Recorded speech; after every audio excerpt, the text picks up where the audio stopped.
The subject of this annual conference of the Center, Present Failings and Ways Forward, Private Sector and Public Sector, has been of rising interest, of course, among lots of people for some time, but never so much as these days. No doubt the focus will be on the West, on America, on Western Europe, their economic and governmental performance, their evolving values and evolving institutions. We Americans have been divided over several things, one of them being the economic system we want to have, whether it is the system of competitive company owners called capitalism, or instead a system in which private companies are under government directives and assistance, which Mussolini called corporativismo. I'm so glad to get through that Italian word without stumbling. We are also divided over the political system we want. The system we have is loosely controlled to some degree by powerful companies through their support of legislators in the House and Senate and legislators in the state governments. But what are the forces, new or old, giving rise to these and other divisions? One of these forces is a sort of populism, a populist authoritarianism now embodied by the neo-fascist Donald Trump. There have also been new ways to enable communicating with supporters and emboldening them to attack the political system. All this, once wholly abstracted from works of political economy, is now coming to the forefront. It is possible, I think, that all or much of this new turmoil would not have arisen had the economies in the West not slowed down to a snail's pace in the early 1970s, reviving only for about 10 years, from 1994 to 2004. With the result that many people had become dissatisfied with the rewards to their work that they had come to receive over the ensuing decades. The West is in semi-stagnation and perhaps on its way to full-throttled stagnation. If we could repair several of the shortcomings in the economy that we know how to fix, perhaps we could regain some economic health and drive off the manipulators who thirst for power, though we appear to be far from finding the lost key to the dynamism of the people. The expectation here is that this conference will identify many of these shortcomings in our economy and point the way to an appreciably better economy, with the hope that a return to prosperity and perhaps increased economic justice to the less advantaged will drive away some of the populism that now clouds the country. Thank you. Morning, everybody. And Ned, thank you very much for having me. And more important, thank you for the work of the center. And I think the topic chosen for today is very spot on for the times in which we live, that there's a concern among us as economists, for those of you in the room who are economists, about sources of dynamism, as to use Ned's term, or Deirdre McCloskey's term, innovism. But there's also a concern in the present time, and that's the one I want to speak about this morning, another political economy matter about what it takes to keep that. And let me start with a story. When I stepped down as dean of the business school, I moved my teaching from a finance course to be part of the bread and butter of the institution to political economy. And I had a group of students who were skeptical of capitalism. Now, these are not political science majors at 1 o'clock in the morning. These are Columbia Business School students. And to speak to them in a way that I knew they would read, I put a piece in the Atlantic around Christmas, figuring that my usual haunts in the Wall Street Journal or places like that are not where they would turn.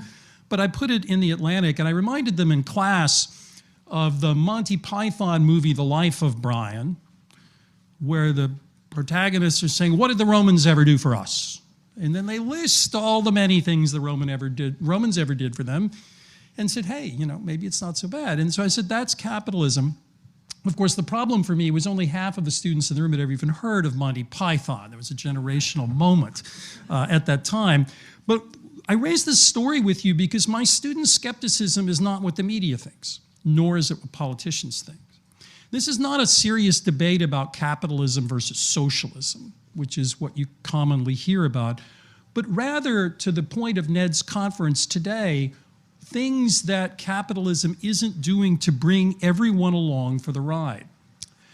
I was so taken by this conversation with the students, I wrote a book that came out earlier this year from Yale Press called The Wall and the Bridge. And for those of you who are looking for Christmas presents, I highly recommend it.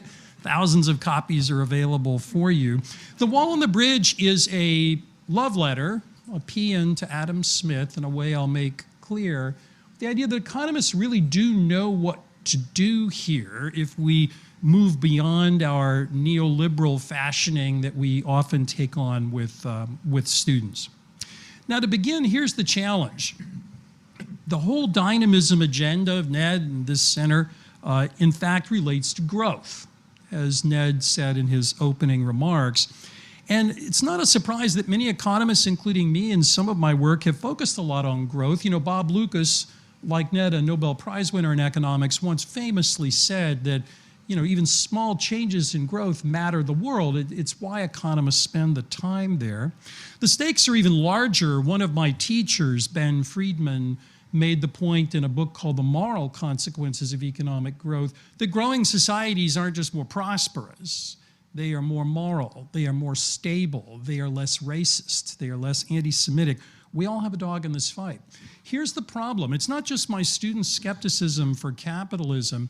Even on voices that would call themselves the contemporary right, I take, for example, recent work by Oren Cass, have said that the way to get back to economic normalcy is to repudiate Adam Smith and I guess every economist's sense with the idea toward taking consumption out of the center of the story and saying we should be protecting certain jobs and certain industries.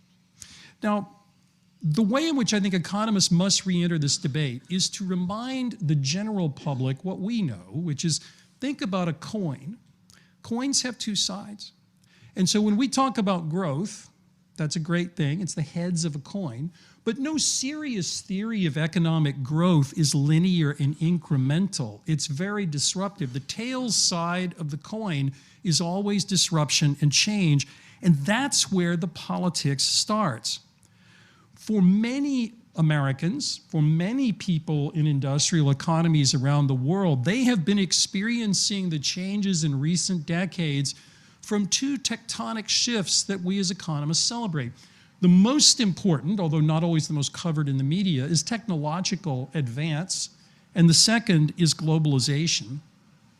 The challenge for elites, I would put everyone in this room in that category, business people, politicians, is noticing. Remember the Queen of England, the late Queen of England, I should say, I asked the following question in the financial crisis of economists at the London School of Economics: why did nobody see it coming? And I think what the Queen meant was, how can there be very important low-frequency changes that you all who are experts simply miss? The current wave of populism is just that. My concern as an economist isn't over science or economics. When economists talk about growth, in the contemporary world, we talk about what it takes to develop general purpose technologies think about, over time, things from the internal combustion engine to electrification, mainframe computing, internet today, robotics, artificial intelligence. Those are the kinds of industries that generate growth not only in and of themselves, but bring everything along with them. I'm not terribly worried, although some economists are, that we're going to see a lack of progress there. Nor am I terribly worried that we don't know what to do in terms of public policies to sustain growth. We can talk about this in Q&A if you like, but John Taylor and I have had some work over time, another economist at Stanford, on policies for long-term growth. My concern is the political process. And here I'll tell the second of the two stories I wanted to tell you this morning. When I was George Bush's economic advisor in the White House, I was the only person in a room that lobbied against steel tariffs. And I did so because I look like an economist from central casting, and I am, and I was sure bad. In the morning of the meeting where I was granted one-on-one time with him before we had our general meeting, my wife reminded me that the world is divided in only two groups of people, economists and real people. And she said, you are an economist. He is for sure a real person. Be careful. So I didn't go in with Econ 101. I can tell from all of you that Econ 101 was your favorite class. I didn't go in with the standard Econ 101 stuff. I went in with two charts. One chart was a declining share of labor over time. And he said, yes, I'm trying to stop the decline in manufacturing jobs. I said, I didn't label the axis, sir. That was actually agriculture, 1900 to 1940. Would it have been your aspiration to put them back on the farm? Now, I could see by the look on his face, score 1 for econ. Then I showed him a second chart. It was a national map at the county level of projected job losses. And he said, but I don't understand. I'm doing this to protect jobs. I said, but wait a minute. Steel is an input. And so think about everything that's downstream from steel. What are the job losses you're going to cause? I've asked the team to put them together, and there it is. And I could tell by the look I'd scored another point. Then he decided exactly the opposite. And so I went to see him, figuring, that's the life of being an economist. I went back to see him, and he said, I agree with everything you said. I said, well, why didn't I make the sale? And he said, because you didn't tell me how I could help anyone left behind. He said, you don't understand, Hubbard, that I went to Wheeling, West Virginia in the campaign. And I told a lot of people left behind that I was going to change their life. You came in telling me why steel tariffs were bad. You didn't have an alternative. Now, the actual political system is struggling with this today. Not, again, in this capitalism versus socialism way of putting it, but with what I like to call in my book, walls and bridges. So walls are obvious. They are promises by politicians to protect an economy, a community, a firm, a way of life, a set of individuals from change. It can be everything from, if you don't like global steel competition, I'll make it 1955 again. If you don't like technologies because they make your job redundant, we'll tax them. Walls can be physical on a border. They can be metaphorical against immigration, against ideas, against change in general. The power they have is their simplicity. It is very easy for a politician to say, I'll make it right again. Indeed, for years I've taken students to Youngstown, Ohio, right in the center of this country, which has been a place hit hard by change. And if you talk to local people, they remind you that every 4 years, both Democrat and Republican politicians, it's bipartisan, come in with essentially the same promise, a promise never kept. Now, economists aren't surprised that walls don't work. In fact, I mentioned Smith before, the Burns-Smith side, if you will, that got him to write The Wealth of Nations was his concern with mercantilism, which was the philosophy of the day of building trade surpluses, of protection, and putting the sovereign at the center of the story. The purpose of these surpluses was to fund military adventures and luxury for the sovereign. Smith said, nope, you can turn it on its head. Average people are the center. It's consumption. It's the economy's ability to fund that that matters. Mercantilism is wrong. Smith in The Wealth of Nations, went on to establish what some people today would call laissez-faire. I think quite opposite. That Smith had ways in which the government, in ordering the rules of the game, could definitely influence outcomes. In fact, closer to the work that Ned has taught us over many years, 17 years before Smith wrote The Wealth of Nations, he wrote The Theory of Moral Sentiments. And in The Theory of Moral Sentiments, Smith picks up on a phrase in his words of mutual sympathy, what I think today we might call empathy, that is very close to what Ned has talked about for many years of mass flourishing. That the goal of an economy is not simply an average statistic which might be dominated by one part of the income distribution or another, but mass flourishing. Smith's ideas, I think, are very important, despite the fact that he did not have a theory of economic growth. Smith's ideas in The Wealth of Nations are about maximizing the size of the pie, might call GDP today. He wrote, in fact, The Wealth of Nations before the post-1800 roughly 30-fold increases in living standards. But nonetheless, Smith was right in the sense that openness to change, to ideas, to production processes, to markets, to the movement of goods and capital and labor is important in contemporary models of economic growth and of dynamism. But there, of course, is where political economy rears its head.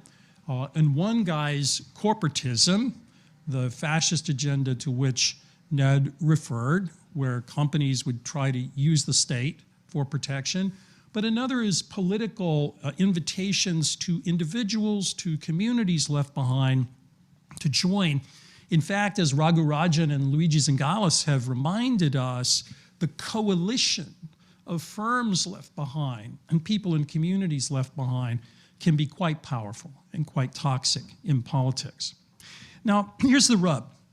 It's not surprising with all of that walls are on offer. Your Econ 101 professor probably told you that too. An essence of Smith's argument was really, in my words, not his, preparation for participation in the economy. Smith, of course, centered the fine Swiss watch machine of The Wealth of Nations as competition, or the invisible hand. The Smith of the theory of moral sentiments, and I would argue if Smith were speaking to us today in his language with today's world, would be about the ability to compete. He would say that to voices on the right who are against trade and immigration, and voices on the left who would use the corporation sometimes for other purposes. I think it's clear that we need to address more than laissez-faire if we want to focus on an ability to compete. And the problem with the tectonic changes I mentioned of technological advance and globalization is that three things are politically salient about them, and why this is a political economy discussion and not just an economics discussion. One is that the changes are long-lasting. This is not a simple one-and-done disruption. It will be long-term changes in livelihoods, in communities, in industrial structure. The second is speed. This has all happened much, much faster than people had imagined. Being part of the debates in late 90s, early 2000s about China's accession to the WTO, I think it's fair to say that many economists, myself included, were somewhat glib in talking to policymakers about the consequences of the speed of China's integration into the world. And the third is geographical concentration of effects. If you look at a map of the United States, just like I looked at job losses for Bush 20 years ago, if you looked at job losses from what we're going through now, they too are geographically concentrated. That matters especially in an economy like the United States, where our political system is very tied to geography. And so geographical concentration matters. The key here from an economic perspective is to change the channel from walls to something else. Now, the something else can't be what economists typically do, which is to revert to neoliberalism. How many times have we heard a center-right or center-left economist come up and say, well, the solution would be to reform the tax code or to change regulation or maybe change the way the federal budget works in a particular way. As wonderful as some of those ideas might be, they are not the answer to the problem. Rather, the answer to a wall must be a bridge. Now, a bridge is by definition something that takes you to something or takes you back. And it's a problem when they're not there. Look at the pictures this morning from Sanibel Island in Florida. It matters. A bridge that takes you to something in Smithian terms would be preparation, the ability to compete. A bridge that takes you back would be reconnection. In modern econ language, something like social insurance. Now, how not to do this and why we've failed. There's a program little known beyond Washington called Trade Adjustment Assistance. Trade adjustment assistance was an idea President Kennedy had in opening up the economy that we would help people left behind by trade. Now, quick sidebar, it shouldn't matter to you whether your job loss is caused by a domestic competitor, a foreign competitor, from technology, which was the far bigger factor. But be that as it may, the real issue was that trade adjustment assistance was only brought up by politicians when they wanted to get more trade agreements, and maybe 4 people in a chicken over time were helped by it. It's simply not very useful. But we did once know how to do this. I'll give you 2 examples. One is an old one. In the middle of the Civil War, Abraham Lincoln, in addition to prosecuting an existential campaign for the nation, introduced a series of radical bridge policies. Emancipation is probably the most familiar, but for what I wanted to speak about this morning, I think of others. I think of land-grant colleges. I think of the Homestead Act. I think of the Transcontinental Railroad. Go back and read the recent book called Ways and Means about Lincoln's finance ideas in his cabinet, and it's quite clear that Lincoln believed the purpose of the state was really, in addition to defense and pure public goods, to generate opportunity. So we do know how to do this. The land-grant colleges, which are a metaphor in my book, are truly a lasting innovation. A second example I would just mention is Franklin Roosevelt's GI Bill, which took as a goal reconnection. Millions of service people were returning to an economy that had changed a lot. And since they left, how do you cope with change? Connection, preparation, and reconnection. How do you do this today? In today's world, the foot soldiers to protect capitalism as a bridge are less the land-grant colleges, although they remain important, but today's community colleges. The 2-year institutions all over the country that both prepare many men and women for entry into work and are the places where skills can be retaught for people left behind. A problem is how woefully underfunded community colleges are, not only absolutely, but relative to their 4-year peers in states. Austin Goolsbee, a fellow economist, and I put out a proposal some years ago for a federal block grant for community colleges built on the Morrill Act, the land-grant college movement. We were told at the time that its 10-year budget cost of $300 billion was too much money for the nation. Of course, President Biden just spent $400 billion at a stroke of a pen for giving some student loans. So maybe we should come back to that conversation. But community colleges are important. The second is to reform what's in this country is a subsidy for labor called the Earned Income Tax Credit that started life as a work support program, but to be brief, is principally a family support program at the moment. We need much larger supports for work. Much of skill acquisition over one's lifetime is on the job, not from a book. For reconnection, I think 2 things that we could do in the modern world. One would be to reconnect long-term unemployed people with the job market.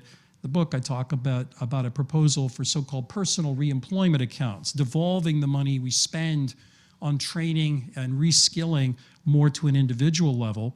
The second is more controversial among economists at least, which is place-based aid. Like many economists, I used to be very skeptical of place-based aid. You know, why not move people to opportunities? Isn't that the right answer? In fact, mobility, geographical mobility, has declined a lot in the country. It has always been less of an issue in Europe as well than it is in the United States.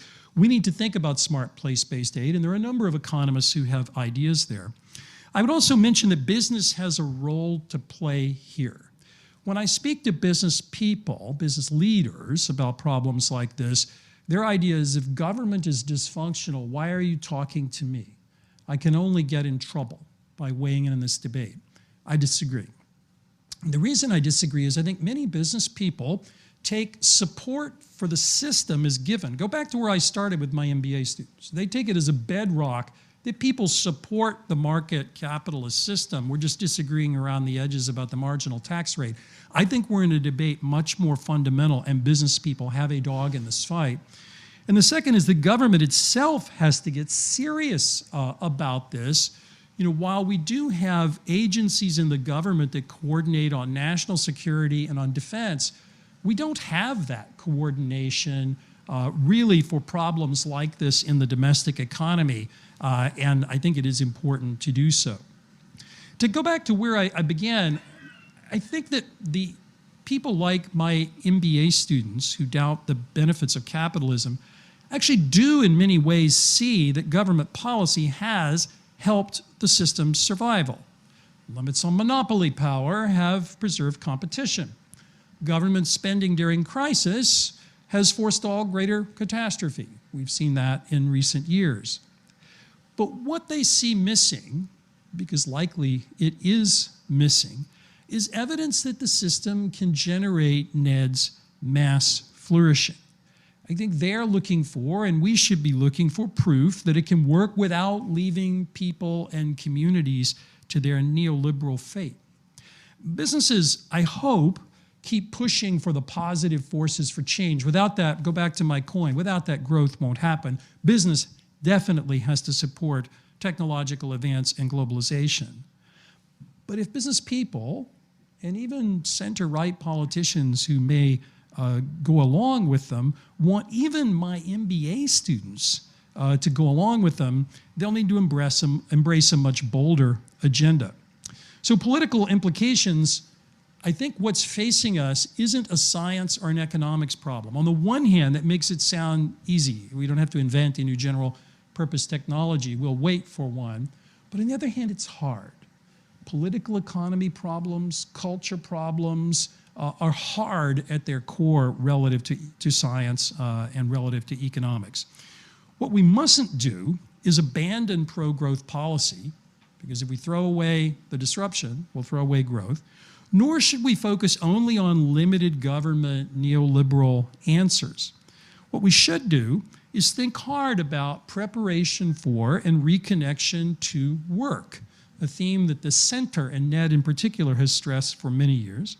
We need to think hard about places that are left behind by disruption, returning to my point about geographic concentration, and we need to think hard about mass flourishing.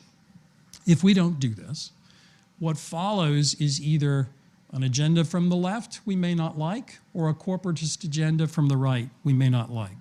So I would leave you with this: MAGA with an asterisk, A asterisk, G-A, and the asterisk is Adam Smith. Make Adam Smith great again. So thank you.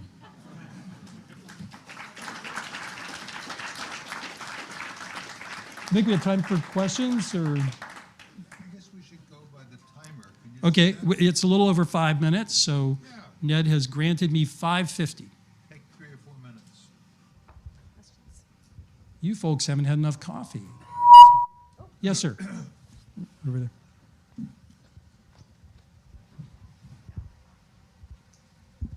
So I really like that, particularly because I grew up in Youngstown, Ohio. And you endorsed a number of things of Ned's that I also endorse, and his good friend who brought me to Ned, John Rawls, the philosopher, endorsed. And one thing that Rawls particularly endorsed only at the end of his life was the idea of government being the employer of last resort. And I think the public sector has to focus from that perspective, and I'm guessing you might agree, not just on the public good side, the consumption side of we need these public goods, it's good to invest in parks and infrastructure and so on, but also on the employment side of and seeing that people have jobs, and if the market isn't providing jobs, a private job market, then there's need for support for that. And so to take it back to that, I'm sorry I'm taking so long to ask this, but you didn't say specifically Ned's proposal of wage subsidies as a solution to this, and I wonder what you think about that idea. To the great set of questions. So the first part, I may disappoint, but I don't think the government should be the employer of last resort. Going back to the Lincoln example, the role of government is to both prepare people and reconnect people to the economy that is. To wage subsidies are two ways from an economic perspective you can approach them. You could subsidize labor demand, which Ned has talked about mainly in the European context. In the US, we have a support where we're topping off incomes of individuals. I think we need to work harder at both of those and think about what makes sense, but we should be willing to spend what it takes as a society to keep people attached to meaningful work. As Ned has reminded us, I believe even in his Nobel lecture, satisfaction and a feeling of flourishing in society is tied toward participation, and which is why, like many economists, I'm skeptical of ideas that would pension people off outside of participation in the meaningful economy that is. Thank you. In your talk, you mentioned Adam Smith and the wealth. As far as I understood, you didn't mention the book. It would be good to give your names before speaking. Okay, I'm Peter Jungen. I'm from Germany. In your talk, you mentioned Adam Smith, the wealth. As far as I understood, you didn't mention a book which Adam Smith thought is his most important book, on sentiment, on moral sentiment. Oh, I not only mentioned it, I highlighted it. I do think it's the more important book. It's the theme of my book. Yeah, exactly. But I didn't understand whether or not you mentioned it. And in his book, he particularly a phrase you used is concentrate on empathy. Would this not be a way to explain that Adam Smith is bringing the best arguments sort of for capitalism, and we don't need any other ideas on that because it's in the fundamental ideas of Smith included? Well, you had me up to the very last part. I don't think of Smith's two books as the Bible or the Ten Commandments or something like that, but I do think that the theory of moral sentiments, with its emphasis on what we today would call empathy, what Smith called mutual sympathy, is incredibly important and is the true Smith. And that's why I say if he were here, I don't think he would just use the word competition. He would think it hollow to say competition if not everybody was able to compete.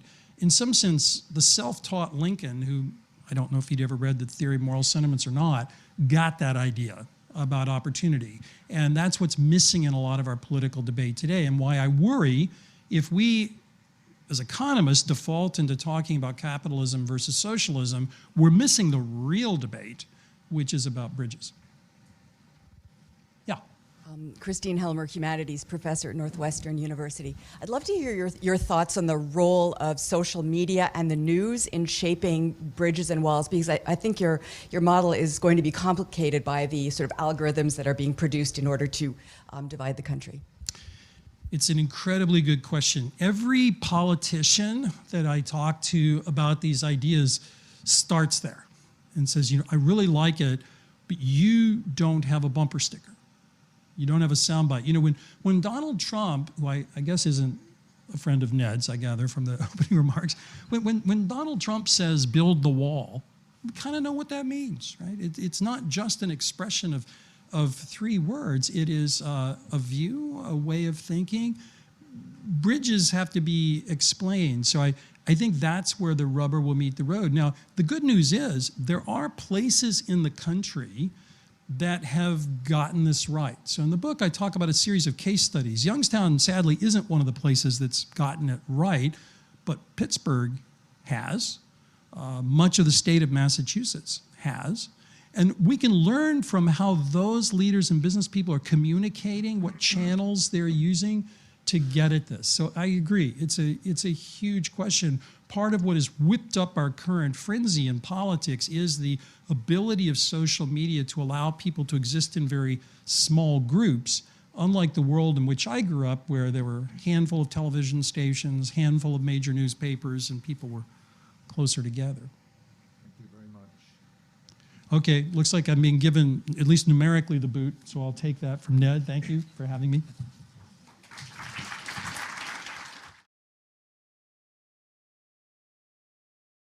Thank you so much. Thank you all for being here. Thank you, Ned, for the invitation, for the Center for the Study on Capitalism, for bringing us all together, for Lizzie for organizing everything so well. It's an honor to follow Glenn. I just sent a paper to you, actually, that I thought might be interesting given your Bush story.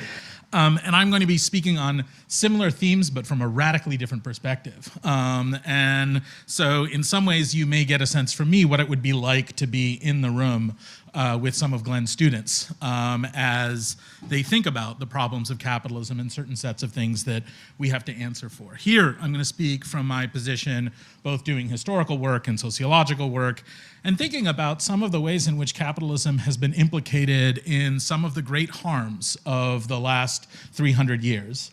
I'll just note quickly that I could have given the same account on the side of the public sector. And so there would be a way to talk about everything, and I'll point along each side, but given that I'm on the left side of the program and I was asked to talk particularly about the private sector, that's what I'll do. And I'll point to some of the same public sector problems.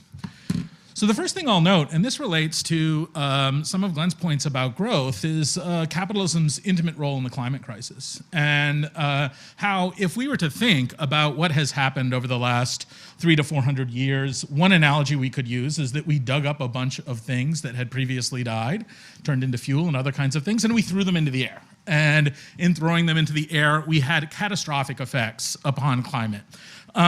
In some ways, the model of growth that was spoken about earlier is part of the challenge for addressing this very issue. And the United States is particularly bad in regard to this. The speed of capitalism in creating reforms is quite fast, but not nearly fast enough to address it. And the world that we enjoy, and in particular the wealth that we enjoy in this room, in our homes, et cetera, is in some ways predicated on the displacement of millions of people. I say this actually in a deeply personal way. My father is from Pakistan. He's from a village in Pakistan. 30 million people lost their homes recently. They lost them in part because of a failure of government infrastructure in Pakistan, but they primarily lost them because in our constant search for growth, what we effectively did was massively destabilize the environment, create conditions that were likely to lead to considerable flooding. And this 30 million people is but a small glimpse of what we are likely to see. We may lose the nation of Bangladesh. We are likely to see within Pakistan tens of millions of people continually being displaced from their homes.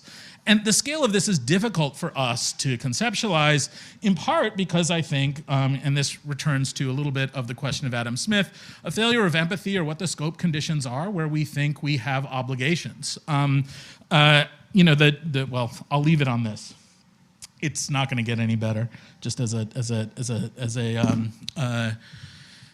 flag. The other thing to recognize is that capitalism played an intimate role in slavery. And that this happened both in the United States and on a global scale. That slavery was a highly profitable institution that many capitalist countries participated in. And actually, this is missing from the Adam Smith story, who considers a little bit of it in Moral Sentiments, doesn't consider it at all in 1776, by the time Wealth of Nations is published.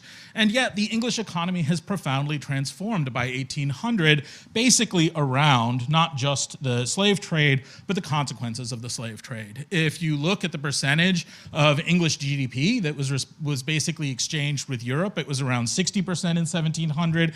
That changes radically by 1800. And we should remember that the slave trade was not an early thing, say 1600s, that by the 1700s, when we develop a new sort of set of economic forms we move away from, it actually aggressively accelerated through that period in time. It's important to note that slavery had a significant impact on population growth throughout England. So here I cite a paper of an economist who shows that like slavery, if you were a port city, was much more important for economic growth than the printing press, which is something we think of as massively important. Now, I wouldn't just point to England here, and I'll note that, yes, England gets rid of the slave trade in 1808, but they don't get rid of slavery until the 1830s. I think the Slave Act in England is 1833. By the time they actually eliminate the ownership of slaves, it's 1843. And when they do that, they dedicate, and I apologize, I can't see my notes here, but I think it's around 20 million pounds. And as a percentage of GDP, I believe, I'm going to say it's 15%. That could be wrong. I'll correct myself at some point in time today, on remuneration for people who own slaves. So it wasn't like they just got rid of the trade. They actually paid a group of people to not do this. Whoops. In the United States case, capitalism was also intimately involved in ethnic cleansing. We typically think about the Jackson story of the removal of native peoples off lands, as a story of politics, and it certainly was. It was a story of populist politics at the time. But it's important for us to remember that the Old South was not the Old South, that the vision that we have of Dixie as this place where there were plantations was actually an artifact of, to a non-trivial degree, Northern bankers who were very, very involved in the construction of slave plantations and forced labor camps all throughout the American South. And the way that they did this was to work very hard to displace native peoples who primarily lived in the Southern Americas. So while we today think of Indians as people who live in the Midwest and West, many of them lived in the American South. So in Jackson, taking over 25 million acres of land from these native peoples, what we did was invest millions of dollars in the conversion of that land into forced labor camps with Black Americans serving as slaves within those camps. That happened through Northern investment, and it proved to be enormously popular. I mean, popular and profitable. I would note that the profits from this paid for basically the beginnings of the New York subway system that we ride on all the time. And so I took a train up here from 79th Street, and I thought about this as I was on my way to this conference. It's also important to note that the largest asset that was in the United States at this time period were human people, slaves, in fact. And so when we think about this, when we think about the relationship between, say, capitalism and ethnic cleansing, capitalism and slavery, it's important to note that, like, much of this is the basis both of current suffering and current financial advantage. The critiques that we saw upon the passing of Elizabeth about the role of the royal family in this trade and the profitability they extracted from it were important parts of a national conversation about where it is that our money comes from. Here, I in some ways move away from the initial charge, which is to think about the present and the present conditions of capitalism, but I think it's important for us to note that this is part of the foundation that it's built on. I'll also just quickly note, Glenn mentioned the GI Bill. We can also look at the Social Securities Act, which were significant bridges, but they were also bridges that had tolls or exclusion criteria for a lot of people. So in particular, Native Americans and Black workers, I think it was over 60% of Black workers were excluded from the Social Security Act. The Homestead Act further accelerated the ethnic cleansing of Americans. This was both an economic and a political policy, government policy. Again, I could be on the right side of our presentation here. What I want us to think about is then what was this initial foundation that much was built upon. Here, you could think about this extension through the work of my former colleague. I am now at Princeton, but my first job was here at Columbia, and I spent the first 13 years of my career here. So my former colleague, Manning Marable, who outlined the profitability of racism to the United States. And this runs against what classic economic theorists would tell us about the costs of racism, that racism is exceptionally costly within labor markets because in having a racial preference, you have to pay more for labor. But as it turns out, there's a lot of evidence for the profitability of racism for capital. Marable does this in his classic text, and more recently, Chris Muller has done an enormous amount of work sort of indicating how, after Reconstruction, racist policies led to considerable profits and considerable advantage. So here, we could look at when it was that racial disparities and imprisonment began. Now, often when we tell the story of racial disparities and imprisonment, we focus on the drug war. The drug war kind of matters, but it doesn't matter nearly as much as we think. First, because the drug war has a lot of flow of people into prison, but actually there's a considerable stock of people in prison who are not part of the drug war. So often the statistics that we see about it are deceptive. We underestimate the amount of violent crime in the United States, for example. But another is to see when it was that racial disparities in imprisonment emerged. And they primarily emerged first in the North, not the South, as Black Americans migrated during the Great Migration, but we also see them emerging in the South. So in the North, the story is, Muller tells a pretty convincing story from my perspective, which shows that as Black Americans move north, in contexts where white ethnics have control over police power, you see significant increases in racial disparity. So this is a story of the other part of my family heritage, which is that my mother is from Ireland, and when Irish people controlled the police force in the North, you found significantly higher rates of imprisonment for Black Americans. The explanation that Muller gives for this, that he doesn't really have a lot of evidence for, because in some ways it's very difficult to have evidence for, but his conceptual claim is that labor market competition was something that happened as blacks moved north, and that labor market competition was deeply ethnic in character, and that ethnic whites used their control over the state to punish migrant blacks and to move them out of the labor force. This is not a story of capitalism. This is a story of interethnic competition in labor markets and how imprisonment is the likely consequence of that. The second story that we see, though, is in the South, where in the South there was almost no black prisoners. So if you look basically before 1865 and you look to see the categorization of prisoners, there is no category for colored, which is kind of astonishing. And then after 1865, you begin to see the emergence of that category. Now, this shouldn't be too surprising to us because of the other forms of state violence and corporate violence against people if they caused harm, that it may not have actually been mediated through the state. But one of the things that we see is that after the war, you get an increase of imprisonment rate of 12-fold for Black Americans throughout the South, and that in the areas where that happens are in areas where Black Americans begin to have greater labor market power and greater economic power. And a coalition between actors begins to mobilize against Black Americans, in effect, to imprison them.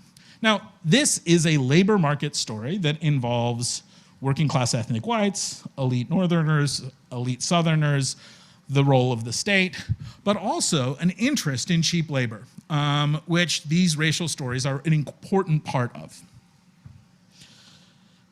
I'll note that capitalism is still predatory.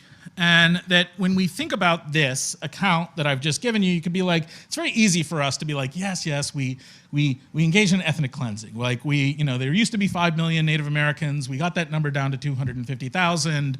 We killed a lot of them. We moved them mostly off their lands, but like, that's not the case anymore. Or yes, there were all of these racial disparities, but like, that is not what capitalists do today. And I would suggest that that's not true. That if we look at something like eviction, so my current colleague in Princeton, Matt Desmond, who also was my closest friend in graduate school, we shared an advisor, works a lot on processes of eviction and has incredible data from his eviction lab on sort of making this an object of interest. What we see increasingly is a growth of not just private equity, but LLC home ownership. And that as corporations move into neighborhoods, they primarily move into more minority-dense neighborhoods and poorer neighborhoods to acquire housing.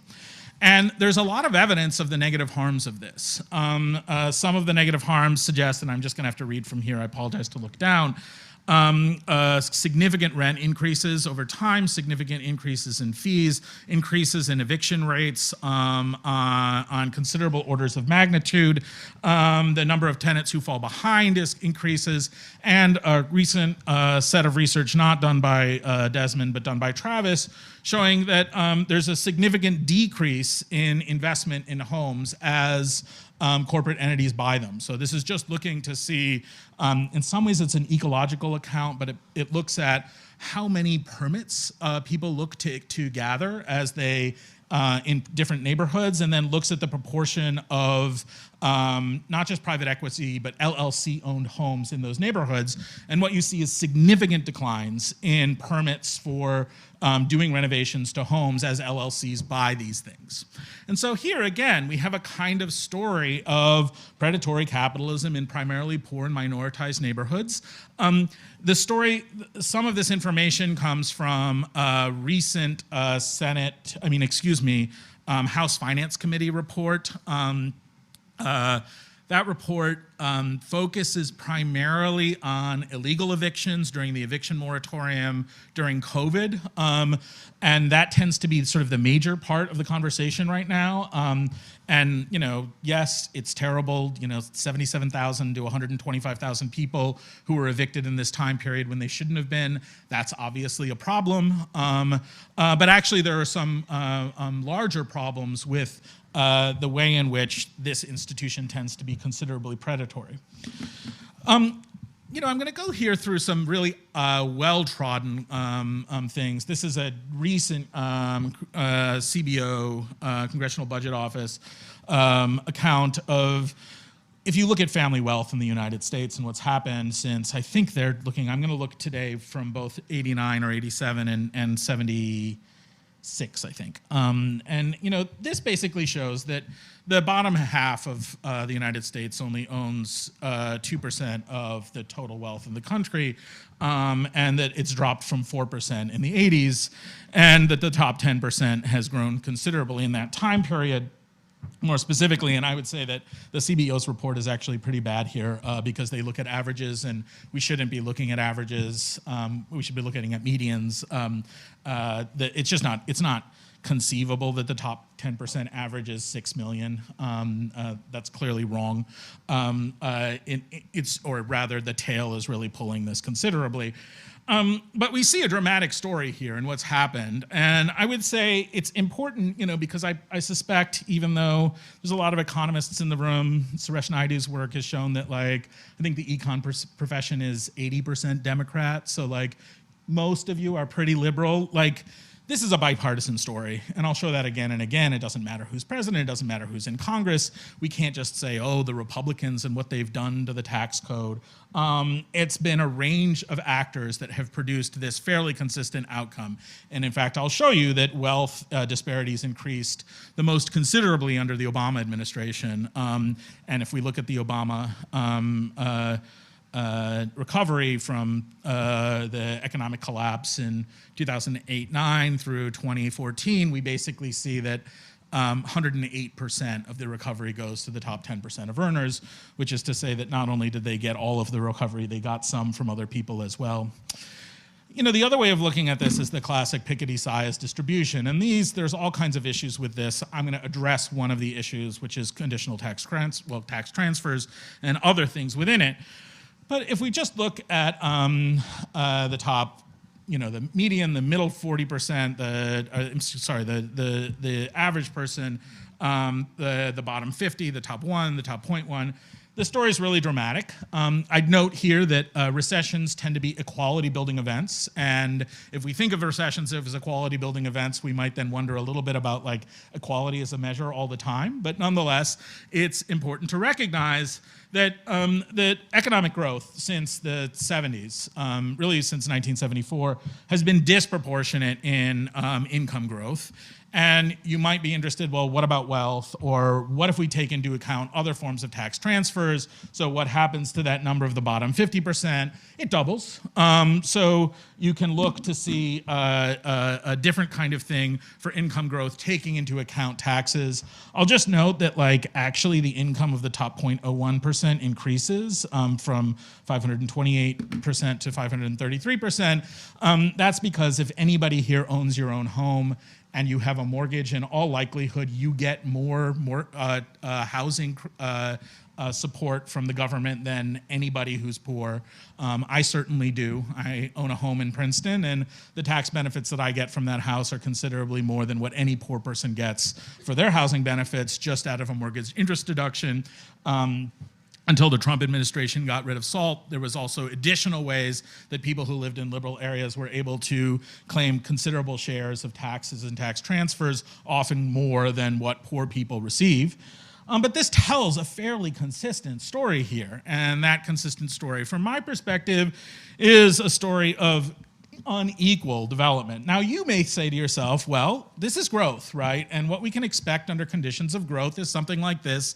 And I don't care about inequality. What I care about is growth. Just by the way, this was my bipartisan consensus, looking at some estimates of the effects of the Bush tax cuts in 2001 and 2003, and then looking at wealth growth. And for those of you who are looking at the wealth numbers, I just want to point out that the steepest rises that we see in this position are during the Obama years. So that to me is not an indictment of Obama. It's to say that Obama was a continuation of the status quo of previous years, and that we often make a big distinction between these two political parties as if they're having radically different effects on this story. And what I see across all of these is, in effect, a straight line, basically a straight line with some drops during periods of recession. Yes, inequality matters. So if you say to me, all I care about is growth, I don't care about inequality, I would first point out to you that predictions, and this is based upon some estimates that Sheldon Denzinger and co-author, who I forget, I apologize, they're probably listed here, did about the impact of different factors on increases in poverty, or really what I would describe as not increases in poverty, the persistence of poverty in America. And what this shows is that inequality has by far the most dominant effect on the persistence of poverty in America. So if you don't care about inequality, this is a hard story for you to think through.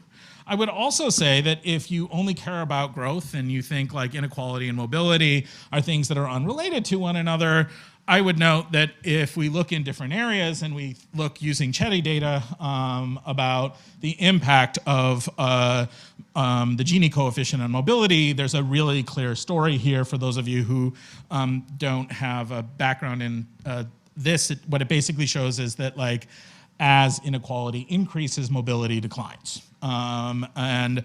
This is in different regions. And there are clear causal pathways for this. Some of them are indirect and some of them are direct. One of the causal pathways that's a direct causal pathway is the rise of residential segregation, and the associated second pathway would be unequal educational opportunities as a result of it. But there are also direct effects of inequality. I mean, if you just think for a moment about children as assets rather than people, and I used to live at 21 Claremont here, and there was a lovely place for little kids to go as a nursery school and things like that. And I forget what it cost, but I think it was $30,000 a year. And that was for 4 days a week and a half day on Friday. And that's a lot of money to pour into a kid. And there are times where people pour more and more and more and more money into kids. And so one of the things that we see with inequality, especially inequality growing at the top, is that the very wealthy are able to pour significantly more into their children than others. I would say that actually what's astonishing to me is how costly it is and what the low rate of return is on this differential investment in kids. That's a really notable story to me. But I would also note that the lack of opportunity for those in poverty is not a separate problem from the distribution of wealth and income in the United States. So in this case, what I've said is, what do we have to answer for? And I actually put myself in this story, is what we have to answer for is the ethnic cleansing and slavery that capital was a part of, and its continued legacy today. The legacy of climate change and a question of who we owe and what we owe to them, increasing economic disparities and limited mobility, and continued financial predation on poor and minoritized communities. I am not a policy person, so you're gonna be very disappointed with me about like, what should we do about it? My answer would not be, oh, well, what we need is socialism, because I suspect some people will say to me, but this isn't really capitalism, right? Real capitalism is something different. And I would say to you, like, I respect that claim about as much as I respect the claims where people say to me, you know, Stalin and Pol Pot, they weren't really communism. You can't indict communism because of how it's actually been lived in a place. Ideally, it's much better. And I would say I'm not really super respectful of either of those positions. We have to think about our economic system, not as we want it to be, but as it's lived. Thank you very much.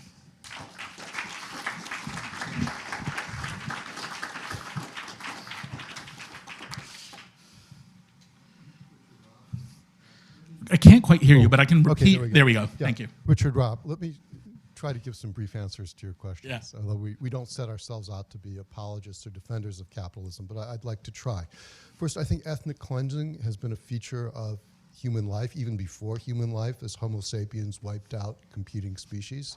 And my own ancestors were victims of ethnic cleansing under fascism in Europe, and I think you'd have some work to do to show that it happens more often under capitalist societies than elsewhere. In terms of climate change, yes, it's true that capitalist economies, like non-capitalist economies, use a lot of carbon, but we will be the first to convert to a post-fossil fuel economy run on hydrogen, and maybe we'll be able to boast of that in 10 years. I think I don't have a short answer to the increasing disparities, other than to say it's a very complicated subject, and our own journal, Capitalism Society, has weighed in on this. It's a question of data. There are many ways to look at this. And we all care about inequality. We can't be dismissed to say that that's not a concern. We care about equality, we care about poverty, we care about whether people have enough material possessions to live a good life, but it's far from simple. And in terms of financial predation of institutionally owned multifamily housing, I happen to be seated next to an expert on this topic, Brooke Painter, and maybe ask him to weigh in on this. Because I think some of the claims may be a little simplistic. Yeah, Brooke Painter. Thanks, Richard. I invest in multifamily properties, and our experience is a little different than how you describe. Not in Atlanta, by the way, and I don't know the source of the data, and I'm not familiar with the studies. But I've seen in a lot of these markets where there are a lot of investments in this housing, rents rise, but they rise commensurate, obviously, with the market, but also as a result of significant upgrades, particularly in older housing stock, multifamily or single family. In parts of the country, I've seen in Florida, I've seen in Carolinas, in Arizona, Texas. So at least, again, I'm not familiar with your data, but I've seen the market work the other way. Yep, I'm happy to share. This is the data come from a variety of sources. The Federal Reserve Bank of Atlanta did a study of this. These data are from Atlanta, Boston, Denver as primary places. The overall account of this comes from a 2021 report from the Financial Services Committee of the House, which I'm also happy to share. I wouldn't claim that this is every single LLC-owned property, but I would note that in the Travis study, what they look at is across all, I think they look at 2,000-something census tracts where they're able to get data. The effect is non-trivial of a decline in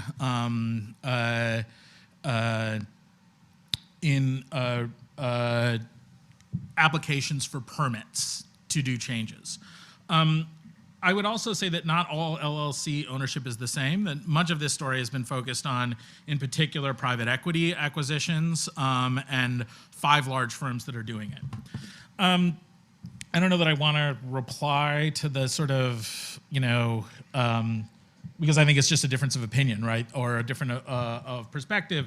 I would just say, like, none of my arguments would be that, like, there's something unique under capitalism about slavery or ethnic cleansing. It's just that they've actively participated in the processes. They may have even done so at a lower rate than other communities. That, to me, is sort of beside the point, in part because I think we still deal with the long-term impacts of this, and that our 2 poorest groups in the United States have been deeply impacted by this. And it was both a state-level policy and not a Southern story, but actually deeply a Northern story as well, with banks and capitalists funding this thing. And so, yeah, sure, we could talk about different rates, but I would say this is the reality of what happened in the United States. Thank you.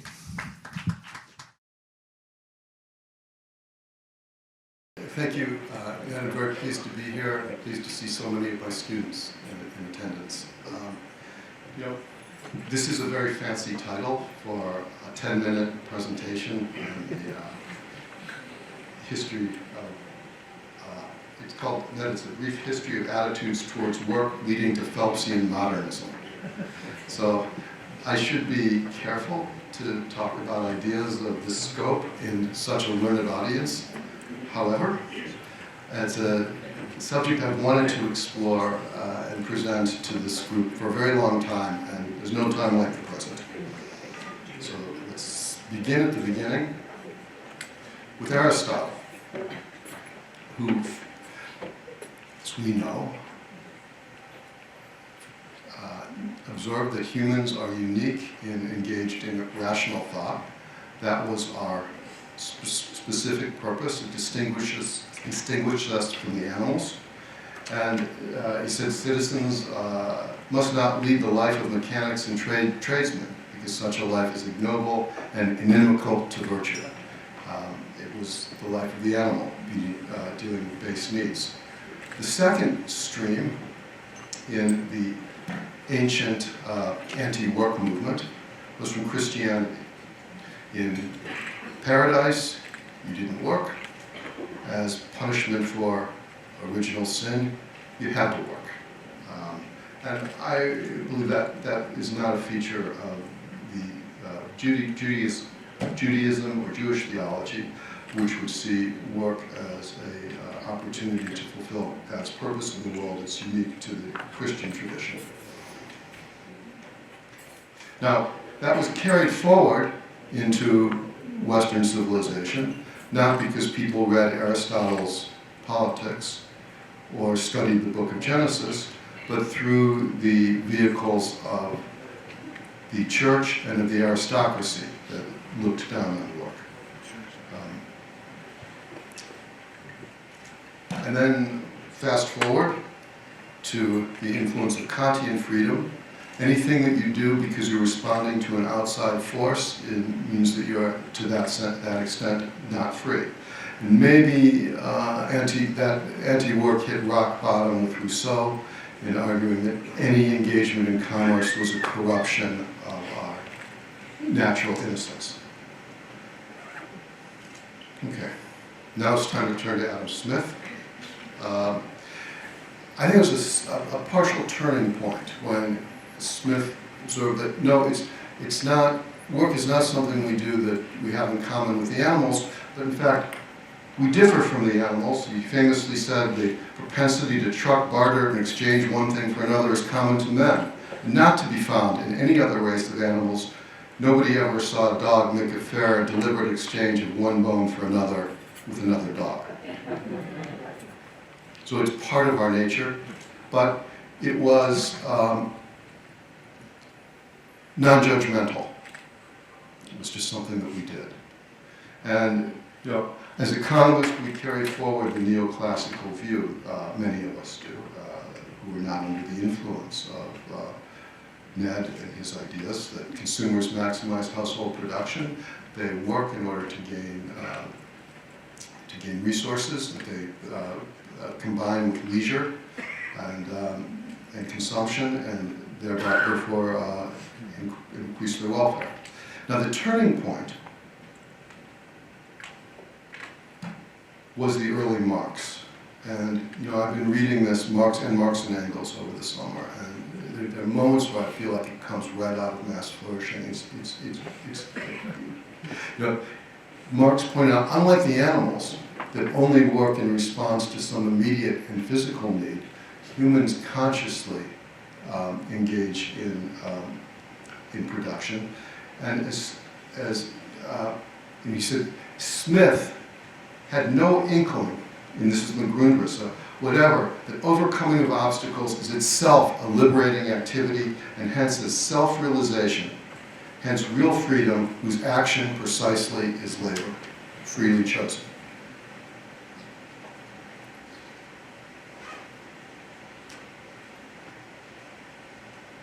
So, you see, man is different from the animals then, because he produces consciously, willfully, exercising his muscles, his power, his ingenuity.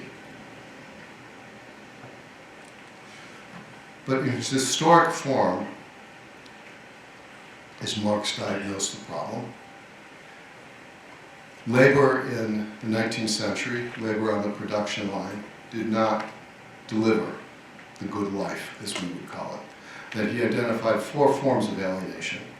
Alienation comes when a creation, as Marx understood it, as I understand Marx, when the creation of a subject would create an object that would in turn dominate the subject and estrange them. So as the worker's product is appropriated by the capitalist and it's only valued for its abstract money that it brings, it's valued in exchange, it becomes commodified, and then the worker is distanced from his product. His motions are dictated by the capitalist. This is again in Marx's critique of one would have to think of a factory, that dictated by the capitalist and is alienated from himself, or from his work. And then as a person's consciousness and his meaning is derived from his labor, he becomes alienated from himself.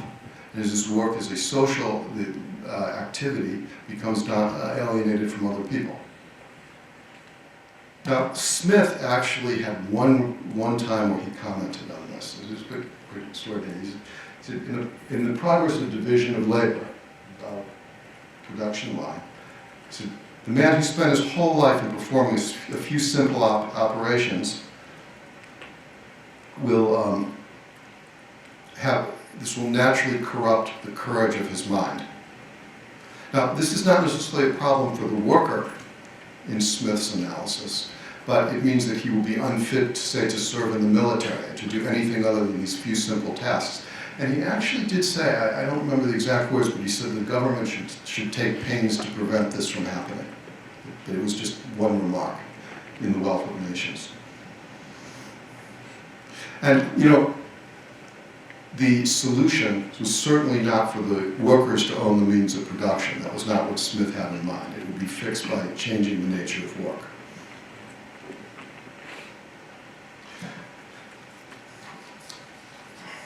Now, in the Phelpsian critique, the role of an economy is more than delivering goods and services in abundance. It offers a playing field for workers and entrepreneurs for all ability and levels to flourish and realize in a social context. Now, no economy has delivered these satisfactions for everyone. I happen to know what Ned's going to say in this talk. I just think there's one really remarkable idea that I'd never heard before, and I'd never heard it before from Ned. Even if we were able to create an economy where we ended discrimination and all different types of groups had relatively equal outcomes, there was equality broadly speaking in the economy, and there was abundance.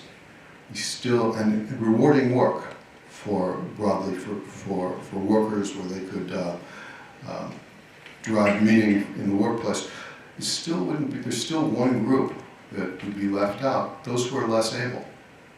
And whatever their demographic situation might be. And the less able have an equal claim on a right to a job where they can flourish.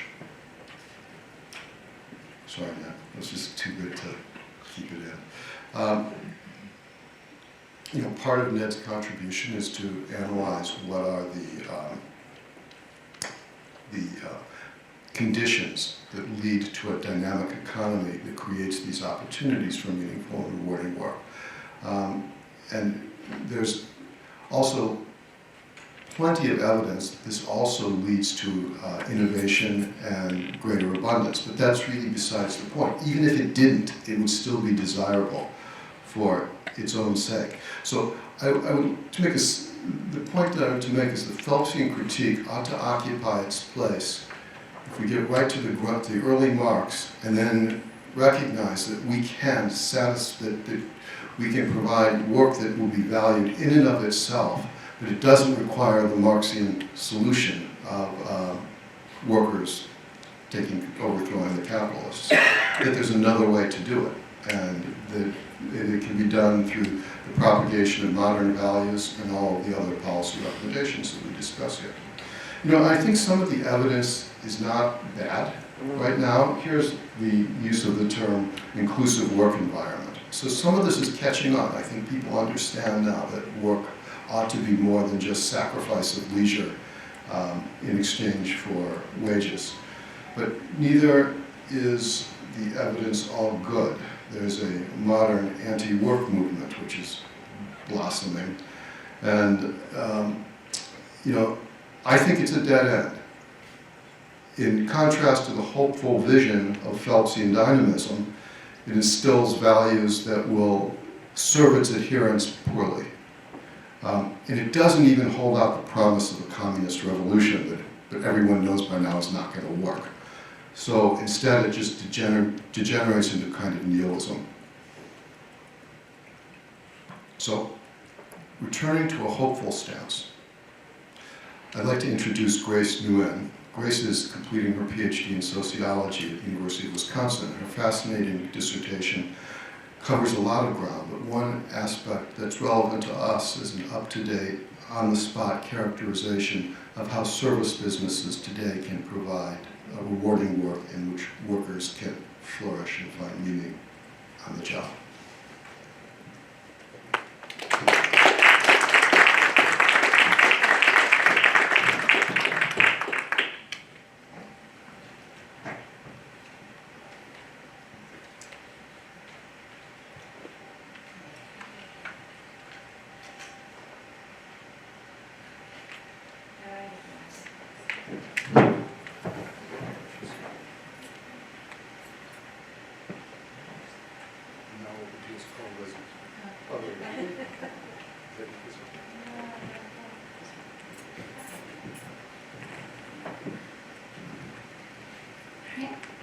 Hi everybody.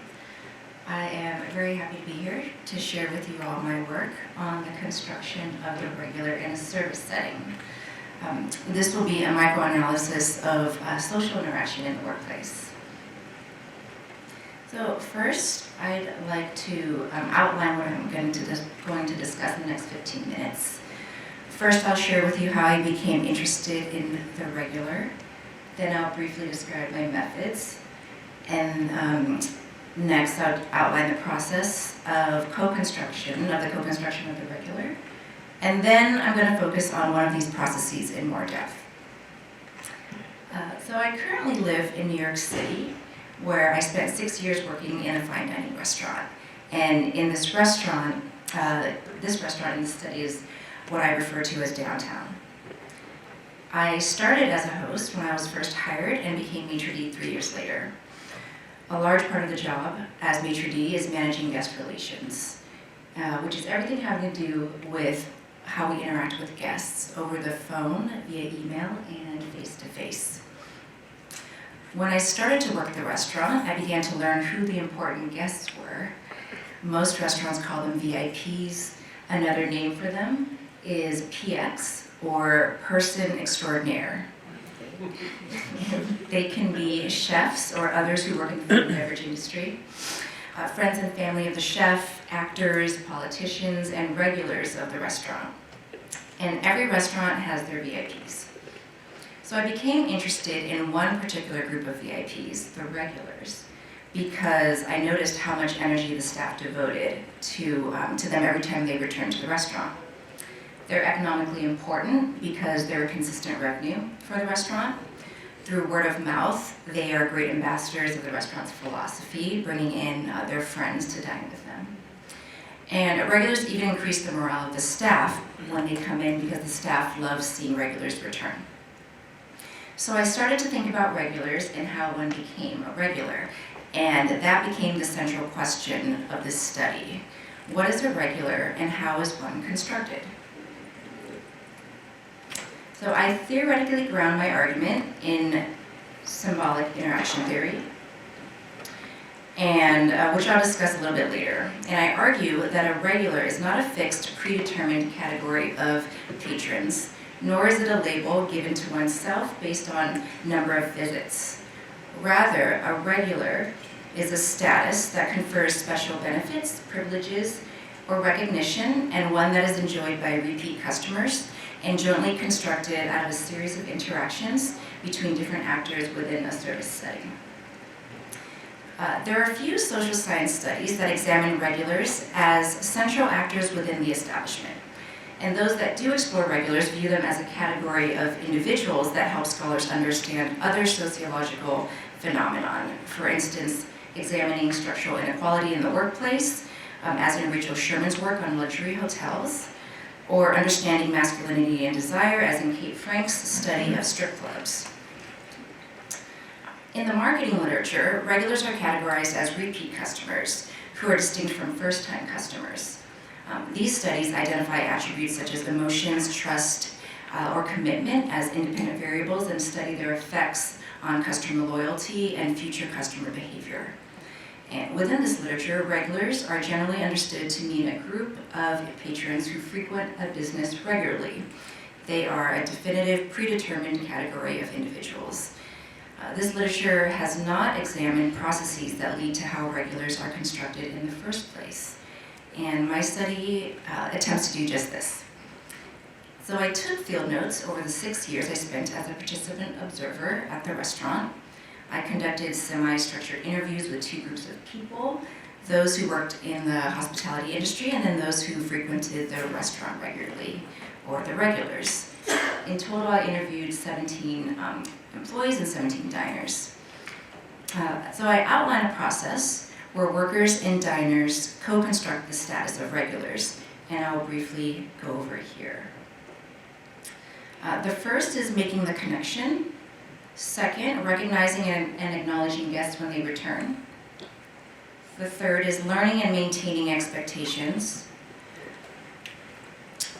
Fourth, gift giving as a way for regulars to foster relationships with the staff. And then the fifth is a process of how regulars handle mistakes made by the staff, which I call mistakes in tact.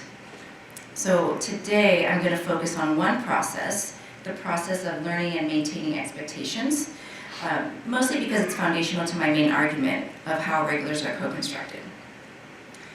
So as guests return to the restaurant, staff begins to learn their preferences, their allergies, what cocktails they enjoy, what wines they like to drink, whether they drink sparkling or still or tap water, even which tables they prefer. And they even learn how regulars like to interact with them.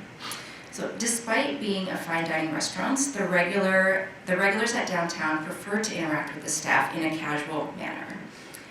In my interviews, regulars contrasted downtown to other restaurants where they were treated more formally. They say this felt scripted. One regular commented on how this formal style of service made the workers feel like servants, and this made them uncomfortable. So in these moments of feeling discomfort, these regulars would attempt to change the interaction using devices such as humor to get the staff to relax or get them off script. Regulars didn't return to these restaurants where the service was more formal, And this is why they continued to return to downtown, because we made them feel comfortable. So when I interviewed the staff, I learned that they too preferred to interact with the guests in a more casual manner. One server tells me how she was aware between the divide. She's aware of the divide between the staff and the guests, but she distinguished class from status and power. Having more wealth didn't make one more important than someone else, nor did it give anybody license to treat others poorly.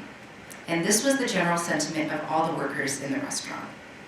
Servers also held immense knowledge of the food and the wine that they would talk about with regulars. And regulars loved learning about what they were eating and drinking. So a server tells me, your dinner experience wouldn't exist without me. So how is either one of us more important in this scenario? So workers held egalitarian values and believed themselves to be equal to those they served. Workers and regulars mutually constructed sustained moments of equality by engaging in casual interactions. And it is under these conditions that individuals were able to connect and build meaningful relationships. So over the course of getting to know the regulars, I began to see them less as customers and more as family and friends of the restaurant. Many of them have become friends over the years, having gone out to dinner and drinks outside the restaurant.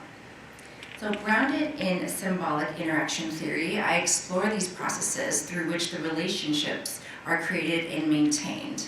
And I show how the regular comes into existence and is reproduced through interactive work. I look to Georg Simmel and his ideas about sociability to understand how individuals engage and make connections. Simmel argues that sociability is a playful form of interacting, and people engage out of pure enjoyment of the conversation and interaction with the other person. Without knowing anything of the other, servers and guests interact in a routinized manner in the context of their roles. Discussions are usually about the food, its ingredients and preparation, or the wine, the grapes, producers, and taste.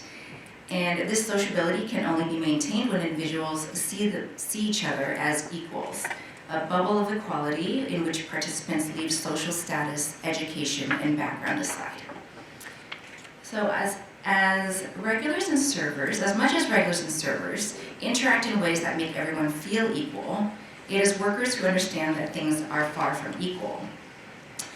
And I'll give you an example from my own data. There have been times when I approach a regular at their table to say hello, and they may offer me a glass of wine and ask me to have a drink with them. They'll even ask me to sit down. And in these moments, the staff knows that we cannot accept these offers because we are working and we are there to make them as guests feel comfortable.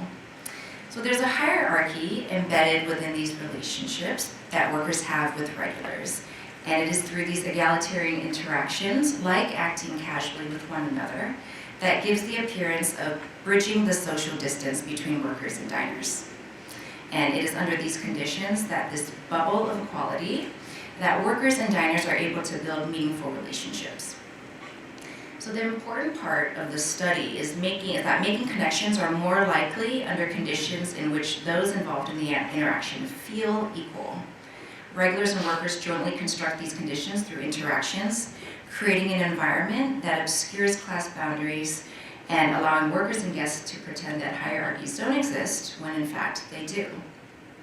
So this is only one of the processes by which workers and diners co-construct the status of a regular. I also want to add that these interactions are embedded in and driven by feelings of comfort and joy, enthusiasm, and a sense of belonging.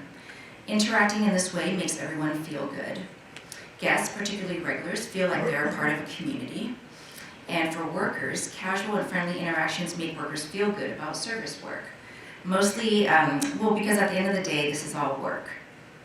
I also draw on other interaction theorists to offer insights into the process of how regulars are co-constructed.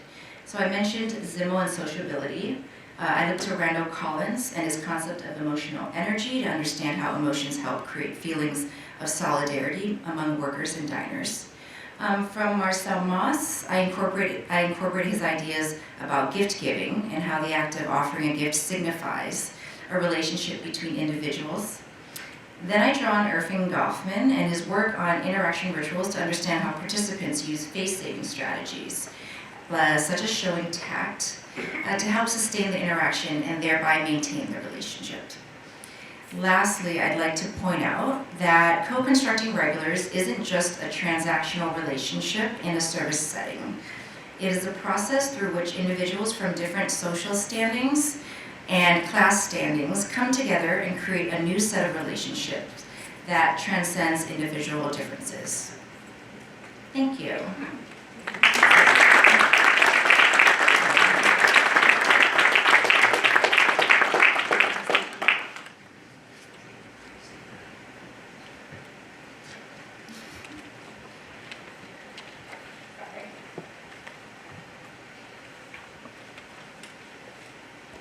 Thank you very much. I'd just like to expand the conversation in two directions. One is a theology of a Christian theological understanding of work, which is not necessarily derived from the Genesis passage. Christianity shares with Judaism a respect for work. God, of course, worked 6 days, and on the seventh day, God held a Sabbath. The medieval monastics talked about ora and labora. So we have to distinguish between a hamartiology, which is the original sin of work, and the actual valorization of work as we get in theories of vocation, where God gives people their individual ways in which they can express themselves in a reciprocal community. So that's my first point. And the second point is to address the notion of Geselligkeit, or sociability, which is a fascinating topic, particularly in the German intellectual tradition. It goes back to its roots in German Romanticism, and particularly Friedrich Schleiermacher at the turn of the 19th century theorized Geselligkeit as one cultural institution in which one would actually break down race, gender, and religious barriers in order to really participate in this playful discourse. So I loved your use of the Geselligkeit. Thank you. Thank you. I accept your. I had to pick my translation very carefully to rig it in my favor with the Wycliffe translation, because I know it's not really there in the original Hebrew. But I would still maintain my point that there has been a strain in Christianity in the church that does not elevate labor and work, that has filtered down to, well, we can argue about it. All right.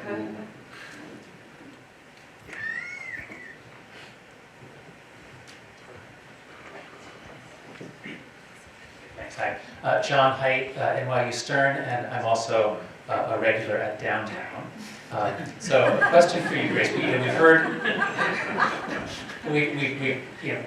we've heard a scathing indictment of capitalism, well grounded in facts, and we hear lots of work on how dehumanizing labor is in America, especially as things get more efficient and wage pressures.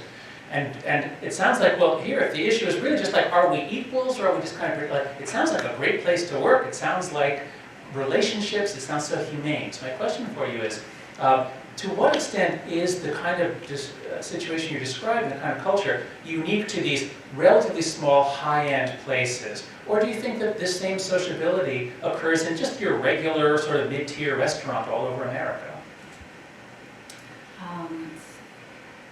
I think that's a good question. Having gone out to eat in a number of different places of different caliber, I would say the process of just social interacting is similar.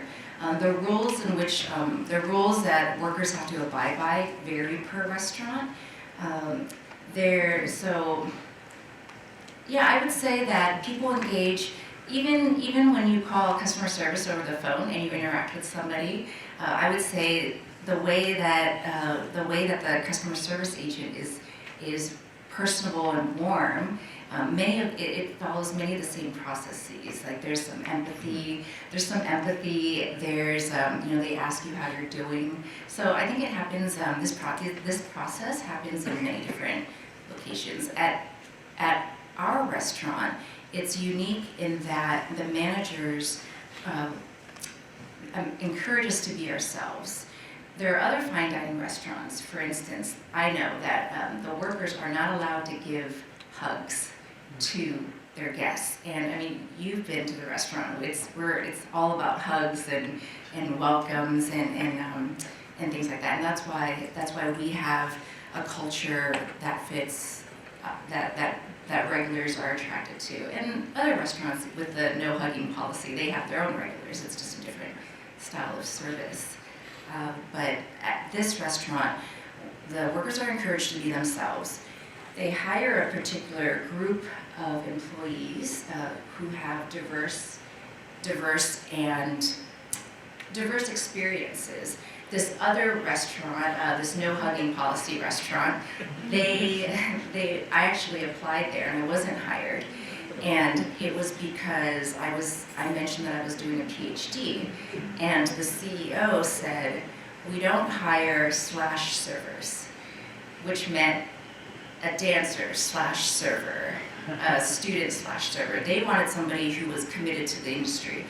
And so they saw that, they saw other activities or other professional interests as maybe a distraction. When I went to this restaurant, the managers looked at that as an asset because he recognized the diversity of our guests, and that they have, we have academics who come in, we have people coming in who come to see the ballet or the theater. So our staff has dancers and MFA students and PhD students, and this diversity with this diversity, we're able to talk with different guests about different things. And so it is the processes are the same, but then the background of the staff creates that particular culture. Mm-hmm.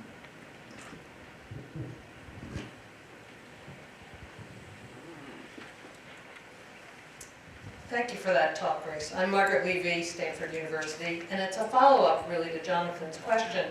You're talking about the relationship between the customer or the client and the server, but there's a whole other set of relationships, obviously, that affect how people feel about their jobs in restaurants, which is the relationship with the managers.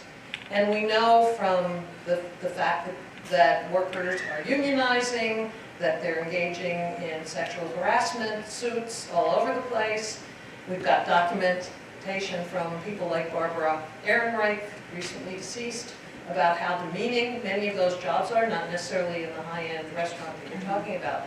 So to talk about this system, I think really requires you to also address the other side of it, which is the relationship with management, and to figure out how generalizable what you were saying is. Right. Thank you. Was that a question? Well, how are you dealing with those questions? Right. So again, I think this restaurant is unique in that I've been there for going on 8 years now. Other workers have been there for years, and we have the management relative to other restaurants. We have a pretty good, I'd say, relatively good relationship with the managers, and they keep that in mind.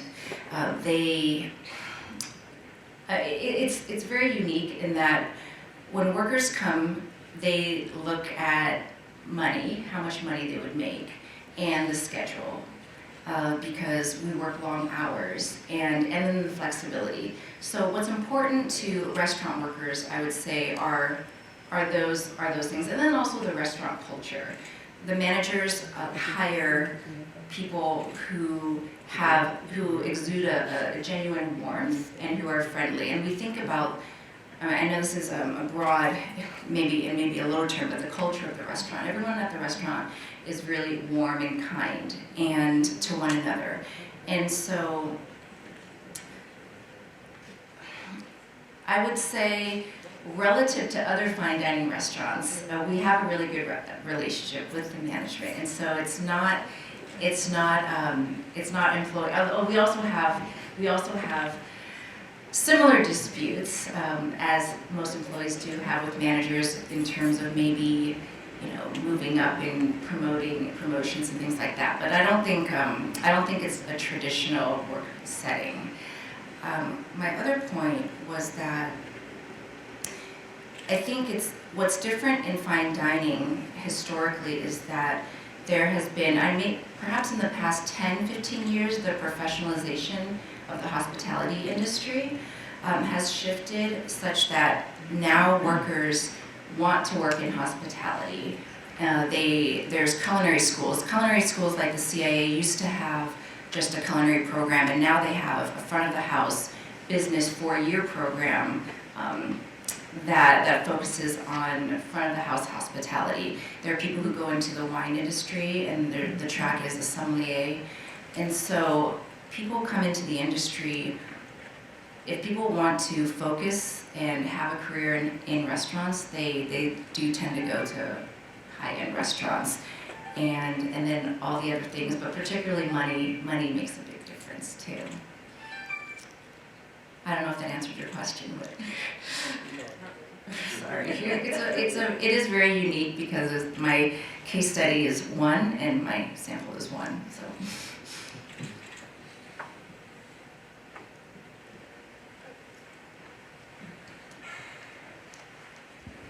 You didn't mention tipping, so I wonder to what degree sort of that enters into the relationship. Is there any instrumentality among the staff in terms of the warmth that they show to the patrons? And then also, are tips divided with backroom staff, the dishwashers and the others? And so what are the relations? Is there a hierarchy among workers in that sense?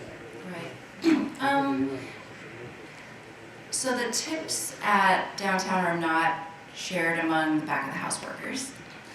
And there is to your question about whether we are motivated to be, is it about whether our work and our intentions are motivated by the money that we make?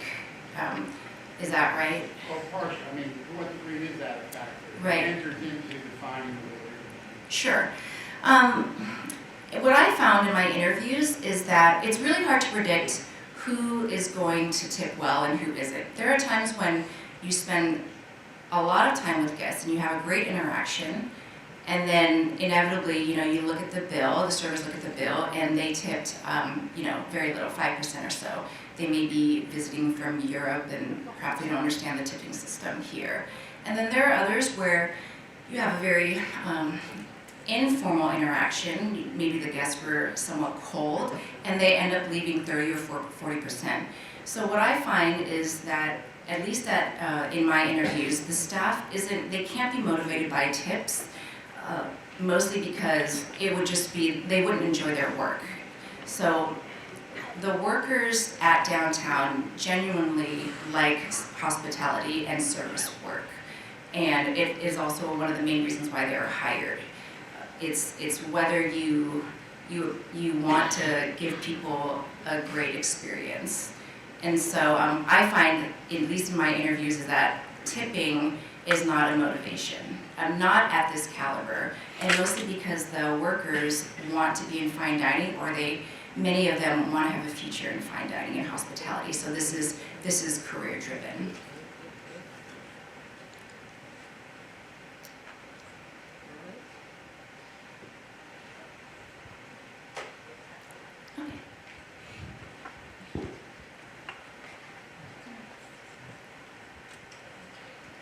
You mentioned the aspect of workers meeting customers outside of the establishment. Mm-hmm. And the idea of a greater opportunity for equality in terms of being outside of the work environment.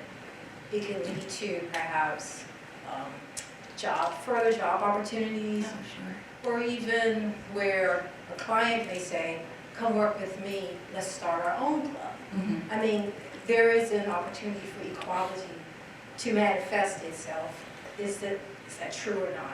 Yeah, absolutely. Those relationships, with the scope of this paper, I didn't go beyond relationships outside of the restaurant, but there have been numerous occasions where workers have been offered positions or have gone to other places through people that they've met at the restaurant. And it's been, and that's something that is not uncommon in the restaurant industry. And it is based on what kind of relationship you have with the guests. Yeah, that does happen. Thank you.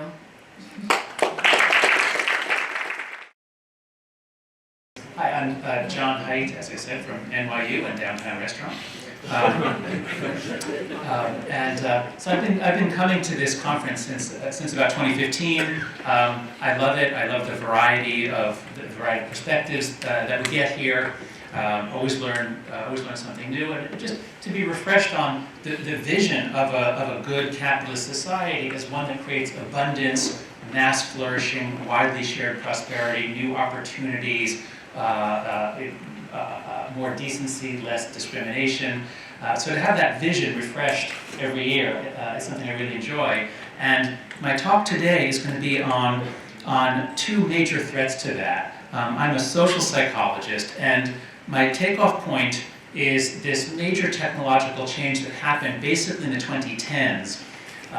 So what you see here is you can find these graphs all over the internet and certainly on Our World in Data, the spread of various technologies. I just picked a few. And so there's a certain point at which, say, everyone's getting radio. And over the course of 10 or 15 years, America, it just becomes the thing. Everyone's got radio.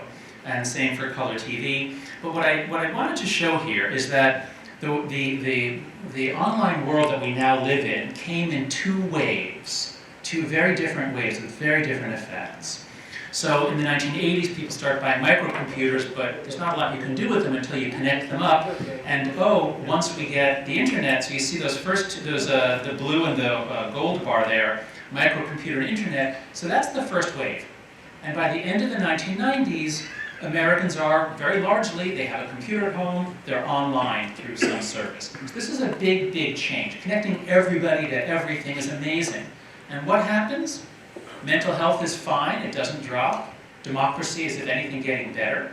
The period from the mid-90s to 2012 is the greatest period of democratic flourishing in human history. So the microcomputer and internet were wonderful. And then there's the second wave. It begins, social media platforms go back, they begin in 2003 with MySpace and then Facebook. So people start getting on that on their home computers.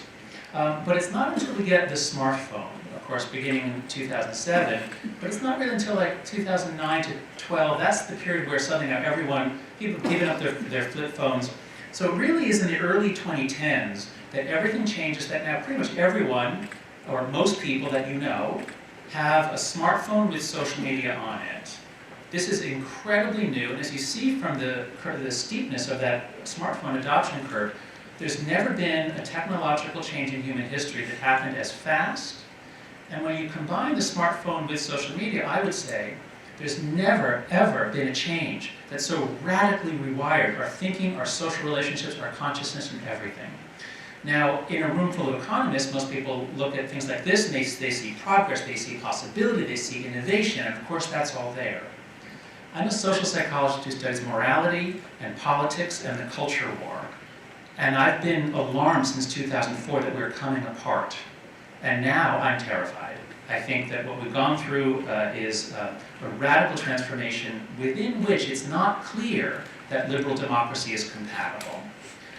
Let me tell you the two specific threats, the two specific problems I think that this technological revolution has created that are of relevance to people in this room, especially if you care about prosperity. So I've written my concerns in a variety of articles in The Atlantic especially, but now I'm really expanding them into two books.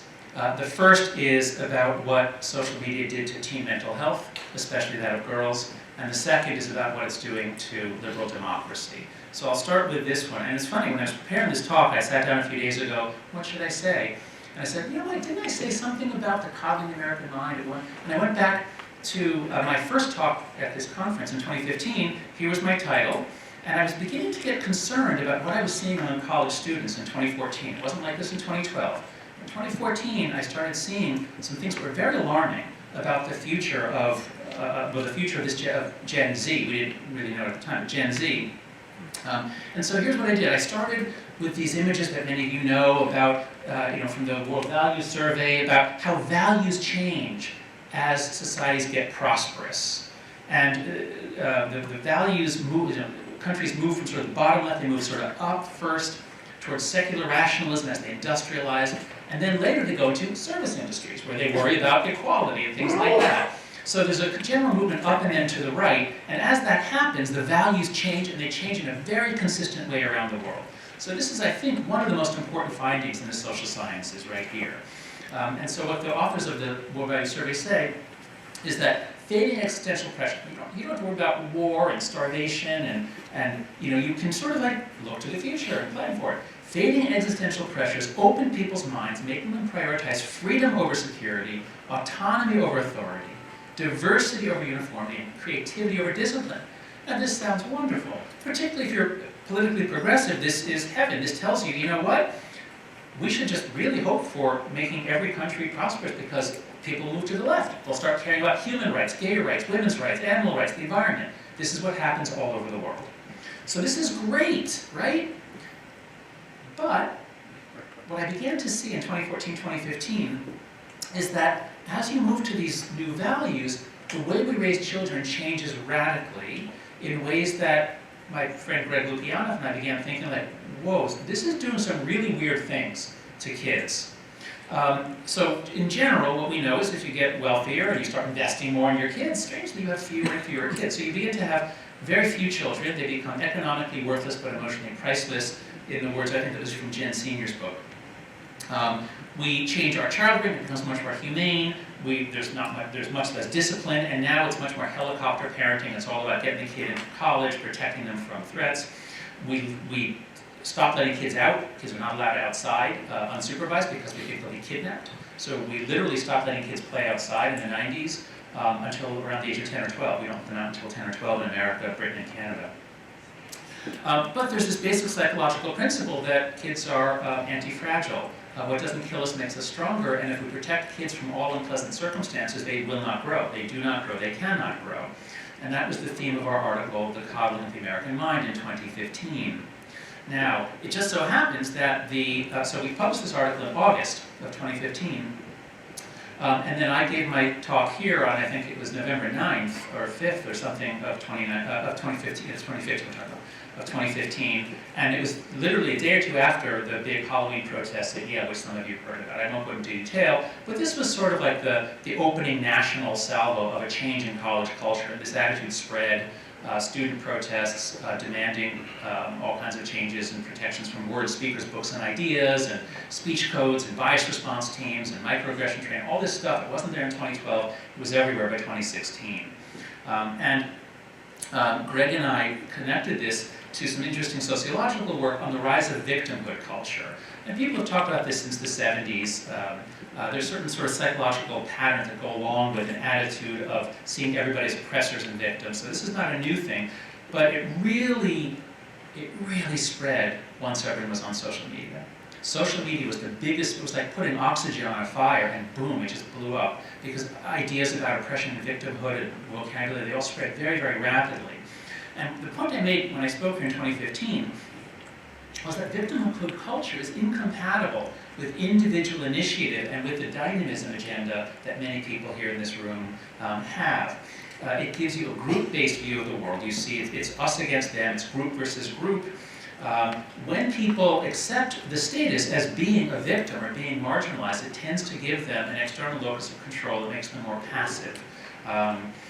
Victims become moral dependents. There's a big decline in self-help, solving problems for yourself. At NYU, on the back of everybody's ID, of your student ID, it tells you, here's the police, the emergency, the bias response team. It's all there so that if someone says something that offends you, you call this number. Don't work it out for yourself. Call this number, we'll take care of it. We'll investigate what the professor said. So there's this big change in academic culture between 2012 and 2016 or so. You get reduced freedom of speech, people say they're walking on eggshells, and you get, because of social media, extraordinary increases in fear of saying anything that contradicts the majority view, because you will be crucified. A lot of surveys now show students are much more afraid to speak up in class because you don't know what the other students will do to you. Students are not afraid of the professors, they're afraid of each other. So Greg and I wrote all this up. We learned so much more after the article came out. We wrote this all up in a book that came out in 2018. And I've learned so much since then. These are graphs as I'm working on this new book on kids' mental health. So what we didn't fully realize when we were writing the article and even the book is that there was a gigantic generational change in mental illness that began in 2012. It wasn't there in 2010, But beginning in 2012, members of Gen Z become much more anxious. You can see that the baby boomers and Gen X don't increase at all during the 2010s in their anxiety, but the millennials go up somewhat, the red line, but it's really Gen Z that suddenly becomes very, very anxious. It's only anxiety and depression, and it's mostly hitting the girls, especially the young girls. So as you see here, depression is up for both sexes, but boys are at a much lower level, so the absolute increase is much larger for the girls. For some things like self-harm, it's only the girls that are up, and the girls are up between 100% and 200% depending on the age. Huge increase in hospitalizations for self-harm. There was no sign of this in 2011, but by 2015 you have a 100% increase in hospitalizations for self-harm for girls. Now we know, and I didn't know this when we wrote the book, we speculated maybe social media has something to do with this, we didn't know. But now 4 years later, it's really clear. Social media is a major cause of this. I laid out the argument in an Atlantic article. I don't want to go through it now. It's not just the studies that Facebook did. There's a huge amount of correlational evidence that shows small correlations if you look at screen time for all kids, but when you zoom in on social media for girls, the correlations get quite large, larger than most other public health effects. There are many true experiments as well. So my point is, social media drove, especially young women, to anxiety, depression, and a very defensive, a threat-sensitive attitude. It wasn't there in 2012, but this is the new normal in 2015. There's never been as rapid a transformation of mental health in human history as this. It shows up in the business world now, even in 2018, as soon as Gen Z began to graduate from college. Gen Z begins roughly birth year 1996. So as soon as Gen Z goes out to the work world, we start seeing added, in Society for Human Resource Management, that anxiety is a big issue companies have to deal with. We start reading about the generation of war at work, the same conflicts over speech, and I know the conflicts on campus are rarely about ideas. It's not this person made this argument, it's this word. This person used this word, and then we fight about it for weeks, and then there's another fight. And now this has come to the work world, constant conflict, often intergenerational. So the argument I make here, and again, almost all the slides I've shown you up until now, well, about half of them were from my 2015 presentation. I just updated a few. This was one from 2015. I suggested to this group that the things we're doing to children and the things we're doing in our universities may soon undermine democratic capitalism because Gen Z is not going to have that spirit of innovation, creativity, go forth, do something, try something. Gen Z is more fragile, anxious, and risk-averse, and therefore may be less creative, dynamic, and entrepreneurial. That's what I suggested in 2015. And secondly, because Gen Z is more easily offended and morally dependent, they may be less able to manage compromise. The main way you learn the skills of democracy is on the playground. A group of kids has to work out, what are we going to do together? We don't all agree, but how are we going to figure out what to do? How are we going to enforce rules? What do we do when there are infractions? We stopped that in the 90s. We literally stopped kids from learning the skills of democracy. And Gen Z comes to college, they have a great deal of difficulty working out conflicts. We've taught them to go to administrators to solve the problems. So I am concerned about the future of democratic capitalism for that reason. So that's my first reason for being very, very alarmed. What we've done to Gen Z in ways that I think will undercut the move towards mass flourishing and prosperity. The second book, which I'm going to write as soon, which I started, but I'm going to really write as soon as I can turn the manuscript for the first, is what it's done to teen mental health.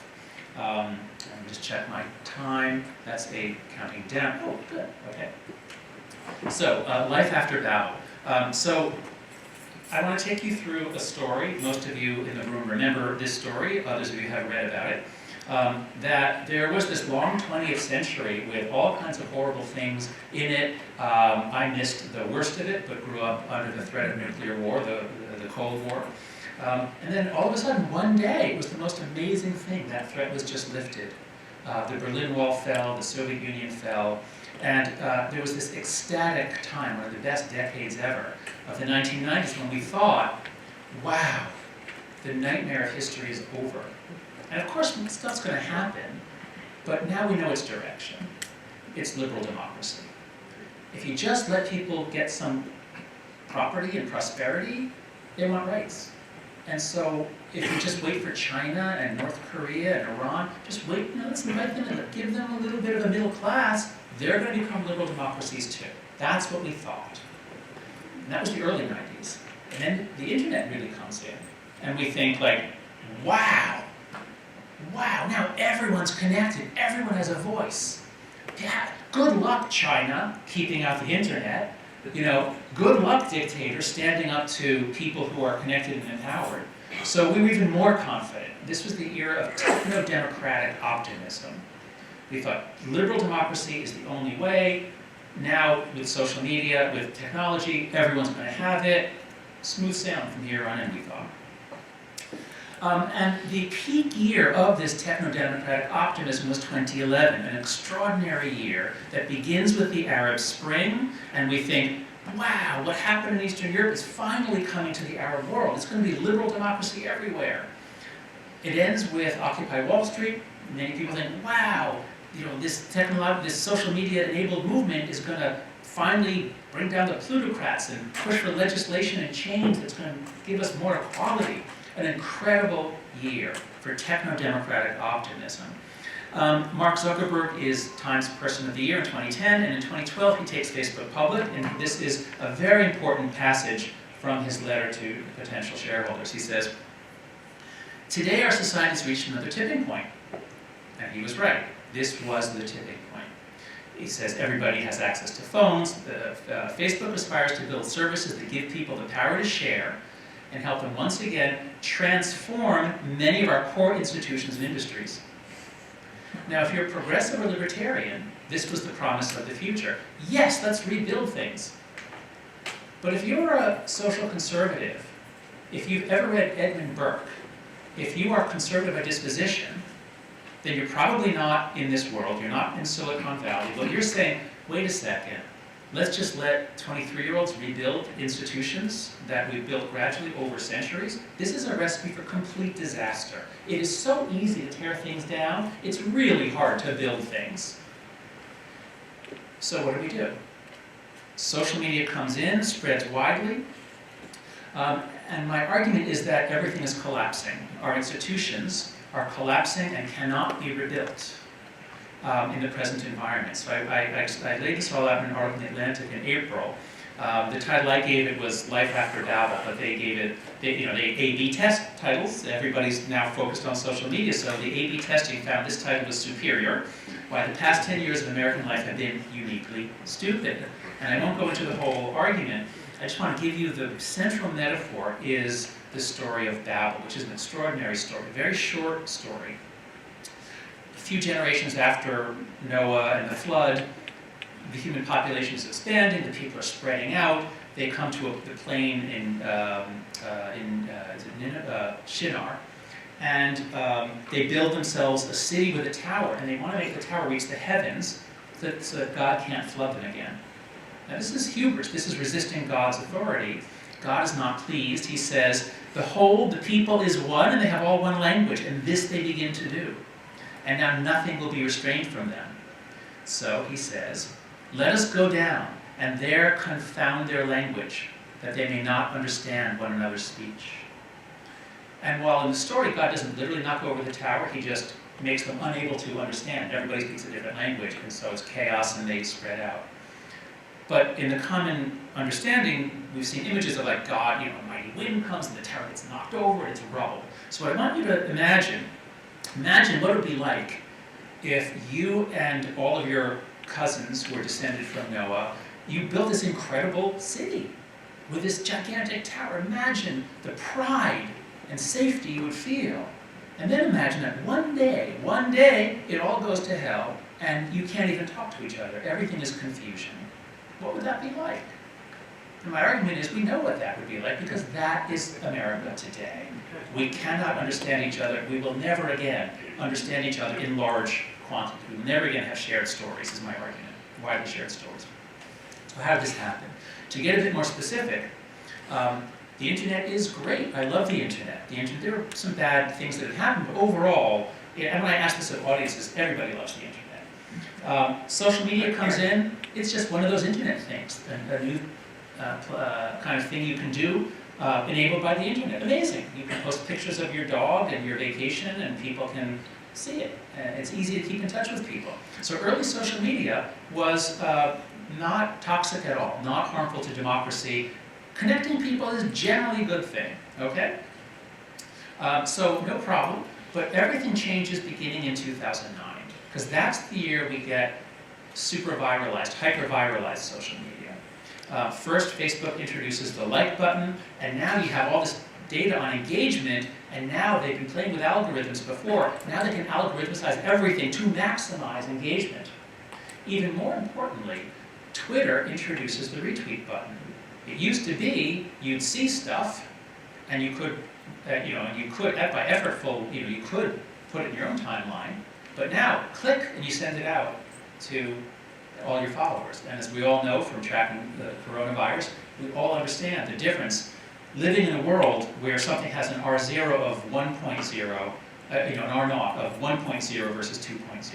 I mean, the extra virality from that increase is world-changing. So social media becomes super duper viral after 2009. It was not like this before 2009. And so the order of events goes like this. One of the engineers who created the retweet button at Twitter, and of course both platforms copied the other's innovations, and then everybody copies those two innovations. So one of the men who worked on the retweet button, he thought that this was going to give more voice to, everybody can get their word out. Yeah, everybody can get their word out, not just the people you want to get the word out. So before the retweet, he said, well, and this is the author of the article. Before the retweet, Twitter was a largely convivial place. After, all hell broke loose. And that was my experience of it too. But as this man Chris Wetherell said, when he saw the Twitter mobs forming, we just handed a loaded weapon to a 4-year-old. It wasn't like this in 2007 or 2008, but this is the 2010s. Everyone has a gun, a dark gun, whatever you want to call it, and everybody's shooting. A lot of us just try to keep our heads down. So in 2009, we get those innovations. In 2010, Facebook fully algorithmicizes its news feed and really commits to the business model that is breaking the world, which is the people using it are not the customers, they're the product, and the goal is to keep them on the platform. Upworthy masters headline repackaging, and then all the other major media outlets have to adapt to the fact that now everything goes through Facebook. You don't get your own customers anymore. A big innovation was Facebook introducing threaded comments, which says to everyone, even if you only have 7 followers, you can attack someone in the comment section. Whatever someone says in the comment section, you can attack them, and then millions of people will see your attack, and it's like, let's all fight with everybody in public. So this is, again, what makes social media not a place where we can have conversations, but it puts democratic discourse into the Roman Colosseum. Everybody's fighting in front of an audience. You cannot run a democracy if that's your public square.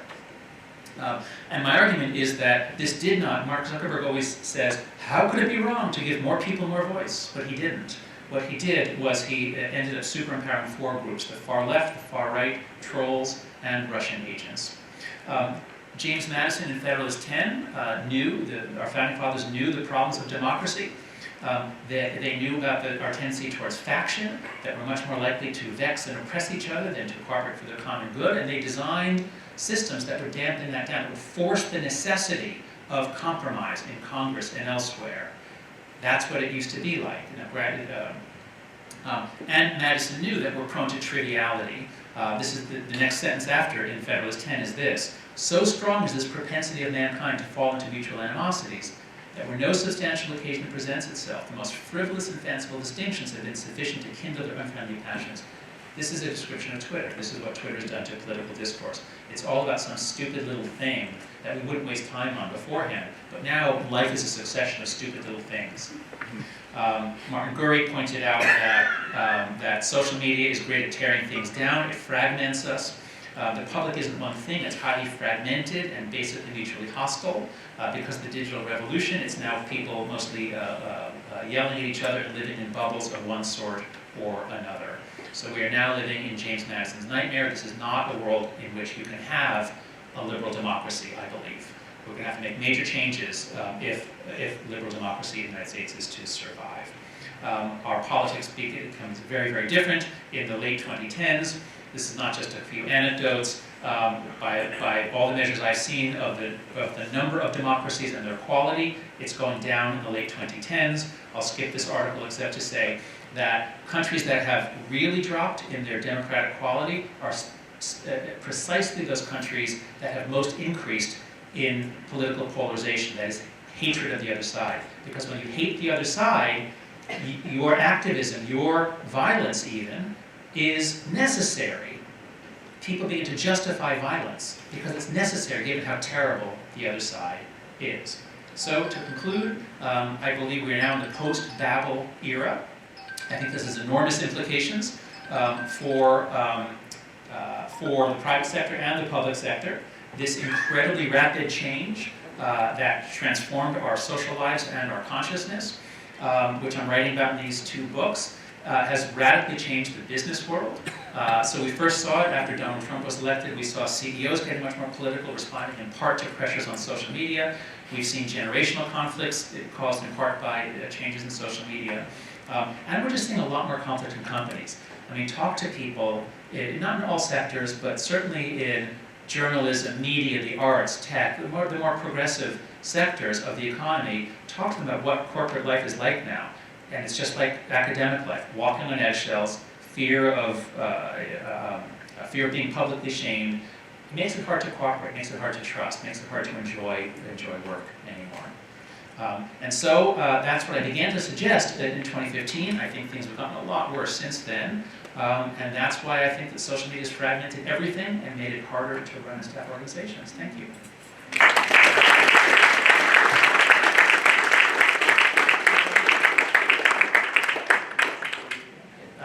We have some time for questions? Yeah. Yes, you choose to go ahead. Sorry, James McIntosh, Wall Street Journal. It's very interesting. I just wondered if you can talk a bit about how the tribalism that we see in the television media has fed it, because that seems to have risen perhaps slightly earlier, but to a just as great an extent. Yes. You didn't mention it, but no, you're right. It's discussed as a major impact on politics. It is, yes. So I didn't say it now, but I did say it in the Atlantic article, that if you look at the graphs of polarization, and I only focus on affective polarization, that is the degree in which you hate the other side. Political polarization is fine. Having people with different policy views is no problem. It's when you hate the other side. And if you look at the graphs, it was actually very low in the 40s, 50s, 60s, 70s. It begins rising in the 80s, 90s, in part because of cable TV, microcasting. The end of mass media, we moved to narrowcasting. So you're right, that's a big part, and that really contributes, especially radicalizes the Republican, the right in particular. And the lines just keep going up through the era of social media. And this is one of Facebook's rebuttals to me is, hey, it started before Facebook, so we can't be responsible. And there's some truth to that if you just look at cross-partisan hostility. But my argument here is twofold. First, this isn't just about cross-partisan. This is about the fragmentation of everything. Look within left-wing movements. They're all at each other's throats now. Now, of course, Monty Python argued that that was always that way, but it's much more so now because of social media. The other piece of it is, look what's happened to cable TV. Cable TV, like let's take Fox News, they used to be very good at finding stories that would outrage people, but like they had to have a producer, they had someone like look into it, and it took a while to find a good story. Now all you do, just open in the morning, open up Twitter, trending topics, you have this incredible market research firm telling you what is the most outrageous thing that I can take out of context today and put on in 5 minutes all day long. So cable TV is much nastier because of Twitter.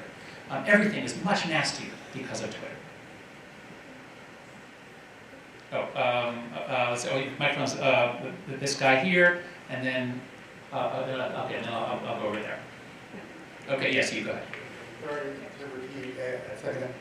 So, the expression that the Twitterverse is not the whole world. The focus on social media as driving everything, is there a risk of it being too limited a sample, like the restaurant downtown? 2009, you had the retweet and the like button. There's also the financial crisis in place, wiping out huge savings of people around the world, people losing their homes, a global phenomenon. We have from Chile to Sweden, populist movements coming in. I mean, the yellow vest, for instance, can that be explained by people on social media shouting at one another? No doubt that's an exacerbating factor, but how about Yes, sort no, of thank broader you. Yes, socioeconomic- no, for right-wing populist, well, actually for populist movements that are against the elites, yes. There you do find clear influence of economic factors and the global financial crisis. There I would agree with you. For teen mental health, there's no chance because it's the opposite. Teen mental health craters, so the economy craters in 2009, but there's no sign of a problem for teen mental health until 2013. And then as the economy is getting better and better and unemployment's going down and down, teen mental health is getting worse and worse. Also, the decline of democracies doesn't start right after the global financial crisis. It's only after 2016. It's only after, I think it has more to do with social media.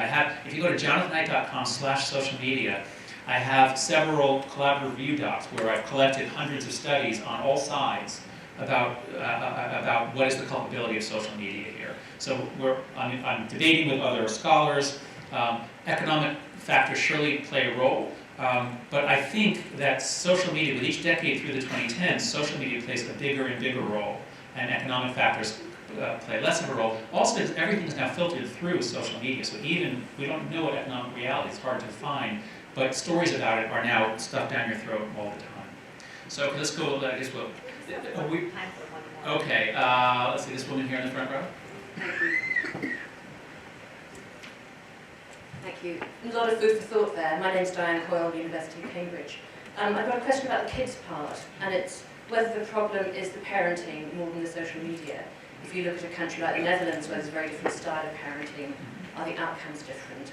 And secondly, isn't it a dynamic process, and won't whatever the generation that's post-Z, whatever we call it, A or AA, be itself different and much more sophisticated? So parenting matters a lot. It's not so much individual parenting. I believe it is the culture of parenthood such that kids, so in the Germanic countries, kids still are allowed out, kids are taught how to make fire when they're 6 years old, I'm told. There are forest schools. So the Germanic countries have done a good job of not overprotecting their kids. All the Anglo countries did the exact same thing at the same time, except for Australia and New Zealand, they were a few years delayed. But US, Canada, Britain, doing exactly the same thing, overprotecting the kids. So culture matters for whether it gives childhood or not. The second point was about future generations. Some things in life are negative feedback systems, like a pendulum, where the further out it goes, the more the pressure is to come back. Others are positive feedback systems, like a tower, where the further it goes, the faster it's going to fall. Gen X and the older millennials are the last Americans who played outside without guards, and they're raising their children overprotected. In about 10, 20 years, there'll be nobody left who remembers what it was like to let kids go outside and not think that they were going to get kidnapped. So I don't see, and plus, since Gen Z is so anxious, I don't see how they're ever going to let their kids out of their sight. So this is one of the reasons that I think we're in a positive feedback loop where rates of mental illness are going to just keep climbing until 120% of our kids are mentally ill. Okay, let's end on that note. I guess we're out of time. Thank you very much. Thanks so much. Welcome, everyone. And I see we have a need for bridging. And lucky you, it seems like I am the bridge, serving as a bridge here in multiple roles in terms of bridging the private and public sector. We also need to bridge micro and macro, and we need to bridge disciplines. We are even building a bridge between your restaurant in downtown and your lunch being served. So literally speaking, I'm the sandwich between the two. And so what we haven't talked about yet in that theme of capitalism and society is actually corporations and the role of academia. All right, so let me get started. Oops. Excellent. So let me get started and take the view of the corporations at this moment. Okay? From the company's perspective, from a big picture point of view, the key question is, do companies' social and environmental responsible practices help improve their competitiveness? The short answer to this question seems to be yes, they can. Not always. Of course, not always. But they can. And specifically, you can see this along several dimensions. First of all, companies' social and environmental responsible practices can help foster innovation and prevent knowledge leakage, to enhance employee governance, as we just heard also today, in terms of the restaurants, the employees in the restaurants. Correct? Surprise, surprise. If you actually treat your employees well, you're more likely to be able to attract talent, to motivate talent, and to retain talent. Companies' social and environmental responsible practice can also help companies differentiate themselves from their competitors on the product market, as well as on the market for government procurement contracts. And so as a result, it's perhaps not surprising that these practices can also help sustain their competitiveness during times of economic crisis. There's also related research that has shown that during the recent COVID crisis, that companies that have performed better in terms of their environmental and social practices, they have been more resilient. Okay? So as a result, if you take these into account, it is perhaps not surprising that companies' social and environmental responsible practices can positively affect shareholders' perception and shareholders' returns. So the bottom line is, companies' E and S practices can be beneficial to companies. Again, not always, but on average, they can. This begs then the question is, why then do these practices, why are they not core to company strategy and company's governance? Okay? Why? Well, one potential reason is that there's a lack of long-term orientation and a lack of good corporate governance practices, such as a lack of, as I said, a lack of long-term orientation, a lack of private incentives to care about these issues. And so, for example, in two related studies, we showed that well-designed governance practices, such as executive compensation, that is tied to long-term financial performance, not short-term, but longer-term financial performance, as well as executive compensation that is tied to social and performance outcomes, that this not only improves the sustainable business practices, but also firm value. So, in other words, the E and S of E, S, and G are not separate, as is often considered to be the case, but rather an integral part of G. For the economists in this room, G is a function of E and S. Okay? So, now, before I delve deeper into these studies about private incentives, let me take a step back and look at recent developments in the business environment. I don't need to tell you that companies are increasingly faced with risks and costs of climate change. We can see this in the increase in energy demand, damage of coastal property and infrastructure. We can also see this in the decrease in public health, water supply, agricultural production, etc. Companies also face increasing pressure from governments to take actions. Okay? So governments increasingly realize we need to take actions and regulate. For example, is the Paris Agreement, in which 195 nations agreed to limit global warming to below 2 degrees Celsius. Third, and we just heard this before, there's increasing social pressure on companies to take actions and to be more responsible. And this pressure is intensified with the use of social media. Just to give you two examples, for example, BlackRock was targeted as the largest driver of carbon destruction in a relatively recent campaign, well, that was 2018. Pretty sure we could find more recent newspaper about this as well. And another article shows you that social activists make pressure on investors to divest from companies that plunder the Amazon. Okay? Perhaps as a result of these different trends going on, it's not surprising that investors, the company shareholders, increasingly care about these practices of their portfolio companies. We can see this reflected in various ways.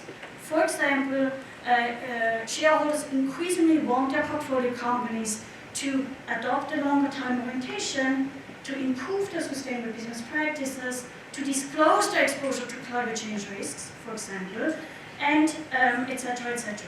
And so you can also see this trend reflected in the increasing number of signatories of the Principle of Responsible Investing Network, which is the larger network of responsible investors.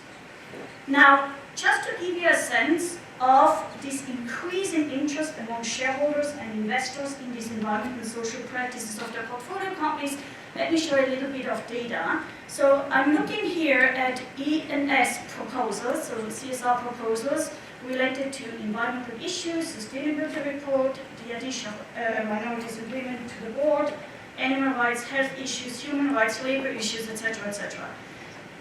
These were shareholder proposals submitted to the annual meeting to address these aspects. Now, what you can see here, and you can tell this data is a little bit outdated, so I should update it, but the trend has obviously intensified over the years.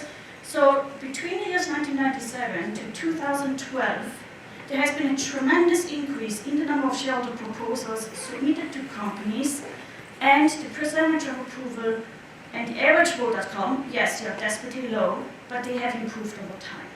Okay? And increasingly so now in the last decade. Now, you might wonder, what are these proposals about? Well, many of them are about environmental issues and labor issues. In most recent years, there has also been an increase in terms of social inequality, the addition of minorities and women to the board, as well as the disclosure of sustainability reports. Okay? You might wonder, who are these investors who care about environmental and social aspects and submit these proposals? Who are the lead investors submitting these proposals? Well, the most active investors, but also phenomenally unsuccessful in terms of getting the support and vote from the other investors, are religious groups. Okay? Similarly active, but more successful in getting broader support of other investors, are actually public pension funds and sustainable responsible investing funds. All right, so all to say, and I hope this signals to you that over time, investors have increasingly shown interest and pressure their portfolio companies to improve their sustainable business practices.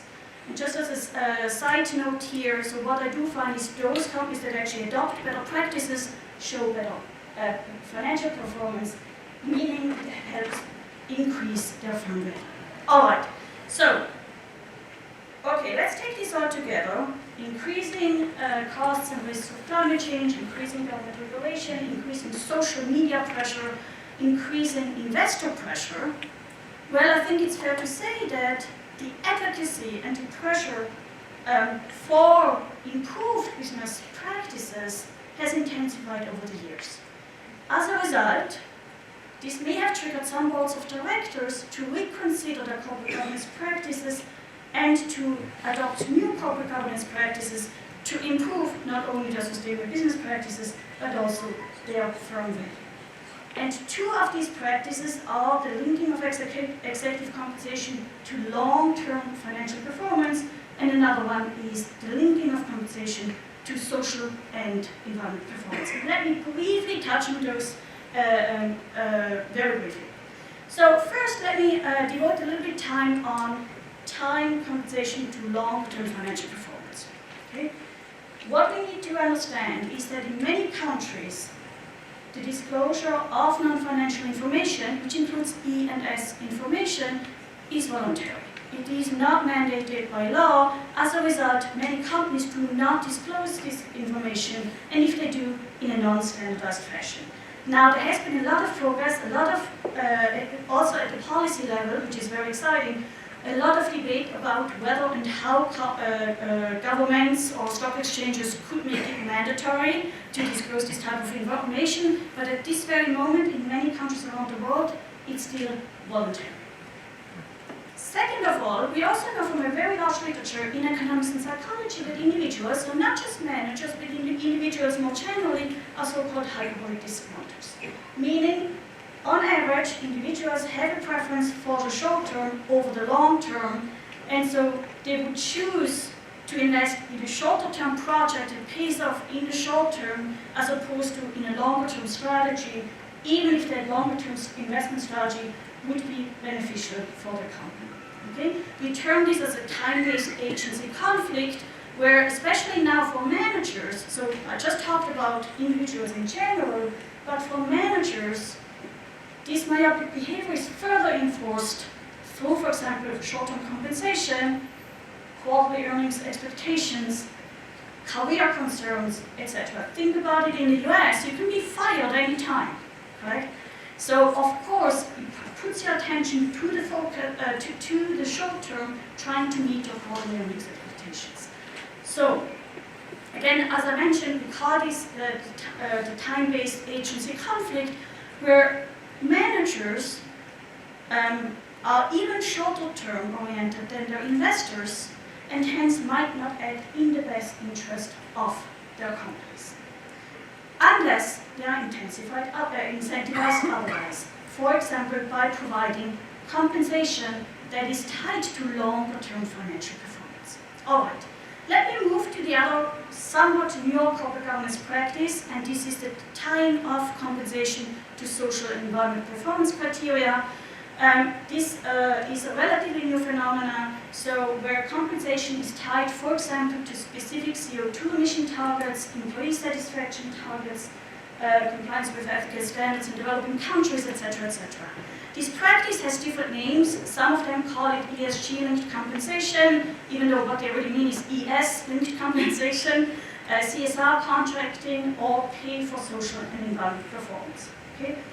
Now, going back to what I said before, we know that individuals in general are myopic. Managers tend to be even more myopic because of career concerns and short-term performance, compensation, etc., etc. So they have somewhat of a tendency to prefer investment strategies that pay off in the short term over the long term. In addition, managers face many, many demands from stakeholders, from their various constituencies, and these interests and demands might collide with each other. So you might have, for example, employees who care about their wage and how well they are being treated, while consumers care about the price, correct? And so who do you listen to? In a world where you have limited resources, financing constraints, who do you listen to? Whose needs and interests are you catering to? If you combine this with a somewhat myopic behavior, you as a manager are probably going to end up focusing on the more salient stakeholders, meaning, for example, employees and customers, more so than, for example, natural environment and local communities who cannot really speak up for themselves or are not necessarily having direct shorter-term financial performance implications. So, to address this, to direct the attention of managers to these stakeholders who might very much be valuable and material to the companies to firm value, but in the long term, not necessarily in the short term, what board of directors can do is tie the compensation to these social and environmental performance goals. Obviously, it doesn't come without caveats. It's very tricky to understand which metrics should you tie it to and how to assess, etc., etc. But this is one potential tool. Okay. So what are the key findings of these studies? Well, the tying of compensation to either longer-term financial performance criteria or to social and environmental performance criteria, on one hand, helps improve the firm's sustainable business practices and their innovativeness. It also increases their long-term operating performance. In the long term, not necessarily in the short term. Again, if the time horizon of the manager is not long enough, she or he might not understand that a certain strategy would be very much valuable to the company, and so therefore not invest in it. Okay? And lastly, it also helps increase shareholder value. Alright, so what does this mean? Why should we even care about this? What are the implications for practice? Well, these insights suggest that corporate short-termism is really hampering business success. Absent proper incentives, managers tend to underinvest in long-term strategies, which not only hurts the company and investors, but perhaps more importantly, society and the environment. And that the E and S of ESG are not separate, but rather an integral part of the governance of a company. All right, now a key question is, so ESG for Vadis, and as you know, speaking of social media, ESG has certainly been under attack in the past few weeks. So where are we going here, from here? Let me get back to the various system-level challenges we are facing in this world. Climate change, biodiversity loss, social inequality, poverty. I mean, you can really pick your favorite crisis here, right? The typical response of many of us in this room is it's the government's role to fix this crisis and to regulate. Most likely, this would be the first best solution. Unfortunately, though, when you look outside of the window, this is whatever the governments are doing, it's just not sufficient to help address this crisis, because otherwise we wouldn't be in the midst of these various crises. And this puts the spotlight on the private sector. What can the private sector do to help mitigate some of these crises, and to what extent? Okay? Now, the current practices of ESG, be it in the financial sector or in the private sector, are essentially very much confined to the firm level or the portfolio level. What do I mean by that? What I mean is, if we take, for example, climate change and the disclosure of climate risk, which is currently debated at the SEC, for example, there is much debate about making it mandatory to disclose Scope 1 and Scope 2, not necessarily Scope 3. So Scope 1 is the direct emissions of companies, Scope 2 are basically those of the energy you consume, and Scope 3 is the carbon footprint of your suppliers and your consumers. Okay? Now, clearly, Scope 3 is very, very hard to assess, and it's not under direct control of the focal firm. So, there are arguments for saying, let's just make it mandatory to disclose Scope 1 and Scope 2, not Scope 3. Clearly, it would already be an enhancement, an improvement of the status quo, where we are now, because we don't have any mandatory disclosure at all. But if we don't consider Scope 3, what likely happens is that companies start divesting their most emission-intensive operations. Scope 1 becomes Scope 3. On file, what we assess how a company performs in terms of their E looks like the company cleaned up its act, but nothing has changed with respect to climate change, because all it did is really divest their climate change to some supplier. Similarly, we can make an example with diversity, equity, inclusion, a very sensitive, a very important topic, especially in the US. Well, I shouldn't say topic, issue. Now, the current way we assess companies' social performance in this dimension is, for example, how many women and minorities do you have on board? How many women and minorities do you have in top management? What this likely leads to is a reshuffling of talent between one top company to the other top company, from one Ivy League school to the other Ivy League school. But it does not mean that it increases the accessibility and social mobility and allows more women and minorities to get into the system and move up the ladder. Okay? So what we currently have is not sufficient. Another example, I'm not going to bother you with too many examples, but I think it's worthwhile to think about those things. Modern portfolio theory. Now the room's silent. If you think about it, there's no such thing like hedging climate risks. It's quite stupid if you think about it. What you can do is hedge the risk of your portfolio towards the news of climate change in the short term. But this does not take into account the long-term implications of your investments on climate change, nor does it take into account the increasing costs and risks of climate change on your portfolio's performance. Okay? What we assume in this theory is that systemic risks are exogenous not endogenous. Okay, I think I made my point here. What we need is new theories. We need new practices. So there are two key missing links. One is many theories, and now I'm coming to kind of academia, but it also obviously applies to practice. Our thinking is very much stuck at the portfolio level or at the firm level. We don't consider the system, that bridge between system level challenges and the firm level or the portfolio level. So what we really need is to account for what is the risk exposure of companies and investors to these system level challenges, but vice versa also, what are the potential opportunities and returns of the system, and what are the implications for the business. Okay? What is also very often missing, is the bridging between the public and the private sector. If you look at in finance, that would be blended finance. In order to address many of these system-level challenges, the typical way of having funded climate change, biodiversity loss, social inequality, etc., has been through public funding.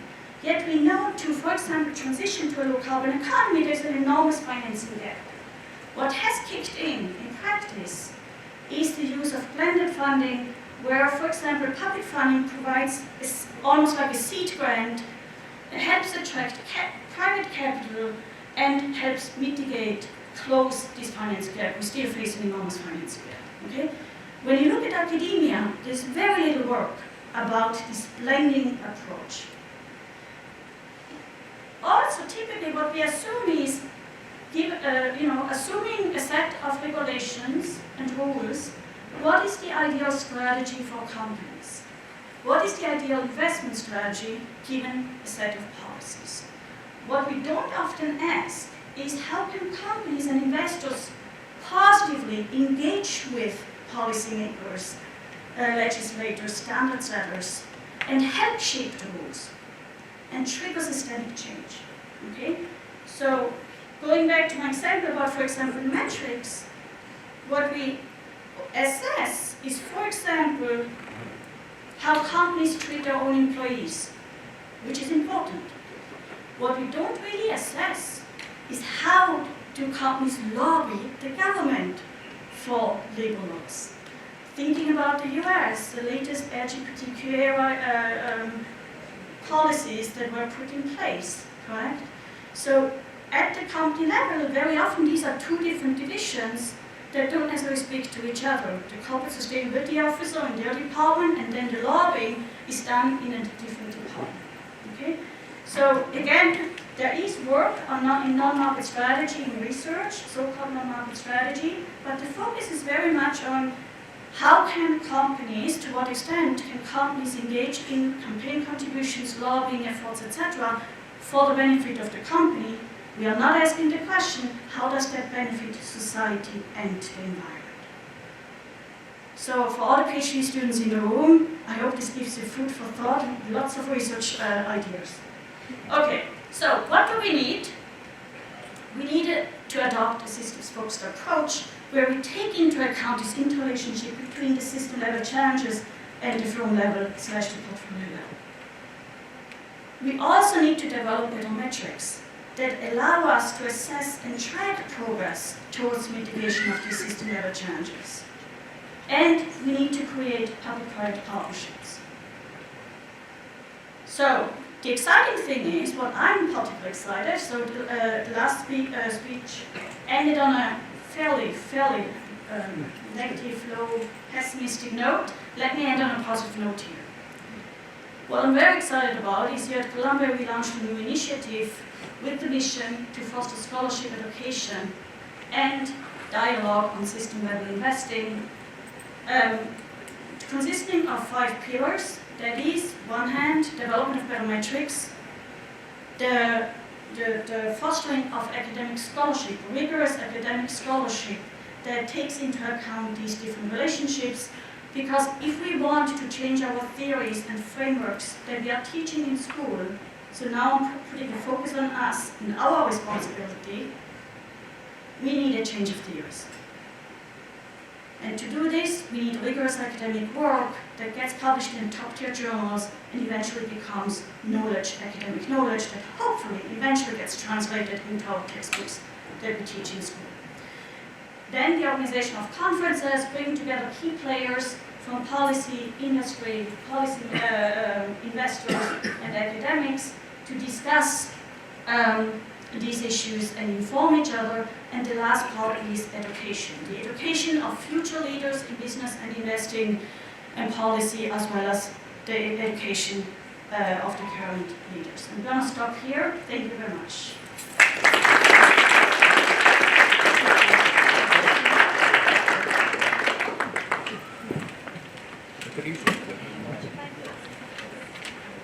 Thank you.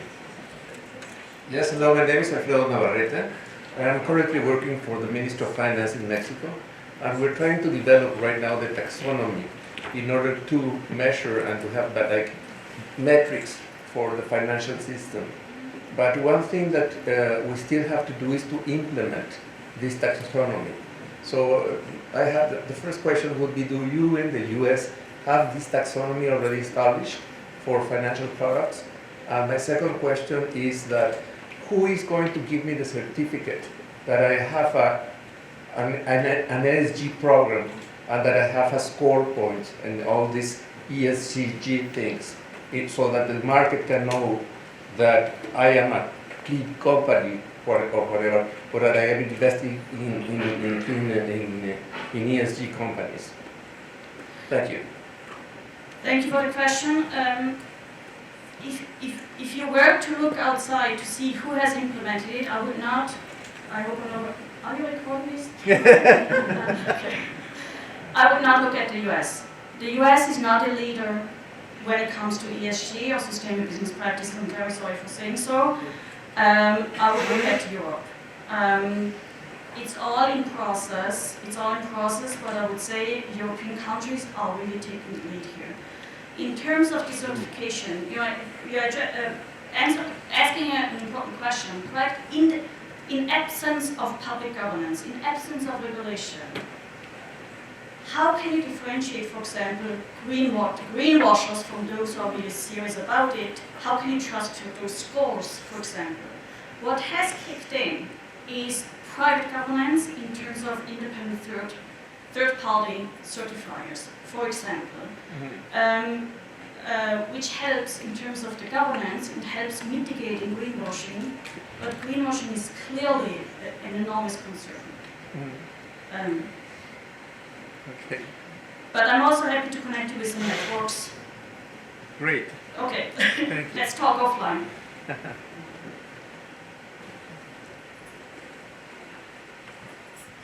Hi, thank you very much. That was great. I'm Bob Hurley. I teach at Ford and I do research on organizational trustworthiness.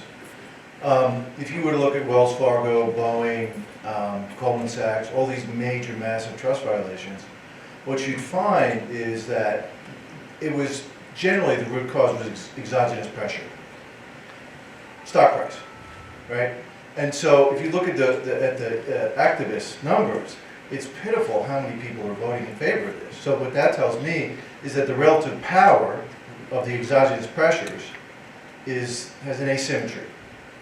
So one way to think about it is you have to restructure the exogenous pressures to force organizations into an adaptive mechanism to do what it is you're trying to do. How would we do that? We could do it through regulation, but then people might argue that that is going to lead to less dynamism.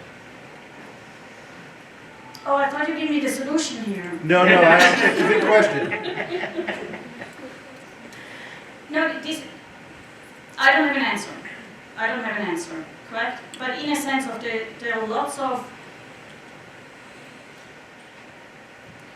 opportunities of bridging. Bridging in terms of understanding corporations can play an active role in helping inform and positively shape policy. I'm not saying against climate policy, but in favor of designing climate policy also, correct, for example. I don't have an answer. I literally don't have an answer.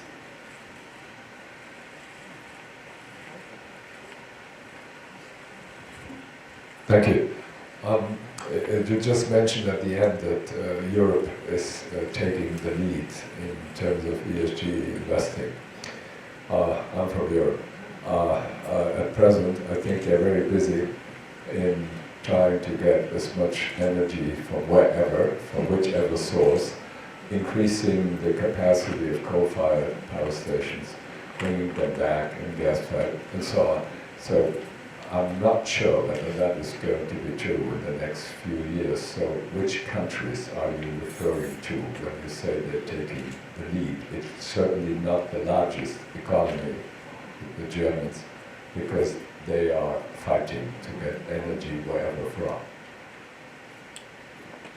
Well, energy is one aspect, right? So if we are thinking about, so I don't necessarily want to only focus on climate, because obviously climate also interrelates with social inequality, poverty, etc., and biodiversity loss. But if we look at now, for example, climate, energy is only one aspect, one contributor to climate. I would say leading corporations that have been active in sustainable investing, I would say UK, France, Germany, Netherlands. But obviously, facing so many challenges in this world, including the war in the Ukraine, Russia, it's tricky, correct? It's very complex. And how to transition to a low-carbon economy without worsening social inequality, but still ensuring access to energy. Should I say again? I don't have the answer. I only have questions. But in a sense of it, it does point towards we need to sit at the same table. This question cannot just be answered by political scientists or governments. Companies need to come to the table. Sociologists need to come to the table and hopefully develop a solution. I know that's not a satisfactory answer. We'll just do a few more. Here's one more. We'll do two. Hi, can I just ask you, as an economist, so carbon emissions are an externality. How can it be that you're finding that companies make more money if they voluntarily internalise the costs of that externality rather than free riding on it? Or is it just that you're saying they should act ahead of government action, which you appear to regard as inevitable? There are different ways. On one hand, there's also a lot of waste, correct? So just, for example, easy example, going outside of the room and turning off the light might actually save you energy, improve your environmental score, and reduce your costs, for example. But there are certainly also boundaries to the extent that you can improve your firm value by improving your environmental, by internalizing the externalities. Research suggests we have not reached that optimal point yet. Do you see what I mean? Like there's potential for improvement along both dimensions, environmental performance as well as financial performance. At some point you would expect it triggers off, that it would be more costly than otherwise. But what also plays in is increasing increasing government regulation, increasing costs and risk of climate change, physical damage, just look at Florida nowadays. That certainly also are direct costs to the company.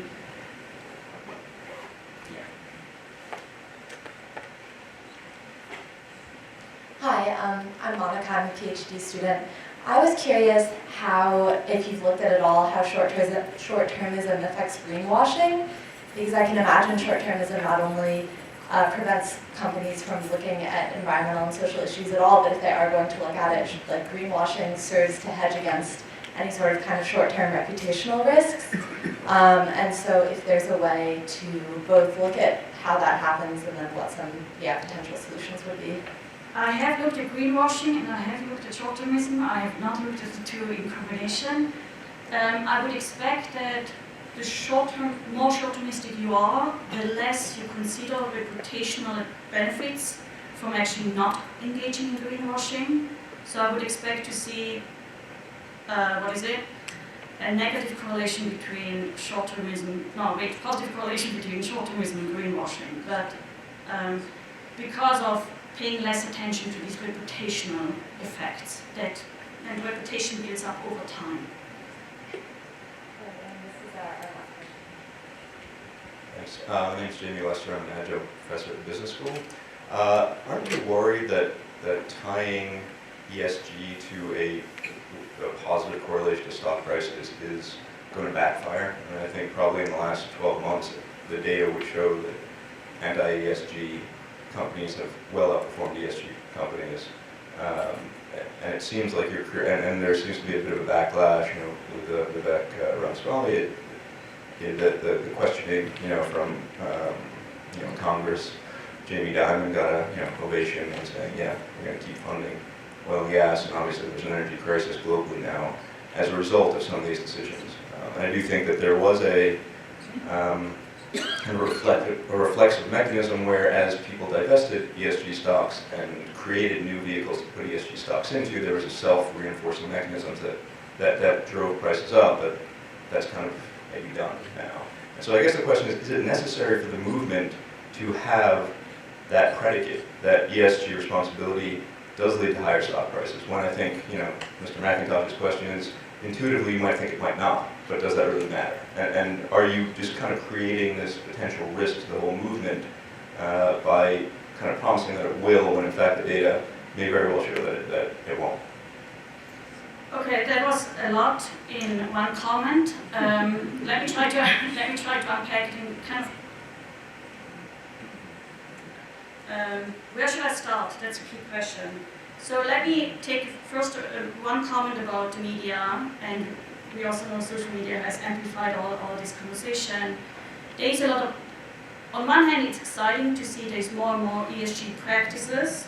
Okay, more and more companies and investors are engaging in ESG. On the other hand, that this hype has also led to several companies and investors to come into this space who are not serious and to engage in greenwashing. Going back to your comment about greenwashing. In absence of regulation, this concern is particularly there, correct? Now, there are certainly concerns with ESG. And as I mentioned in the beginning, ESG is not always beneficial. Not always. Of course not always. What is always, correct? If you think about innovation entrepreneurship, we all consider innovation entrepreneurship to be good for society. That's on average. How many entrepreneurs really succeed? Correct? So when I say on average, that rigorous research suggests that there is a positive correlation. Some of them point towards a causal relationship. This is on average. Okay, on that one, but in terms of a lot of the debate in the media currently, I think they are missing the point. They are simply missing the point. It's being politicized, and I just had a panel discussion yesterday, and I can tell you I'm tired of it. But what we really need is really a shift in focus. The way ESG has been practiced is, as I mentioned, very much confined to the firm level and not necessarily understanding what's the bigger issue. Correct? So, if we think about, for example, climate crisis, social inequality, social unrest, these are risks. These are direct risks and costs to companies. So if the system collapses, that also immediately hurts the pie to some extent.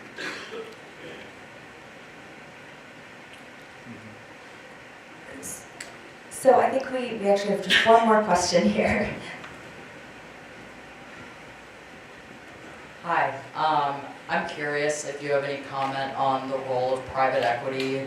I saw it mentioned briefly on a slide on sort of like this focus on short-term returns over long-term gain.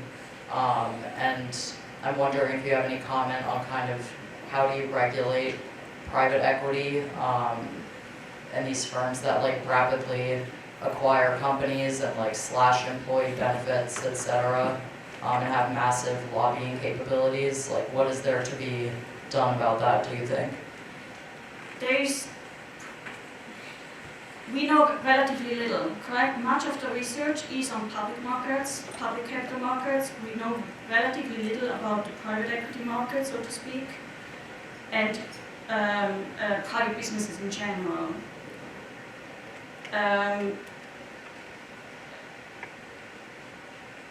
Let me stop there. Not stop there. Let me make a pause there. One thing we also need to consider, and we consider too little, and it relates to your question, is, as I mentioned, much of the research and our understanding is based on public companies and public capital markets. So if we put in place some policies that only affect public capital, how does that potentially then influence companies to go private? And does this potentially worsen the social environmental practices? We don't know. But there is a risk, depending on how we go, that it gets worse, correct? If they actually go private. You could also make the argument, if they go private, it releases them from a lot of pressure and they can actually engage in more longer-term investment strategies. It's unclear. It's unclear. It's a great pleasure to introduce our luncheon speaker, Margaret Levy, who is a senior fellow at the Center for Democracy, Development, and the Rule of Law at Stanford University, a senior fellow at the Woods Institute for the Environment, co-director of the Stanford Ethics Society and Technology Hub, and the Jer L. Baccarat Professor Emerita of International Studies at the University of Washington. Formerly, she was the Sarah Miller McCune Director of the Center for Advanced Study in the Behavioral Sciences at Stanford, where she remains as a faculty fellow. I feel connected to Margaret as I worked in 69-70 at CASBS, luckily in the cabin next to John Rawls.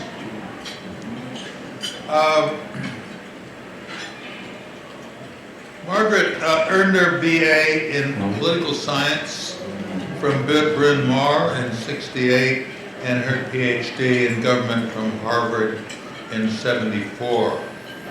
During these years, she had a strong interest in urban politics and was involved in the civil rights, anti-war, and women's movements. Graduating, she joined the faculty at the University of Washington, where she met and sometimes taught with Nobel laureate in economics Douglas North. An underlying question throughout her years of research is how to improve the quality of government. She has made groundbreaking contributions to the understanding of the bases for government legitimacy, the conditions for and sequence of trust and distrust, compliance and resistance, and individual versus collective action.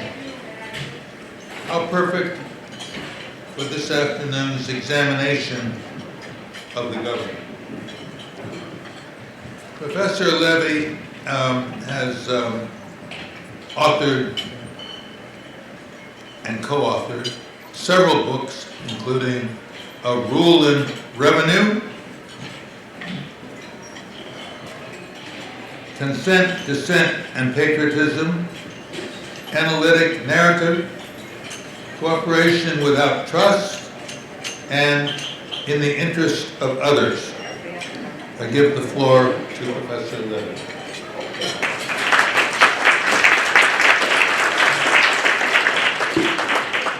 Thank you, Ned. It's my great pleasure to be here. I am not between lunch and dessert because there is no dessert. I guess I'm the loser. And we'll see if that's true or not.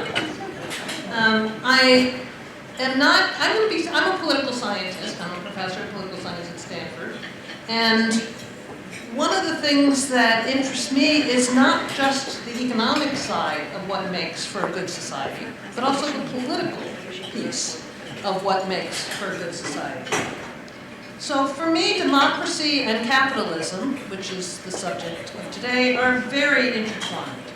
My priors are that you can't have a healthy democracy that produces mass flourishing without a healthy democracy. So how do we achieve a healthy democracy? I've been looking at that question in a lot of ways that Ned has already mentioned. I do have some slides that were just going to be illustrative, but oh, here's the thing. But there's some other ways in which I've been investigating that question more recently that I'll draw on in my comments today. One is a program at the Center for Advanced Study in Behavioral Sciences, which I directed the program as well as the center, on the moral political economy. What it means, how we create it, what it looked like in the past, what it looks like in the future. My understanding there, and our understanding, is that every political economy is a political economy, and every political economy has values and a morality. And the question is, what kind of moral political economy do we want to create for the future? Not necessarily the one Adam Smith created, who gets called one a lot. I'm not going to cite Genesis today, though several people have. But we do need to think about what the moral political economy constitutes and what one should be in the next period of time. And this means thinking about the institutions that we need for the future, which ones need to change, which ones we keep, and thinking about the political and social, as well as the economic aspects of a moral political economy. And one of the things that we emphasize in this little book that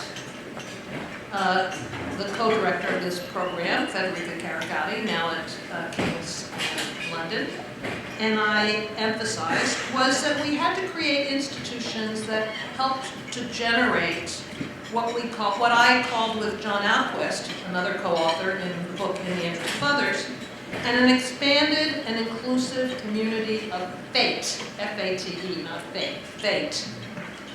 This gets beyond John Haidt's battle. I think we don't have to live with the battle that might well now be existing, but we can get beyond that, and I can cite instances, probably not in the talk, of how we have succeeded in that. So in thinking about democracy, we're thinking about how that fits with this new moral political economy.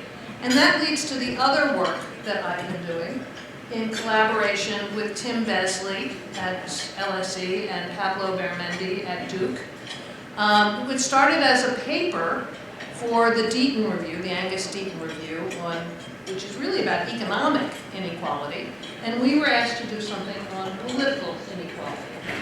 We wrote the paper, it's available on the web, and what the paper did more than anything was make us realize that this was an under-theorized, under-conceptualized, and under-measured subject, and that there were a lot of complexities we really had to understand. So we're now working on a book on that subject, which means that this talk will be a talk with a lot of loose threads, because we've just really started on the book, and what I really invite you to do is in your questions and in our free time with each other, or email me.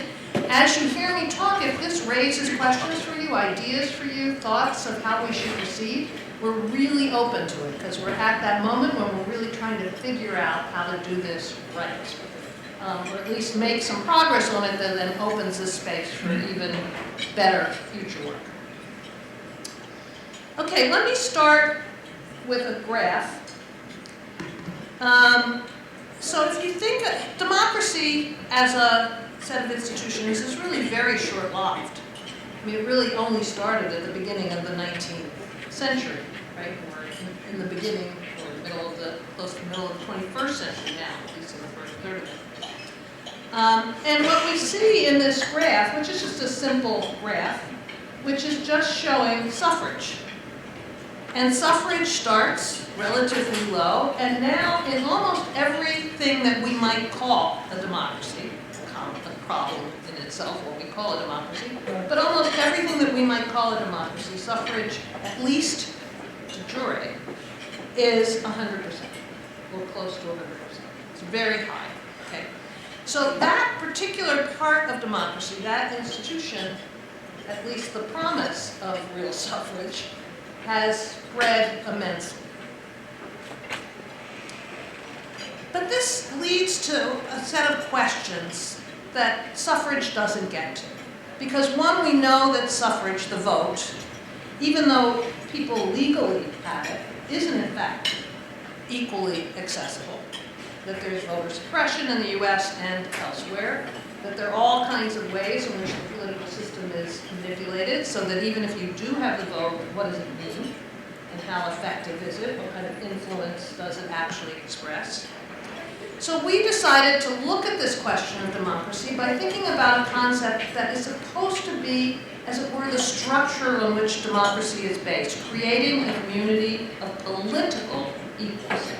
Now that's different from economic equals, because they may not be economic equals, but are the institutions ensuring that everybody's voice is equally heard and everybody's capacity to be effective is more or less equally shared?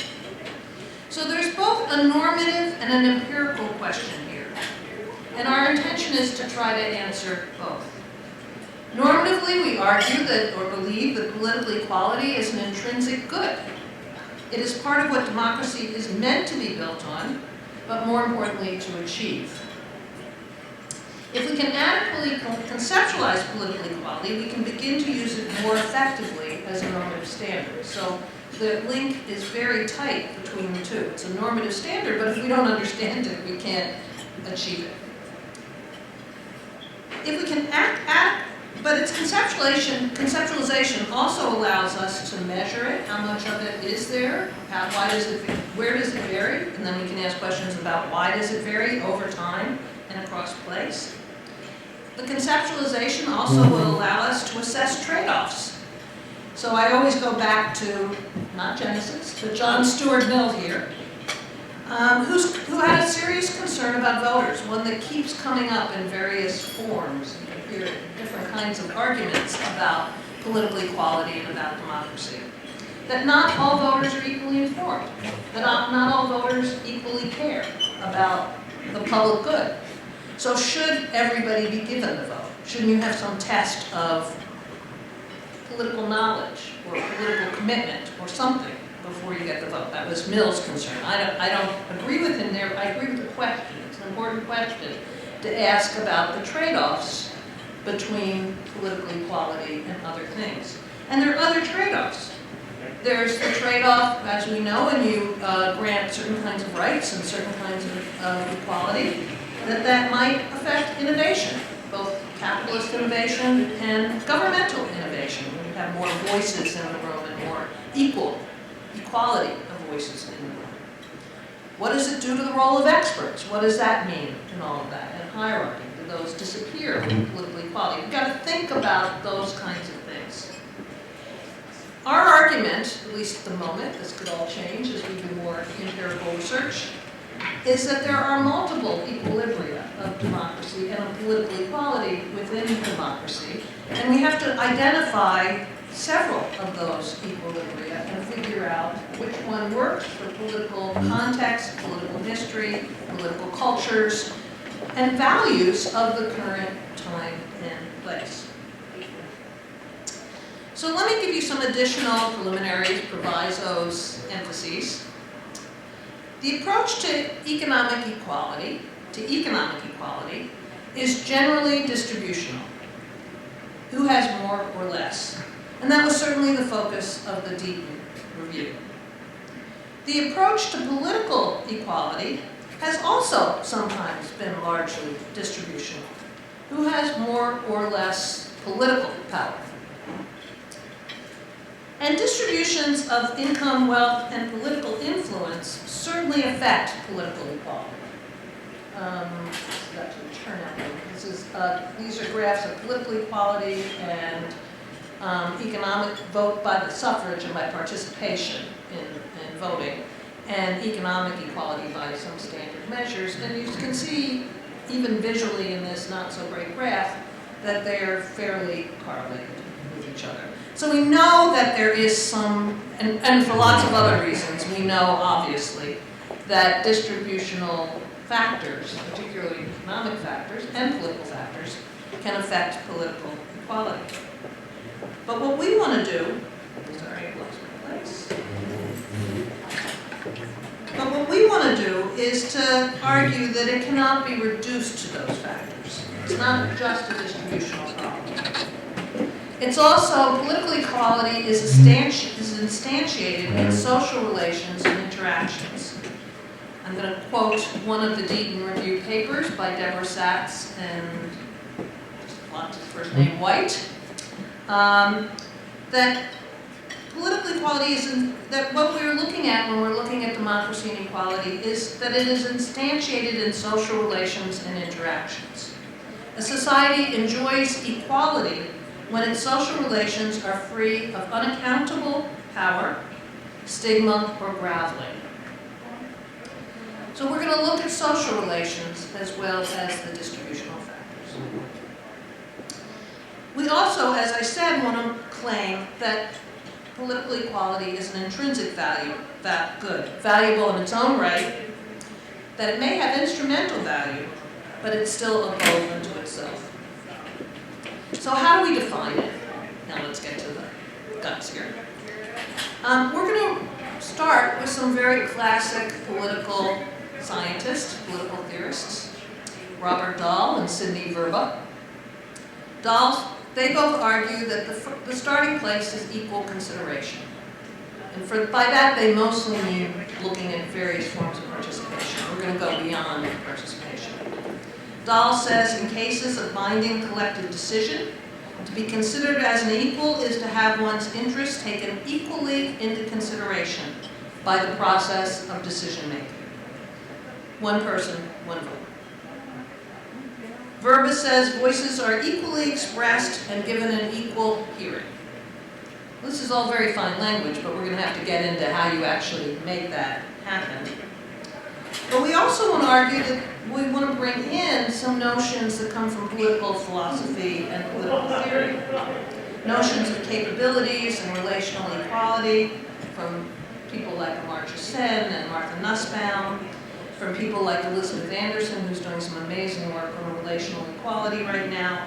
I've already mentioned Deborah Sachs's work, Danielle Allen's work on difference without domination. She's about to come out with an incredibly great book on democracy and how to think about that. So we need to think about the concepts that they bring to bear in all that. Talk about them and bring them into the discussion. And to do that, to pay attention to Dahl and Verba and equal consideration, and to pay attention to what these political philosophers are really making us think about. We have to emphasize processes, the processes and practices that facilitate equal consideration. So what are the processes that matter? How do we assess whether there is equal consideration in practice?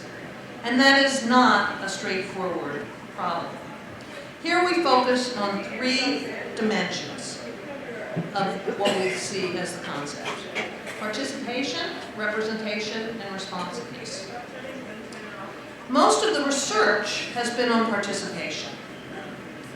I showed you figure 1 about the turnout. Let me go back. This is a figure. That was the first figure I showed you. This one was about the granting of suffrage.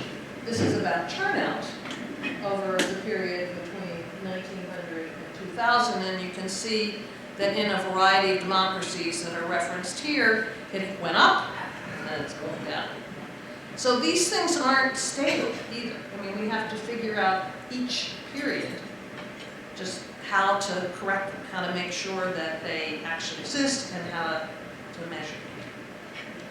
But most of the research has been on these kinds of questions. Is there suffrage? How much turnout is there? And other forms of participation, like organizations, lobbying groups, to some extent mobilization.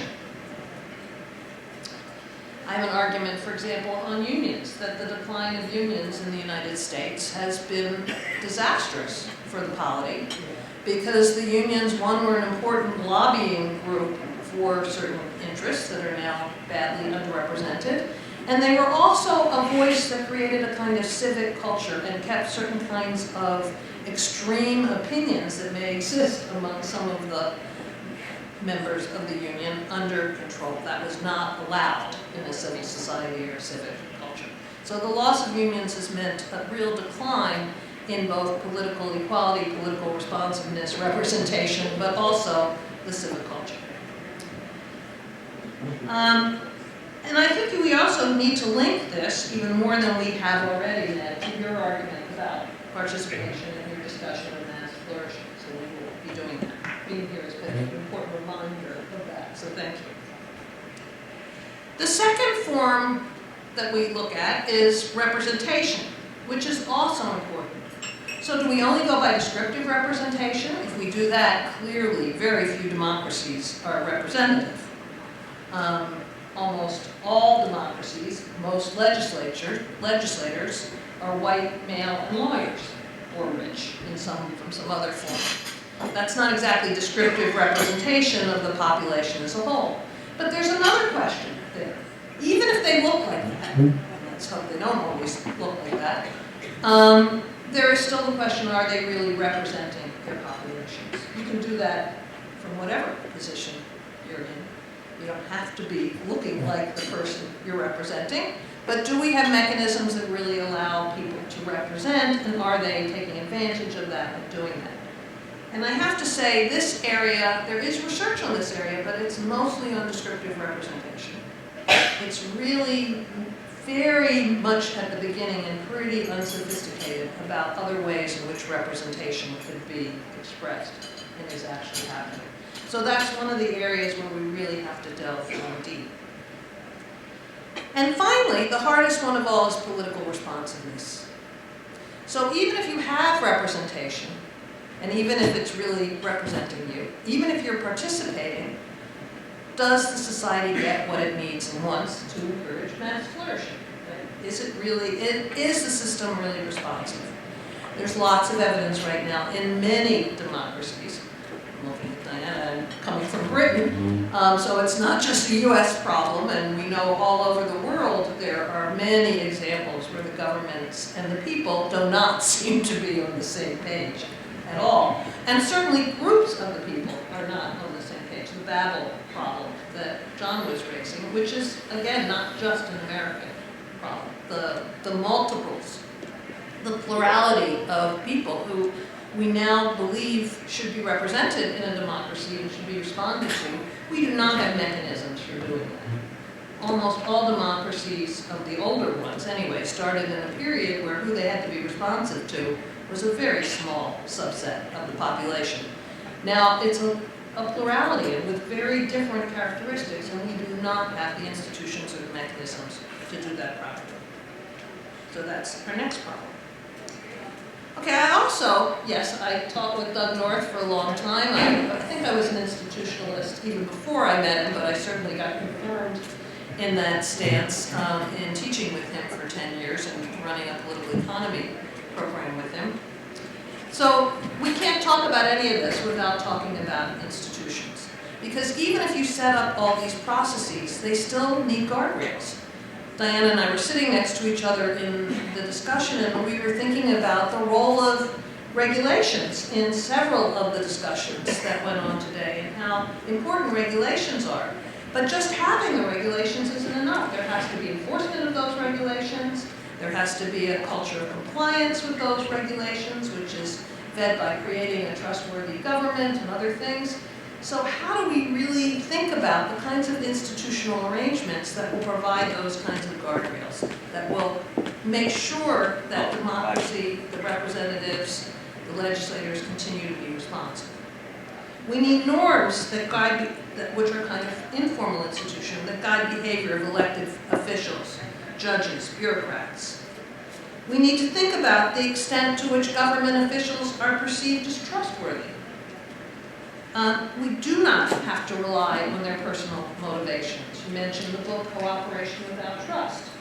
A lot of what we argue, Russell Hart and Karen Cook and I argue in that book, is that you set up arrangements so that you can ensure that organizational actors, government actors, are in fact going to act in a way that their incentives are aligned with the interest of those that they are supposed to serve, so that you don't have to rely on their personal motivations. You rely more on the institutions and assess the trustworthiness of the institutional arrangements.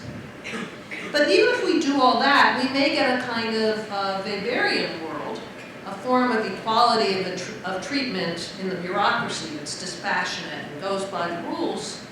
But that's not always the best or most responsive way for bureaucracy to behave. Here I'm thinking about the wonderful work of Hilary Cotta about transforming the welfare system in Britain, and really thinking about what a family needs as a unit, or even an individual needs, so that you don't have 14 different people coming in for each piece of the dysfunction of a particular family or person. Someone dealing with the truancy, someone dealing with the mental problem, someone dealing with the addiction, someone else, and they're not talking to each other, coordinating, or really helping the person involved, though they may all be dispassionate. So we may, and they may even be empathetic, but we need to really think about how these systems are organized so that they really respond to the people they're supposed to respond to. So we're back to the role of relations and transactions. We also have to think, I told you this talk would be a little disjointed, we also have to think hard about political power. This is what I was raised on as an undergraduate. I was a student of someone named Peter Backrath, a name that may be familiar to a few of you still, but created the second face of power. There were three faces of power. Dawes was the first, and Steve Luke's, still with us, was the third. So I want to emphasize that there are two faces to the faces. One is compatible with political equality, and the other undermines it. Accountable authority granted through democratic processes is an acceptable form of power.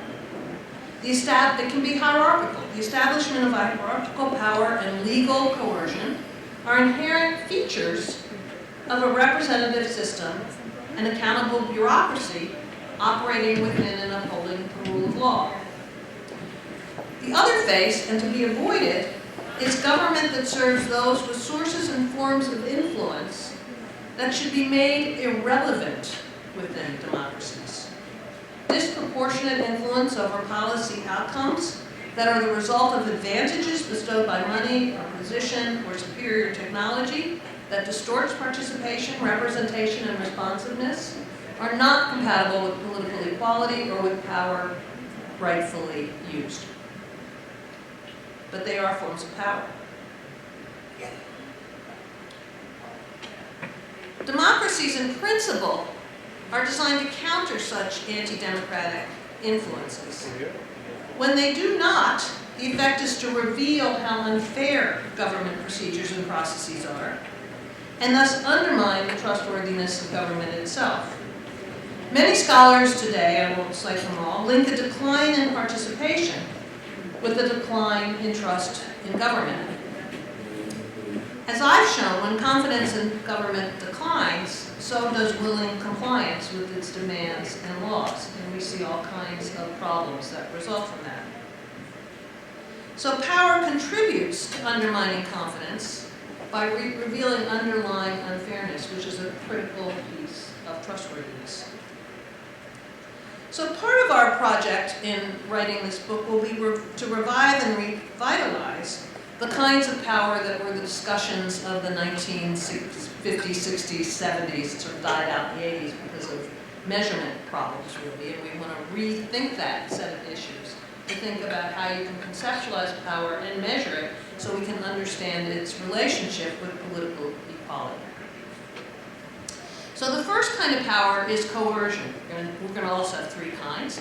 The first is coercion, And it can be, as I said, legitimate in the Weberian sense, ensuring that the delegated authorities have the means to enforce the laws according to the prevailing rules and norms. But it can also be democratically problematic. Private individuals and groups taking the laws into their own hands, special interests, undemocratically capturing part of the apparatus of the state to impose their ideas of migration, labor, racial, or religious orders. Second kind of power is agenda setting. Under democratic and constitutional constraints, we want to have some people to have some hierarchical power. We have a representative set democracies in most countries, not direct democracy, not fully participatory democracy. We want people to have delegated responsibility to figure out the laws, to gather the expertise that is needed, to think about the problems, so that it's responsive to public votes, demands, and pressures, but done in a way that is really taking the whole and the public good into account. Lobbying is not out of the question, but it is regulated so it doesn't lead to extraordinary influence. But then there can be agenda setting, which is problematic for democracy and represents the unequal distribution of power and resources that should be kept out of the system. Buying votes and influence through campaign finance of the kind that we have in the US, for example. Demagogues, non-democratic rules that block votes and voices and distort representation. Social media, but I'm going to come back to that. The hardest one we're calling mindset, rather than hegemony or ideology. It's the ways in which people think about the world and the world that they're in and how they understand it. We do want to, following Sid Verba and others, create a civic culture that recognizes the plurality of voices and the legitimacy of difference. But we don't want brainwashing, the Facebook kind, the Twitter kind, the kind of manipulation that of our approaches, of our information, of our thinking that has become so problematic today, as John has pointed out. We don't want unfounded conspiracy theories. We don't want biases that inhibit capacities and capabilities and make it hard to really achieve all you could, and undermine meaningful autonomy. So what we hope to show as we proceed in this book is that political equality is a worthy ideal and intrinsic good, and it absolutely has to be part of democracy, that it's a basis for democracy and an outcome of democracy. So it supports democracy, but also is created by democratic rules. We can measure aspects of it and assess how well we are doing and what the various forms of it might look like. So we have multiple models, not just one. But we also have to recognize that there are always trade-offs. More political equality means more voices, which means plurality and wisdom of the crowds, but also more contestation, even polarization, and an intensification of uneven preparation for the vote or for expertise.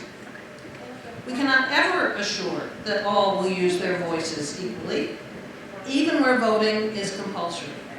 But we can try to ensure that everyone has the right and capability and possibility to express their voice, should they choose to, and that their concerns are taken into account, even if they don't actively express their voice. That's what we hope to find. But we may learn that political equality is a nearly impossible goal, or undermines rather than supports Republican forms of democracy, and we might find something even more surprising. But whatever we find, the effect will, we hope, make government processes more participatory, representative, and responsive. Thank you.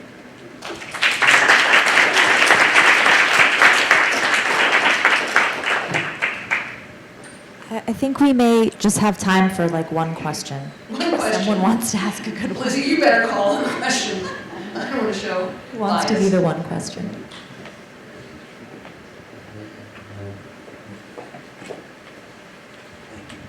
Thank you. That was wonderful, wonderful presentation. Thank you. As you go forward, Could you introduce yourself? Sorry. sure, I'm Catherine's dad. I was an economics major in college, but I'm a lawyer. But I'm not rich. So is my husband. Oh, okay. You mentioned right at the beginning, one person, one vote, as the basis of political equality. And as you go forward in in doing this book, I would suggest two areas to focus on, just from my own experience, and that is one, gerrymandering. Yeah, absolutely. The law, the cases that have come down have basically said it's legal. In the U.S. In the U.S. And we have representatives choosing their voters instead of the voters choosing the representatives. And I would think that would be a real fertile area. The other is one that, again, is very topical, and that's police relations. And in terms of the governance of police and civilian input or oversight, and finding political equality, because as you said, the legitimacy of their authority, of their power, really has to be something that people believe in to follow the laws. And I think that's another area that your research could be very helpful in, particularly as we have more and more consent decrees going forward. It's saying what local police departments should look like to have political equality. And believe it or not, that's probably the basis for decreasing crime in America, is having more faith in police, more legitimacy, more political equality. Thank you very much. Do I have time to say anything in response, Lizzie? Making sure, don't violate the rules here, compliant. Yes, thank you for those excellent suggestions. To reassure you, Pablo Bermendi, one of the co-authors, is a political geographer who has done a lot of work on the geographical bases of political access.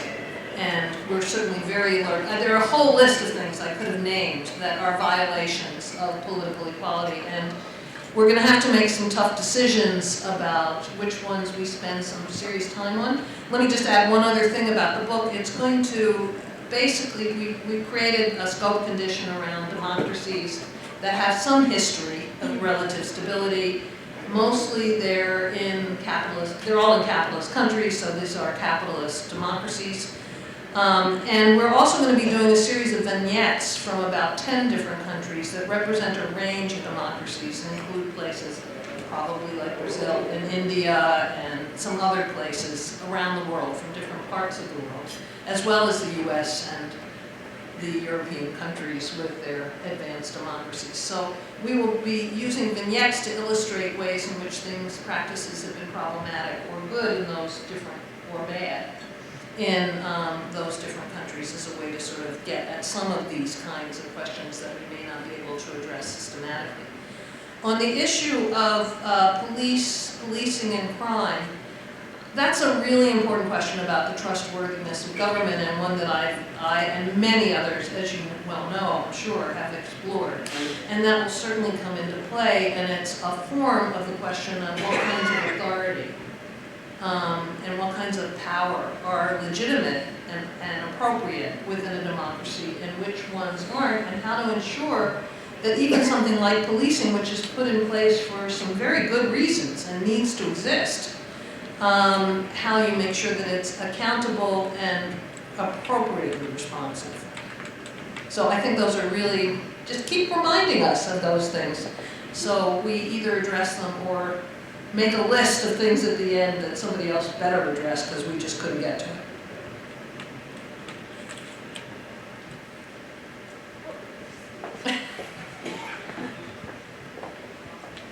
Tay Rubez from Global Reach. I have a rather basic question, which is how do we ensure that U.S. democracy lasts long enough for your book to come out? I mean, it's a fairly serious question. No, I hear you. But Carla, how do we amp up participation in the near future? Well, yes, I think that's a very serious, frightening question. It's not just a question of amping up participation, it's ensuring that those who want to participate can, and not just that some of them can. So, and that gets back a little bit to the question of gerrymandering and who's being enabled and who hasn't been enabled. We are not going to solve that by November. So this election, I mean, we can pour money into helping the vote get turned out and these rules that are blocking people be challenged. We can pour money into that, and there's some very, as we know, sophisticated players in the game now. Some well-known, like Stacey Abrams, who are fighting it, but some not so well-known. There are a lot of organizations out there, as you must know, that are doing some amazingly good work that is really evidence-based, that is really trying to figure out where it makes a difference to put money and to put energy and how to do that. I mean, we're using the best of social science tools, finally, to really think about electoral strategies. So, I mean, this conference has revealed both dystopian visions of the future and some mildly optimistic visions of the future. I'm of the mildly optimistic view. I mean, if you look at the longue durée, which isn't that long as I mentioned, of democracy, even the American, US democracy, this is hardly the first time we've had serious polarization. We did have a civil war. We did have McCarthyism. John said he grew up under the shadow of the Cold War. I grew up under the shadow of McCarthyism before the Cold War. I mean, it was tied up with the Cold War, obviously, but it was a whole nother threat in and of itself if you lived through it, as some of us did. So, you know, this is not the first time the country has faced that kind of threat. I'm mildly optimistic that we find our way through this. We're beginning to see indications that people are mobilizing, that people are raising questions, that there's challenges going on. I mean, even the Supreme Court seems to be questioning its stances now, which is remarkable to me. I'll believe it when I see it. But, you know, there is something in the air. So I think we just have to help those tides along. I wish I could say more. I wish I had an answer that was clear and definitive. I think that, you know, if democracy dies before the book will come out, I suspect we'll still get, in the US, I suspect we'll still get the book out in Australia or something. So the book will come out.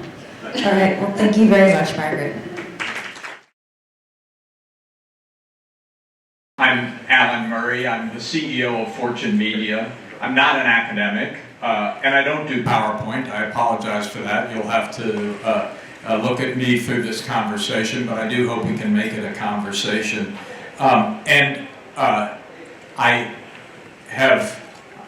here before you today really as a lifelong journalist who has spent my career watching the intersection of business and society, now for more than 4 decades. So my comments to you will be based on my observations and reporting of how that relationship has changed over the course of those 4 decades. And in the last 20 years or so, I've particularly had the opportunity, both in my job running the Washington Bureau of the Wall Street Journal, Washington Bureau for CNBC, but also in building up the conference business and the video operations of both the Wall Street Journal and Fortune. I particularly had kind of a unique opportunity to sit down and talk to the people who run large corporations. And probably over the course of the last 20 years, I've done hundreds and hundreds of those interviews. And what became clear to me over the course of the last decade was that the way CEOs of large companies were thinking about their responsibilities to society had changed, and it had changed pretty dramatically. I mean, if you go back to the 80s and 90s, things like climate change, workforce training, inequality, those were always very clearly considered by CEOs as externalities. That's not our problem, that's the government's problem. And whether they explicitly endorsed the Milton Friedman dictum or implicitly endorsed it, their view was basically our job is to maximize the profits of the value for shareholders. And yes, of course, we do it within the law and we do it ethically, but our principal responsibility, our social responsibility, as Milton Friedman put it, was to maximize value to shareholders. And I started to hear the change. And you know, there were always outliers. I mean, you had Ben and Jerry out there. You had people who were like more focused on the social contribution of their businesses. But it wasn't a predominant view really until the last decade. It probably started, particularly in the US, around the time of the Great Recession, which called into question a lot of people's views of the efficacy of market economy, caused a lot of people to begin to question whether capitalism was working as well as it could. Bill Gates gave a speech in 2008 when he was, it was in Davos. He was stepping down from his job as the CEO of Microsoft and just beginning his charitable career. He gave a speech about creative capitalism and the need for a more creative capitalism. I think Michael Porter at the Harvard Business School around the same time started talking about shared value capitalism. You had John Mackey, the CEO of Whole Foods, talking about conscious capitalism, Mark Benioff talking about compassionate capitalism. All of a sudden, everybody felt this enormous need to put an adjective, to put a modifier in front of capitalism. So clearly something different was going on than had gone on in the past. And then that was followed by an increased urge on the part of CEOs to speak out on controversial social and public issues. I mean, as a journalist, I can tell you that for most of the last 40 years, if you talk about an issue like transgender access to public bathrooms, every CEO in the world would be under their desk and say, I'm not going to talk about that. Are you kidding? If it doesn't directly affect my bottom line, I'm out. And you even, you know, as recently as 2014, which was when Michael Brown was killed in Ferguson, Missouri, and I went back and checked my memory on this, you won't find any examples of CEOs of major corporations speaking out about that. If it didn't directly affect their operations or their business, the go-to response was pretty much, I'm not going to talk about it. That started to change in, I think it was 2015 when Indiana passed a religious liberties law that was viewed as being discriminatory towards the LGBTQ community. And Mark Benioff was one of the first to say, if you do this, I'm pulling my operations out of the state of Indiana. There was a similar incident in North Carolina, a public law restricting transgender access to public bathrooms, and Bank of America, which was, you know, the largest employer in the state of North Carolina, felt compelled to do the same thing. And you had a number of other incidents. Ed Bastian, the CEO of Delta Airlines, spoke out after the Parkland shootings and took away a discount program he had for members of the National Rifle Association. And then it really exploded in the early days of the Trump administration to the president's equivocal response to the events in Charlottesville, where Ken Frazier, the CEO of Merck, led a whole group of CEOs who decided to withdraw from the President's Advisory Council. So you really saw this growing strongly over the course of the decade, both the way that CEOs thought about their responsibilities and what they said publicly about their responsibilities. I think 2016 was a critical year in terms of my own experience and what I was hearing. If you think about what happened that year, you had the Brexit vote early in the year in the UK, and a lot of business leaders were saying, you know, whoa, what just happened there? We all said this was a bad idea, and no one paid any attention to us, and went ahead and did it anyway. And then in the US, you had this election where on the one hand, Donald Trump was winning on the Republican side with a with a campaign that went against free trade, against globalization, against the things that had made all those companies large and successful. And on the other side, you very nearly had a self-declared democratic socialist win the nomination. And that was when I heard a lot of CEOs, much of this in off-the-record conversations, say, whoa, wait, what's going on here? We got to figure out how to do this better, or at least get our message across better, because if we don't, we're going to lose our operating license. All of this sort of came to a peak in 2019 when the Business Roundtable changed its definition of the purpose of a corporation to put employees, customers, the communities they all lived in, and the natural environment on a par with shareholders in terms of the stakeholders of the corporation. And at that point, you know, it had clearly hit the mainstream. When COVID happened early in 2020, my first response, having watched this over the course of the previous 10 years, my first response was, well, it's over now, right? Because we knew the economy was going to go into a serious recession. We knew the bottom lines of all these companies were going to seriously deteriorate. And I thought all these stakeholder concerns, environment, et cetera, will go on the back burner as they focused on shoring up the bottom line. And it surprised me in the conversations I had in the month after that the exact opposite happened, in part because of the nature of the crisis. It was a stakeholder crisis. Your employees' lives were in danger. Your customers' lives were in danger.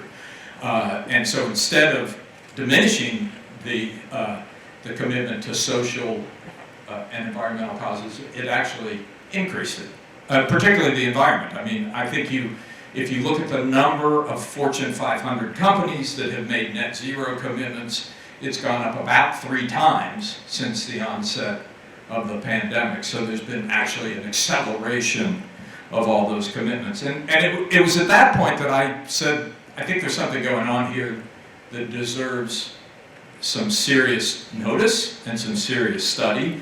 That's what led me to write my book, Tomorrow's Capitalist. I'll say that again just to make sure and it's okay actually if you want to look down in your phone right now and order it, I'll allow you to do that.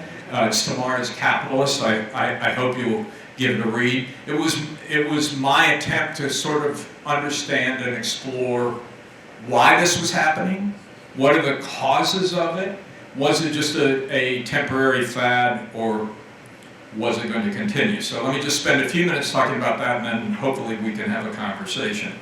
Every time I would have an interview or a conversation with the CEO and they would start to talk about all the things they were doing that were outside the direct P&L of their company, I'd always ask the question, why are you doing this? And invariably, the first answer I always got was my employees. My employees want me to. My employees are pushing me to. My employees are telling me to. Almost without exception, the first answer was my employees. And you know, if you dig into that a little deeper, I think there has been a real generational change here. I spent, between the time I was at the Wall Street Journal and the time I came to Fortune, I spent 2 years running the Pew Research Center. It's 2012 to 2014. That's about as close as I got to academia.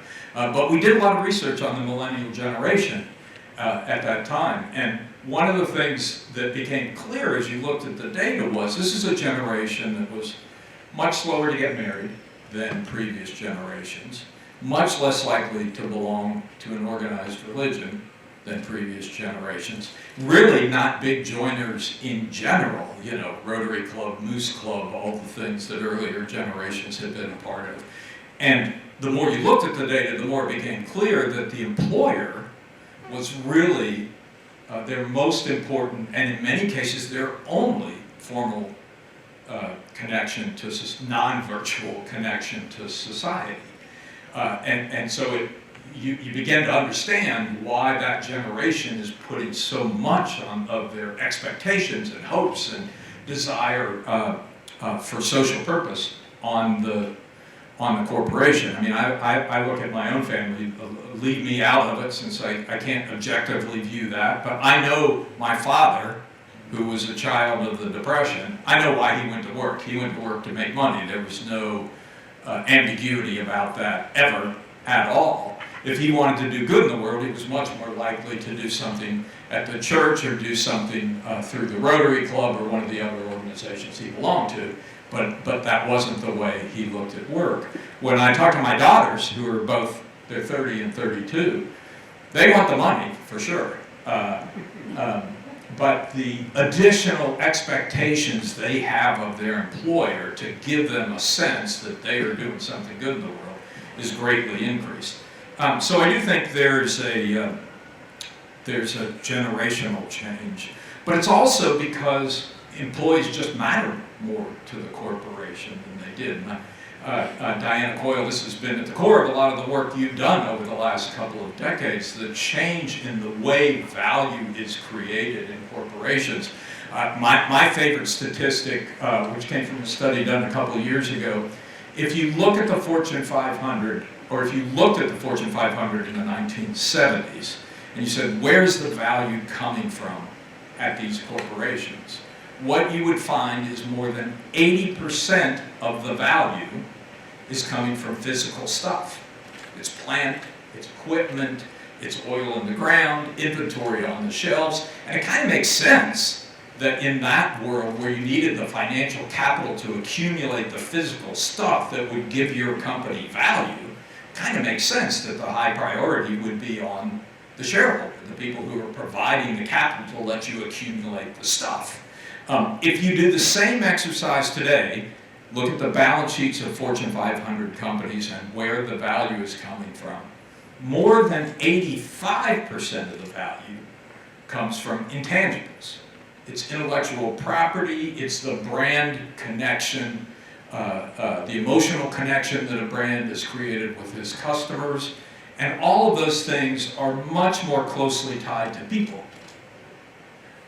Less closely tied to stuff. And so humans, people, employees in particular, have become the key source of value for the corporation. And so it really makes sense that companies are paying much more attention to their employers and what their employers think and what their employees want. So I do think employees are the most important part of the equation. They're not the only part of the equation. I mean, in my conversations with CEOs, the breakdown of the political system is certainly a big part of it. I mean, in some cases, people would say, well, it's not that we really want to be in the lead on the environment or in the lead on inequality, but these are existential problems, and the government isn't dealing with them. And over the long term, we can't possibly thrive as a company in a society that's on fire or in a society that's at war with itself. And so I do think there was a sense that if we don't do this, who will? Somebody has to step up, somebody has to do it. And then social media has also been a big driver. I told Jonathan Haidt, I'm sorry I have to wait 3 years for his book, because I think it's really at the core of a lot of what's going on now. It's put a spotlight on CEOs and corporate leaders. I mean, all of them will tell you they feel like they live in a fishbowl today. Things happen so very quickly. I mean, one of the most famous stories was when that Dr. David Dow, was pulled off a United airplane in Chicago. He was actually pulled off by a couple of airport security workers, not by anybody who worked for the airline. But within 24 hours after that video was shot and put on the internet, you literally had millions of people in China canceling their flights on United Airlines. I mean, it became an instant spread. And the CEO at the time, Oscar Munoz, was very much focused on labor negotiations with the pilots, and so was really focused first on protecting his employees. And the first statement he put out was, hey, our people didn't have anything to do with that, which was not the right thing to say at the moment, right? It was the right thing to say for his employees, but it inflamed public opinion even more. So it was just a sort of a wake-up call for leaders of large corporations of how much social media has increased the transparency and the spotlight that's in all of them. So I think all of those have come together to change the way people in those jobs think about their responsibilities. It also is connected to the pace of change. So again, if you go back 50 years ago, in a lot of ways, corporations were kind of information hierarchies. You had people out in the field who were collecting information, they'd send it all up the chain, there'd be the C-suite, they'd bring all the information together, come up with a strategy, and then the orders would go back down the chain. Well, no company operates that way today. You can't operate that way today. Things move way too fast. First of all, information doesn't flow just vertically, it flows omnidirectionally. Everybody has all the information all the time. But second, if as a corporation you wait for the folks in the C-suite to figure out what's going on and come up with a set of orders to tell you what to do, you're going to be way behind the curve. Somebody will have already gotten to the ball long before you did. And so the job of leading these large organizations has become much less about telling people what to do, and much more about inspiring them, engaging them, motivating them, attracting talent. And so that's also changed the nature of the way they think about their jobs. And it requires them to have a degree of moral authority, because that's what their employees and the various stakeholders who they have to motivate want of them. So all of those things, I think, have come together to create a movement that is real and not reversible. Now, one question, of course, that often gets asked is, okay, but at the end of the day, is it real, or is this just a change in rhetoric and public relations? Lucian Bebchuk has done some really good work on this, and many people will note that the basic fiduciary responsibilities of the company haven't changed, that they're still maximizing shareholder value. And I think there's a lot of truth to that, but I think what that ignores is that, and I say this as somebody who did my own training in economics some time ago, there's not a single path solution to maximizing shareholder value. In fact, there's a great deal of discretion on the part of the people who run these large corporations that can be still justified as maximizing shareholder value. It's not a simple equation that can be solved in one direction only. And so I think there's an enormous amount of discretion, and any CEO you talk to today, I think, would tell you the same thing. An enormous amount of discretion that can be taken by the leaders of a company, still holding themselves to long-term maximization of shareholder value that lets them push the direction in one way or another. So I do feel like having an environment that makes them consider social and environmental outcomes and push the company in that direction, even while still operating under a legal framework that prioritizes shareholder returns, is a good thing. It makes a difference. And I can give you, again, I'm not an academic, somebody else will have to do the research to prove my point, but I can give you or them hundreds of anecdotes, and many of them very well known publicly. One of the first I would mention is Mary Barra of General Motors, who in January of last year said, every car we make is going to be an electric vehicle by 2035. She didn't do that under regulatory pressure. In fact, it was a year and a half later that California, always the progressive end of these things, decided to require the same thing in the state of California. So for the first time, the auto industry was 2 years ahead of the regulators in pushing for something like this. And she didn't do it because of market signals. There is no clear indication in the automobile market today that the only demand for cars in 2035 is going to be electric vehicles.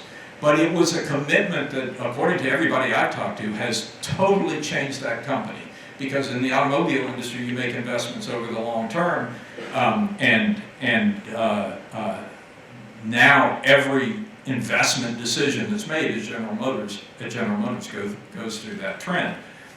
Similar dynamic at Walmart. Doug McMillan. Doug McMillan is not a woke CEO. Walmart is not a woke company, but he has said, I mean, they're based in Bentonville, Arkansas, of all places. He grew up in Bentonville, Arkansas, and they serve red states as much or more than blue states. But he said he wants Walmart to become a regenerative company. And he's actually gone out to his suppliers with this Project Gigaton. I think anybody who's done business with Walmart knows how serious they are about the pressures they put on their suppliers. He's made it very clear to his suppliers, we want you to be part of this effort to reduce your carbon footprint on society. So it's an enormously powerful thing. Again, I could go on and on with examples. Had a conversation with Soren Skou, S-K-O-U. Someone else will have to tell me how to correctly pronounce it. But he's the CEO of Moller-Maersk, the big shipping company, which made a massive investment in the North Sea with a Danish power company to create wind turbines that will produce hydrogen fuel to power his ships.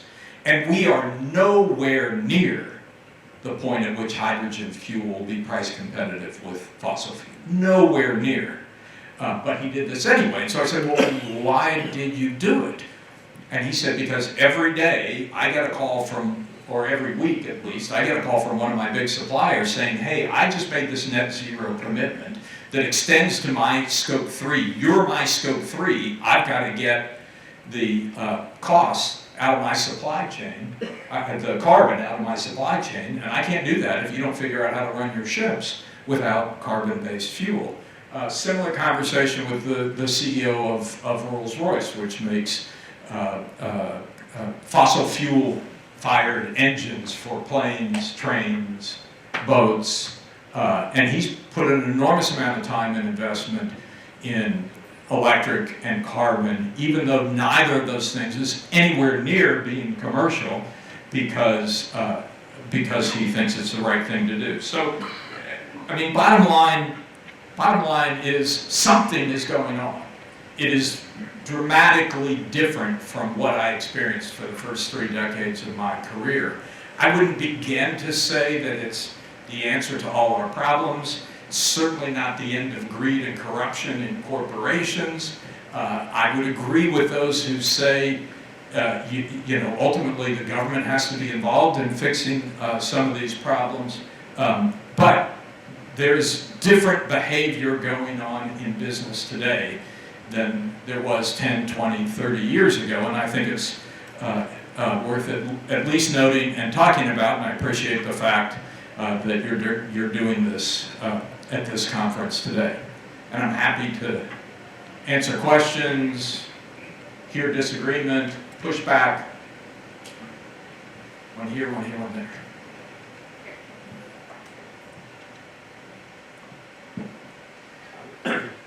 Thank you. I wonder if you've detected any changes in businesses' attitudes towards universal health care.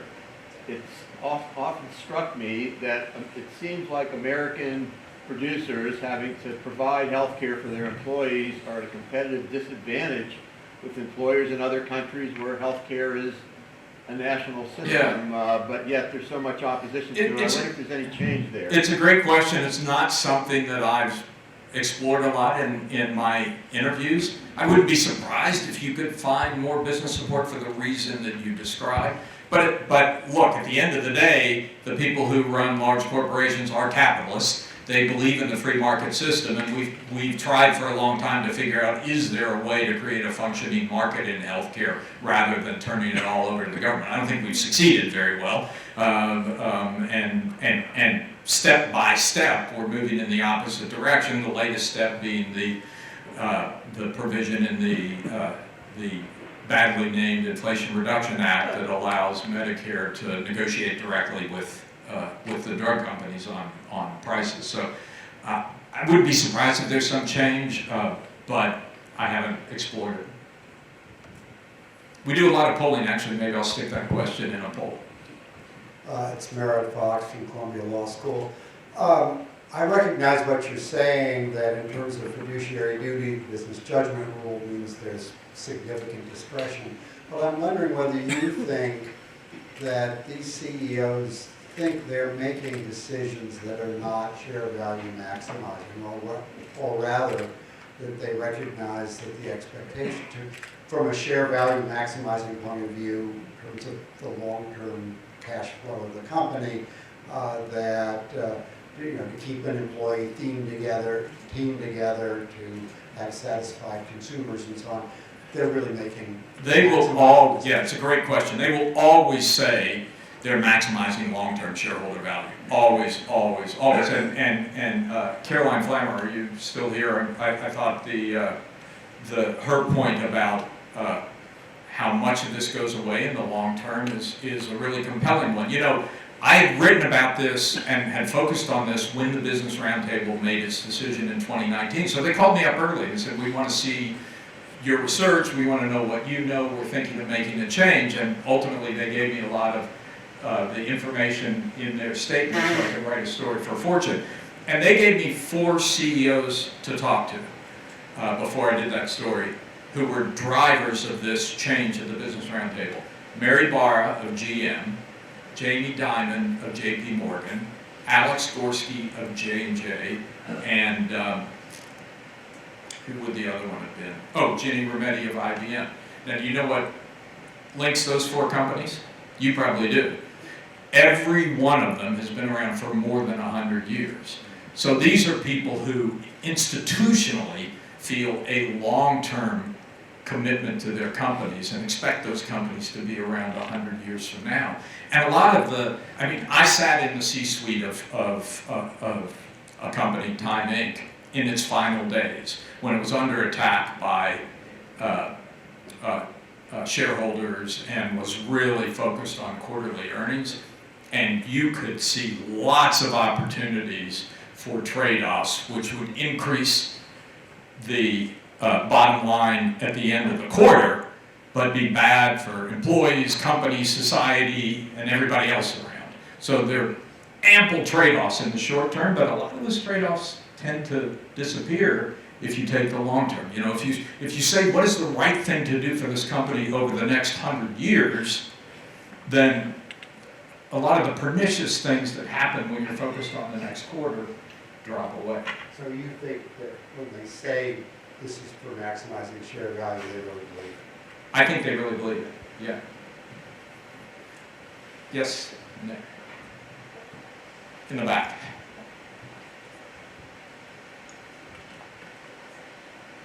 And then, thank you so much. I was wondering, most of the changes you've talked about have been towards the progressive direction. Have you seen any reaction against that? For example, CNN's change in leadership leading to firings of reporters who speak out against the former president. Are there any other reactions you see as part of this general picture, or is it mostly towards the progressive direction? Yeah, I mean, it's definitional, right? What's the progressive direction? I think before 2020, there were a lot of CEOs signing on to this notion that we should improve, we should do everything we can as companies to get people out to vote, because that's like apple pie, that's a good thing. If more people are voting, that's a good thing. And then the CEO of Coke, James Quinlan, and the CEO of Delta, Ed Bastian, found themselves in Georgia after the election when the state legislature passed a law tweaking the voting rules. Many people thought it was intended to suppress the vote, but most of the things they did were sort of within the range of reasonable policies. They both spoke out. They both got huge pushback from Republicans. And my guess is, I can't say this for certain, my guess is both of them regret the fact that they spoke out. But the fundamental pieces of this. So speaking out, yes, a lot of companies are backing off because their speaking out has been perceived as being as aligning themselves with progressive politics. And so they're saying, well, wait a minute, let's be careful here. We don't want to do this unless we have to. So I think there's less speaking out. But the fundamental things, let me give you a very concrete example. Roe v. The Dobbs decision on Roe v. Wade is a great example. Most of the CEOs I talked to in the aftermath of that decision, most of them, the first thing they did was to check their own benefit policies, to make sure that they were providing choice to their employees. That basically, if you were in a state where you couldn't get a procedure that you felt was critical to your reproductive health, they would allow you and pay for you to go out of state to get that procedure. So I can give you a large number of companies that did that, but they were very careful not to talk about it, with the exception of a few tech companies, because they knew even their own employees were on opposite sides of that issue, and they didn't want to get caught in the political crossfire. So they kept very quiet about it, but they adjusted their policies. And why did they do that? They did that because their employees wanted them to, and because they're in a battle for talent. And the one example where the CEO did speak out was at Eli Lilly, which is not a woke company, and you're not talking about a woke CEO. It's generally been aligned more with Republican politics than Democratic politics. But when the state of Indiana passed a almost complete ban on abortion, they felt compelled to come out and say, by doing this, you were going to make it harder for us to attract the high-quality research talent that we need to run our research facilities in the state, and we will have to consider moving those facilities out of the state. So, I'm Steve Roach. I'm going to break from this tradition. I will tell you that I am going to use PowerPoint, but I don't see anything up here. Is there a... Oh, there it is over there. Okay. Now, the only bad thing about my PowerPoint is it takes away from that fantastic drawing of this conference that I know Ned was very excited to share with me. This is the second time I've appeared in front of this conference. I think the last time was maybe, I don't know, 11 or 12 years ago. And it's terrific to be back and give you my nickel on what I think is one of the toughest issues that the world is facing now, this escalating conflict between the United States and China. And the title of my presentation is not an accident, no pun intended. It's also the title of a new book that I have coming out in November. The relationship itself has been a troubled relationship, quite honestly, from the start. It began, the modern day U.S.-China relationship began rather innocently, sometime in the second half of the 1970s. Two troubled nations, China in the aftermath of the Cultural Revolution, the United States in the grips of a wrenching stagflation, needed new recipes for economic growth. And they found that they could offer each other something that would help them in achieving that result. The U.S. and its income-constrained consumers needed cheap, increasingly high-quality goods to make ends meet.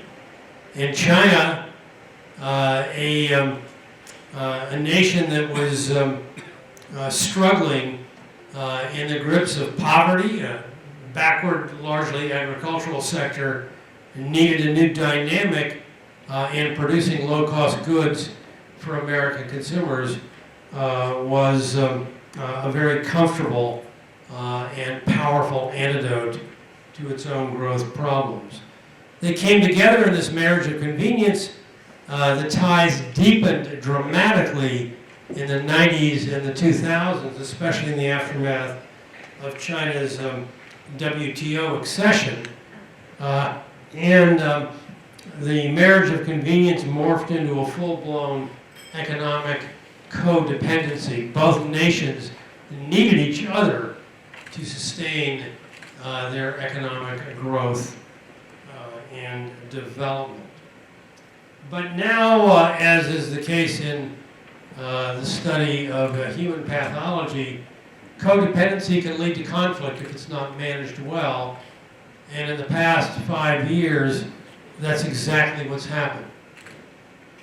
A trade war, the tech war, and now the early stages of a new Cold War. My thesis is that the trajectory of conflict escalation would not have happened were it not for the false narratives that both nations have embraced with respect to each other. I think the U.S. is just as guilty of that as China is. So it is the conflict that didn't have to happen. I highlight on this page here a few of my favorite false narratives on both sides that I go into in great detail in my new forthcoming book. Just to illustrate one in the upper right of this slide, there is so much focus on China as being the source of America's large and growing trade deficit, that what is often lost sight of is the fact that last year, for example, and virtually every year for the past decade, we run trade deficits with over 100 countries. It's a multilateral problem. It's an outgrowth of our savings problem. And this is the economist in me. When nations don't save but want to grow, they borrow surplus savings from abroad, and they attract attract the foreign capital that allows them to borrow that savings. They run deficits with many countries. And so if you don't address your savings problem, and we have not done that in the United States, you can close down trade with one of your trading partners, like we've done with China and Trump's tariffs, or attempted to do. But that piece of the deficit will go elsewhere, and we don't seem to be willing to grasp that. Number of other false narratives that I will not go into, that I address in the book. One of them is I just mentioned briefly, the dreaded fear of Huawei, China's leading technology company, as posing a dire threat to America, the innovator. I've looked carefully at all the evidence that's been assembled about Huawei's so-called allegations of using the back door on its telecommunications products, especially as it rolls out 5G telecom around the world, as the leading provider of 5G telecom. There are one, maybe two instances when Huawei has broken the rules there, but they're not with respect to 5G, and they all took place a long time ago. I worry in particular that we're fixating on Huawei as the Trojan horse in our innovations challenges that we face in the United States, but losing sight of the heavy lifting that we have stopped doing with respect to focusing on innovation through research and development, investing in higher education. China is guilty of its own set of false narratives. There's no question about it. Any nation that supports a state-sponsored system of censorship, as China does, of course, is a breeding ground for false narratives, and government censors, of course, control and curate the debate on literally everything. And so truth is elusive in China. I make the provocative point that I'm certain most of you will disagree with, that while we don't have state-sponsored censorship in the United States, we do have rampant information distortion amplified by social media. I wish I could have been around to hear Jonathan Haidt talk about that, but I think the polarized information distortion that continues to exist today in the United States, with 70% of one political party still believing in the lie of a rigged and stolen election, speaks for itself. The framework that I use in laying out this story is to spend the bulk of my book on going through false narratives, both on the US side and on the China side, with respect to one another. And then I bring them together in a concluding series of chapters where I pit the narratives against one another, the framework of a dueling false narrative that has led to this escalation of conflict. And conflict escalation is something I worry about a lot because it has taken on a life, a dynamic of its own. And when it is turbocharged by the high-octane fuel provided by social networks, it doesn't take much of a spark to ignite that fuel into a conflict that goes beyond the one that we are currently experiencing. And I worry about Taiwan, especially in the aftermath of Nancy Pelosi's visit to Taipei this August. I worry about the human rights issues that are boiling over in the Xinjiang province. Not that I'm taking sides on these issues, but these issues bring together levels of confrontation that in a regime of accidental conflict could be ignited very easily. The issue that I want to just focus on at the end before I turn to questions is there are a lot of books actually that talk about the U.S.-China conflict. Mine will only be the latest in a large number of efforts to do that. But I'm hopeful that what is different about the book that is about to come out is that I focus a lot on the idea of conflict resolution. How do we resolve this conflict? And it's an especially difficult question to answer when no one in our, certainly our political system, in the US Congress or the White House, is willing to take a chance and attempt to engage Chinese officials in a constructive dialogue in resolving our differences. There's legislation after legislation that will continue to escalate the conflict, and there are proposals being made by the Biden administration to tighten the noose on China. The most unfortunate example I can point to is the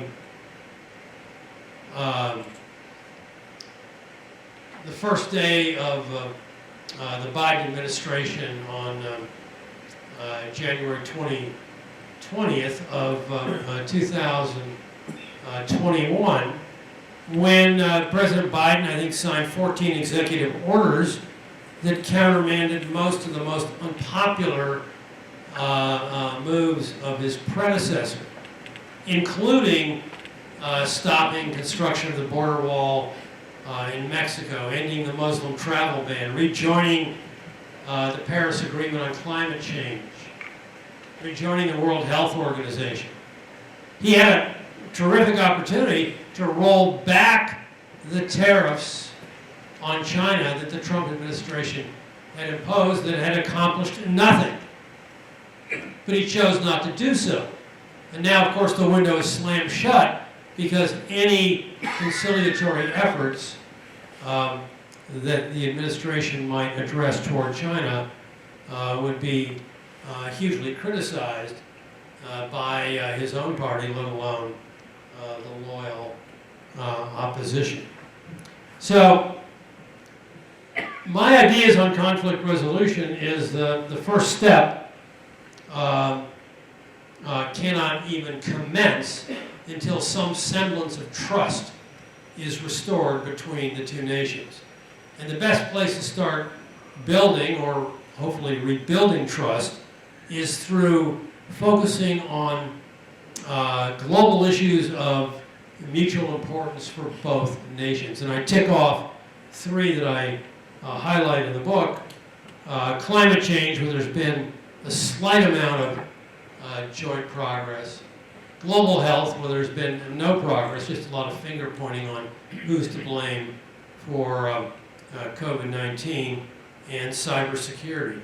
Any one of those areas, progress brings two conflicting parties together and begins to establish the mutual trust that is required to tackle the tougher issues between us.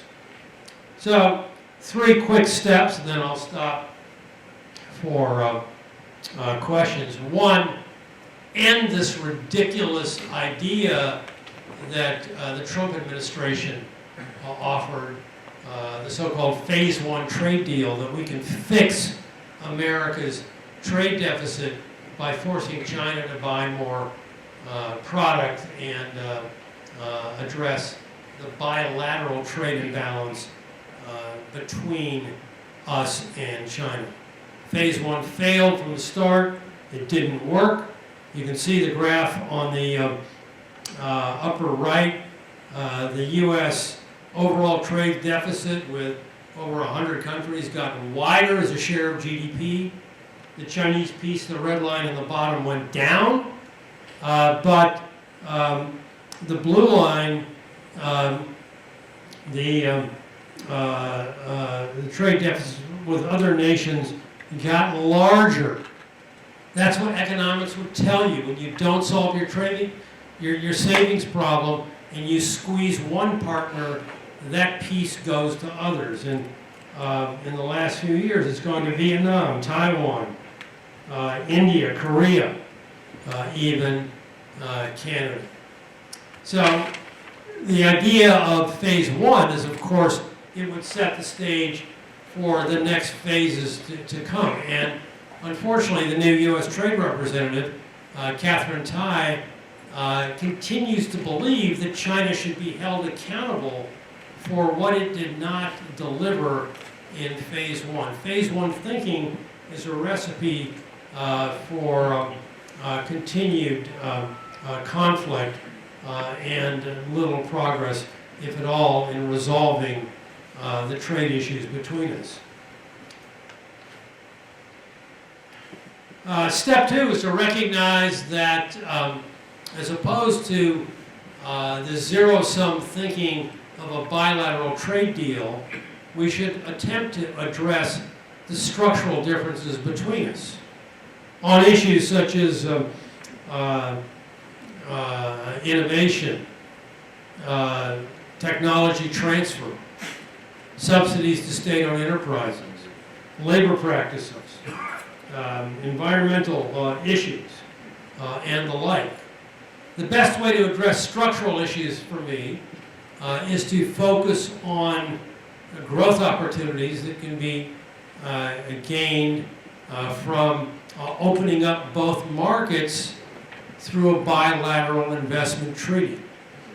In the Obama administration, toward the end, we were about 95% of the way done in completing a market-opening bilateral investment treaty that would expand growth opportunities between the two countries.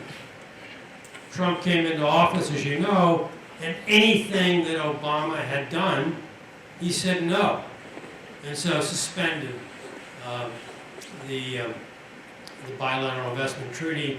Negotiations have gotten nowhere since then.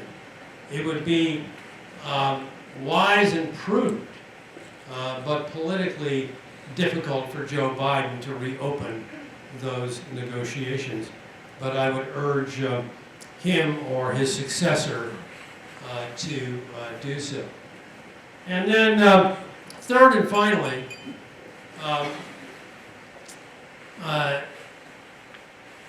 the structure of engagement between our two nations, I dare say, with all due respect to those who are attempting to do that, is pathetic. We used to have once or twice yearly big summits called strategic and economic dialogues, or some variation on that, those names. And then again, Trump, in his infinite wisdom, canceled that program altogether after one feeble attempt in 2017. Now all we have are periodic phone calls or Zoom meetings on a leader-to-leader basis. We need something more, we need something better. This relationship is too important to be left to episodic encounters at the leader-to-leader level. So what I propose in my book is the establishment of a permanent organization, for lack of a better term, called a U.S.-China Secretariat, comprised of staff of an equal number of Chinese and American professionals working on all aspects of the relationship, from trade and technology to human rights and climate, located in a neutral jurisdiction called Switzerland, and empowered to do four specific things. One, frame the relationship by doing joint research off of a joint database, in other words, sharing facts, ending the idea of alternative facts that both nations can pull to support their point of view, producing joint policy white papers that are presented to their respective governments to move the relationship forward. Secondly, convening experts to address tough problems, not solving the problems themselves, but convening those who are equipped to do that. Best example, outbreak of COVID-19. Rather than fight over the source of the virus, as we continue to do, despite scientific evidence to the contrary, bring both nations together on the same page, sharing data and sharing public health practices to address it. Thirdly, there's an outreach function comprised of conferences, publicly available database, and certainly a website that tells you everything you need to know about the activities of the Secretariat and its various proposals and activities. And then finally, there is an oversight and compliance function, which is very important, because agreements that are repeatedly reached by the U.S. and China, or the U.S. and any nations, oftentimes get drawn into questions. There's violations of the agreements. The WTO, for example, has a well-established dispute resolution mechanism that is now dormant because of America's intransigent stance on WTO reform. The new Secretariat should be empowered with a monitoring and compliance function to track existing and new agreements, like a bilateral investment treaty, and also serve as a first stop for disputes. So that's my plan. I'm not saying it's going to work. You may have a better idea. Let me hear from you if you do. But it's an effort in, I think, an important direction.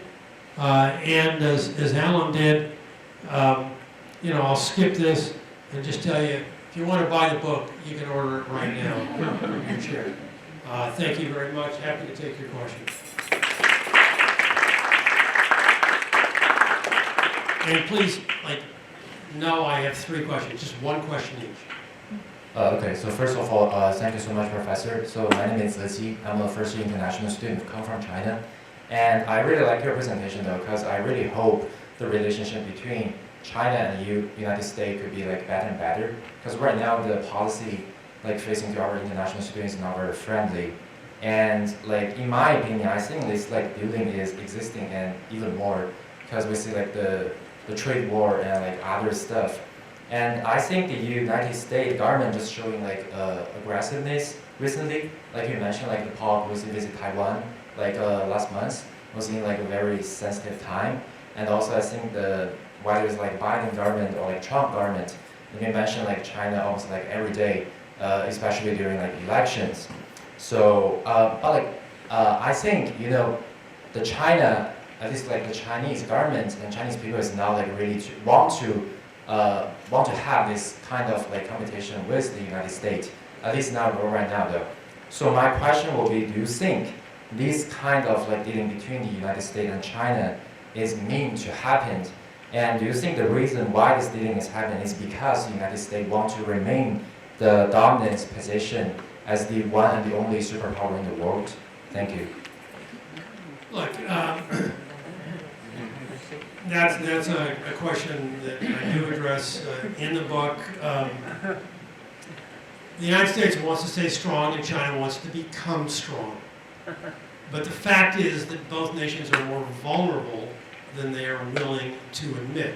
And out of that vulnerability, they concoct these false narratives that make the other look as if they are the aggressor and treating the other unfairly. I take your point. I made the point that the Biden administration has been very aggressive, surprisingly so, following the Trump administration. But I'm not going to let China off the hook. I mean, China has done a lot of things that are equally aggressive. I would just cite one to you, and that is on February 4th, Xi Jinping invited Vladimir Putin to Beijing on the eve of the Winter Olympics and had the audacity to sign an unlimited partnership agreement with a pariah state literally 20 days before they were to invade an innocent country in violation of China's own deeply held principles of peaceful coexistence.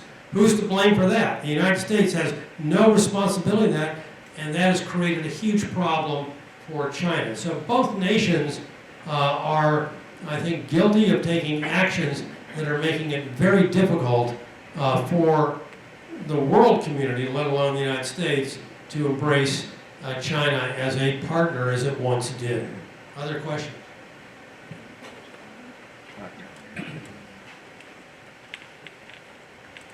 Yes, I'm Giovanni Tria from Italy, University of Rome.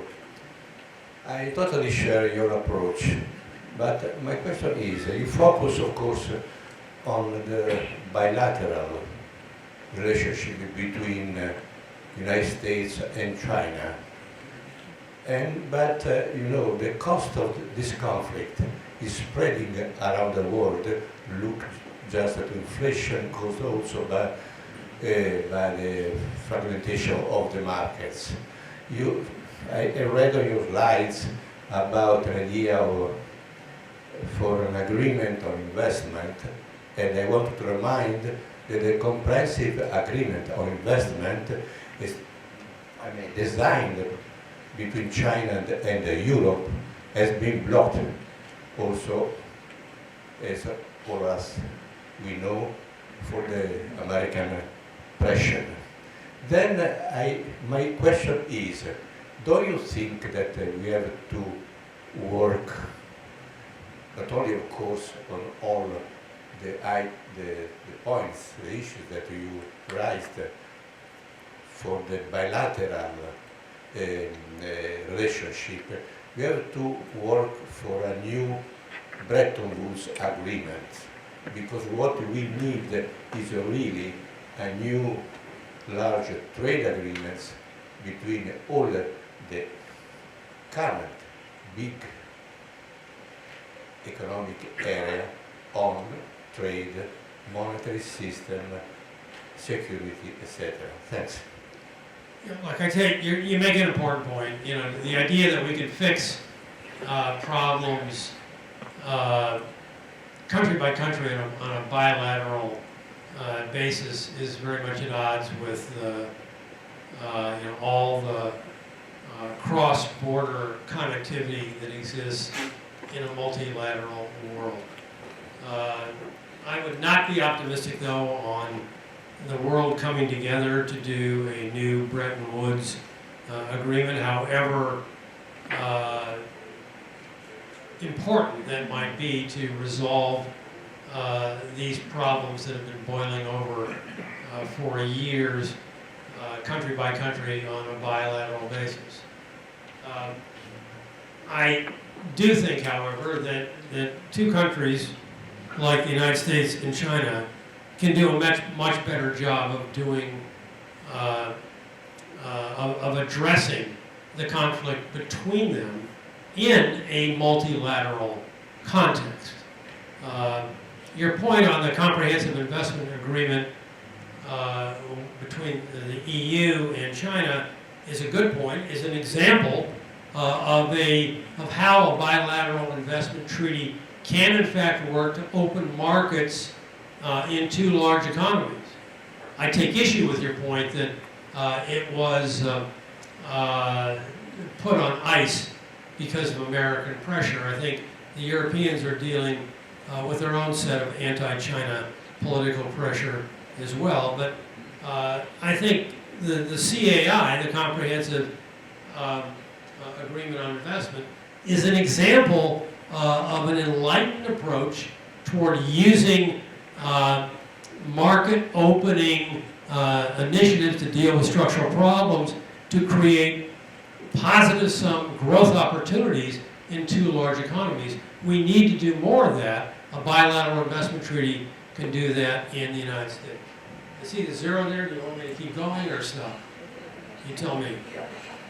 Thank you, Mr. Roach, for your presentation. I'm also an international student coming from China here studying in Columbia. So my question is regarding sort of the political basis for the pragmatic sort of cooperation that you have pointed out. So it seems to me that there's sort of underlying political distrust between the two nations that has prevented them from acting on very pragmatic cooperation, such as climate change. It seems to me, for example, in the case of Miss Nancy Pelosi's visit to Taiwan, that there's sort of misunderstanding on the two sides. On the China side, they're saying this is sort of a provocation of future conflict, and on the U.S., they're saying this is sort of a support for a kind of a democratic regime on the ground. Do you think there is such thing as a political basis for pragmatic cooperation in the case of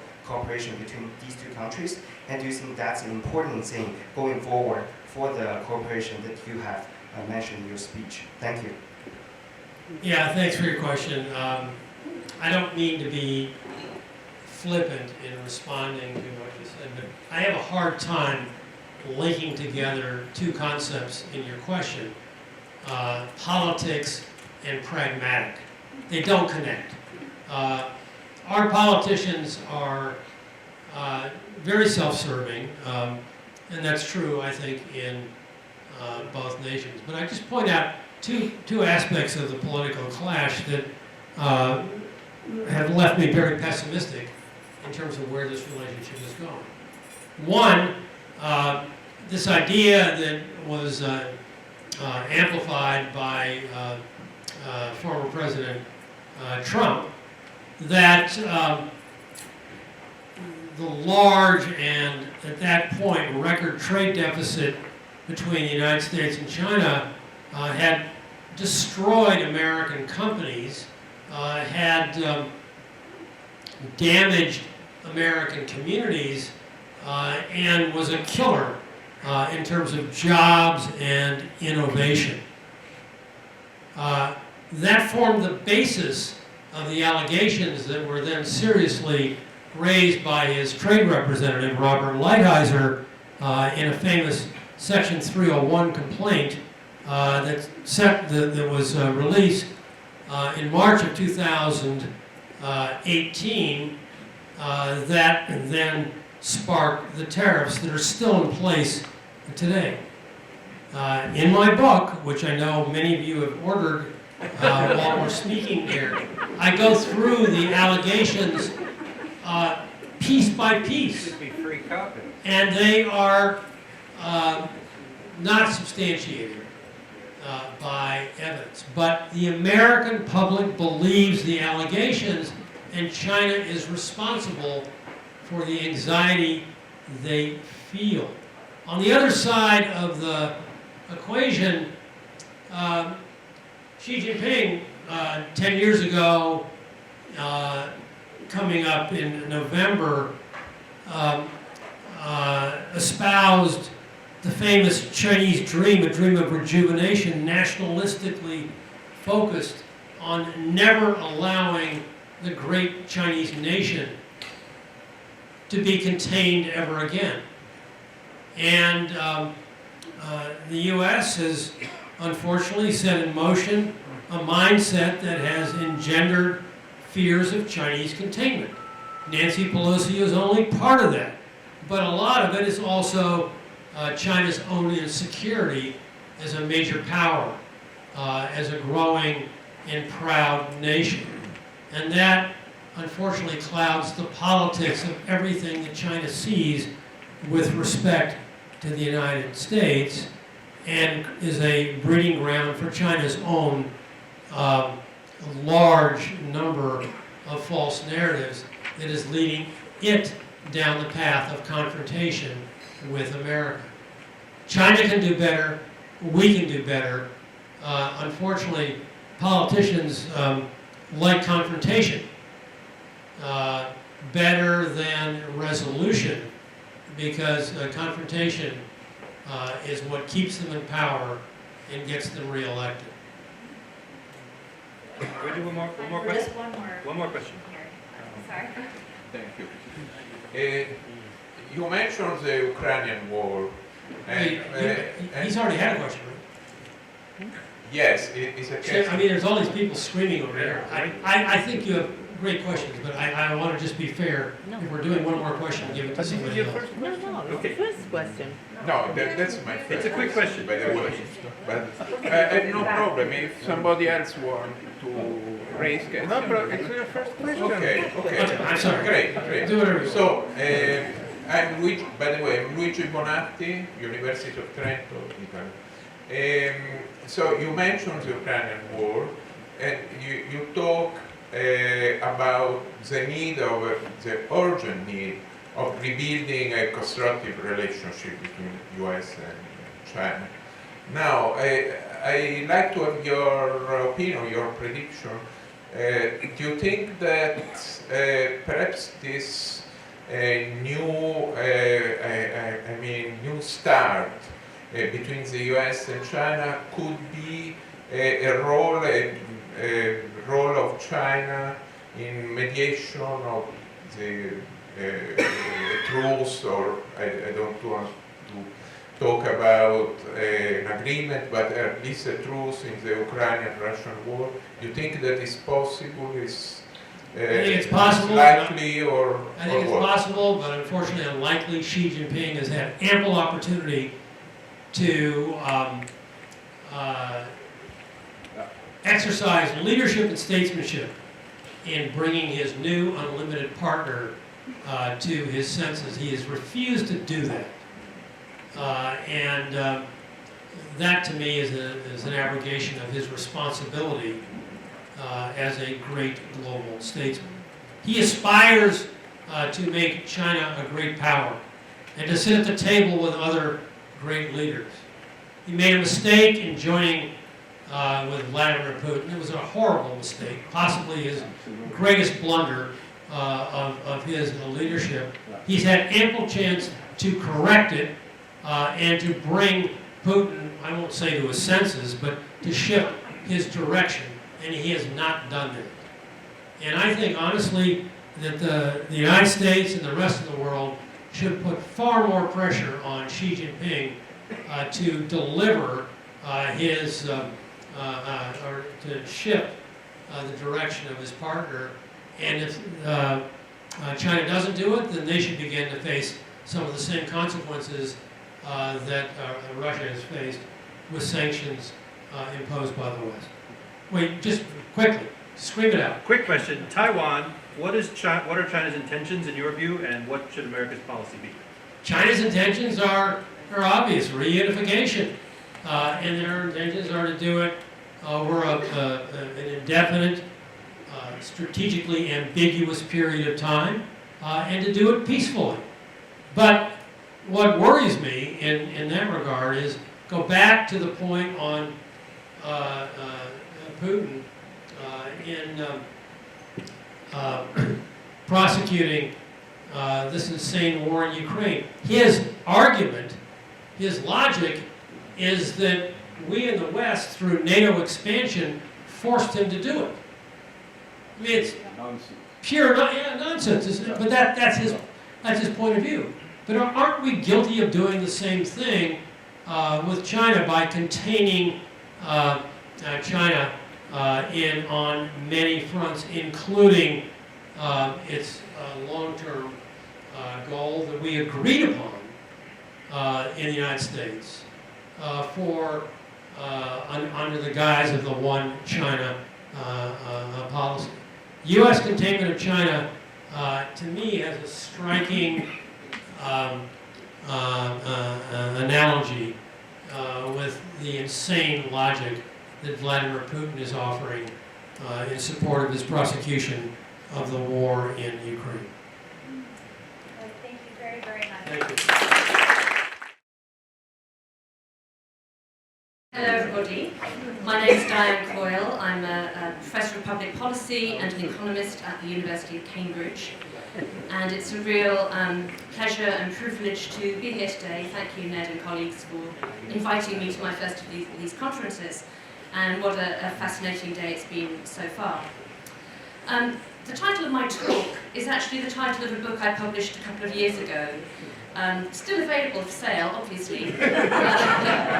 March 2020 wasn't the best time to put out a new book. And the title, the cover of the book has this image on it. It's a painting called The Ideal City. This is the version in the town of Urbino in northern Italy. And this ideal city expresses the Renaissance harmony of good government, vigorous, prosperous markets, and virtuous citizens. And I was delighted to see it's referred to on the website of the centre. And the theme of my book is that the ideal mix of these three parties, market, state, people, is contingent.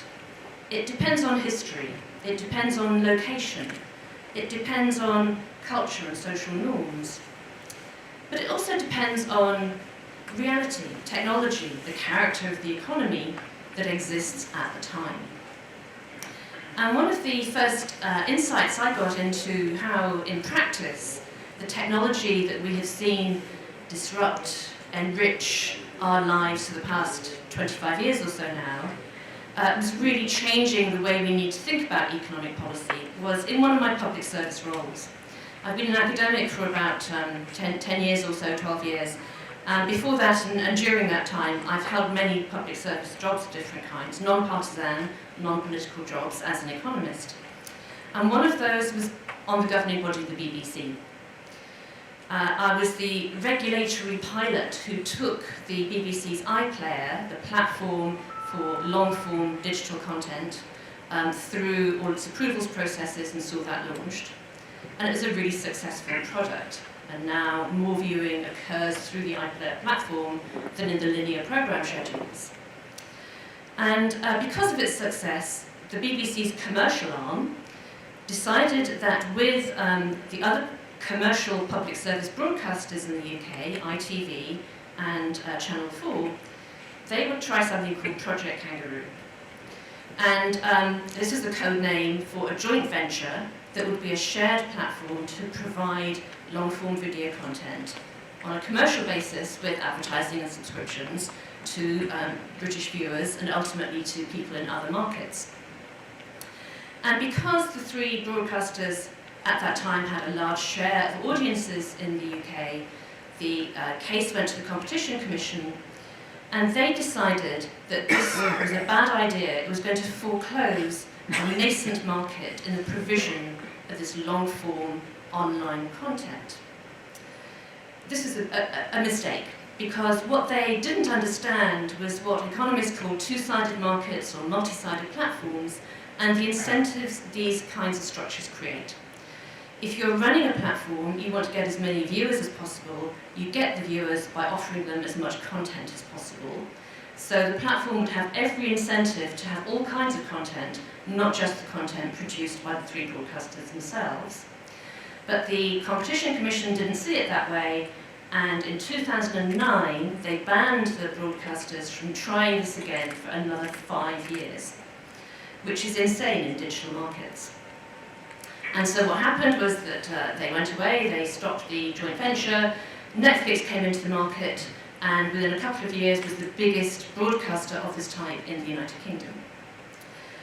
And for me, as somebody who had actually spent many years on the Competition Commission, it was a real wake-up call in the way to think about the need for different policy instruments that we use to change. Now, I probably don't need to labour the point for this audience, but digital markets are winner-take-all markets for three reasons, at least three reasons. One is economies of scale. These have always existed in the economy.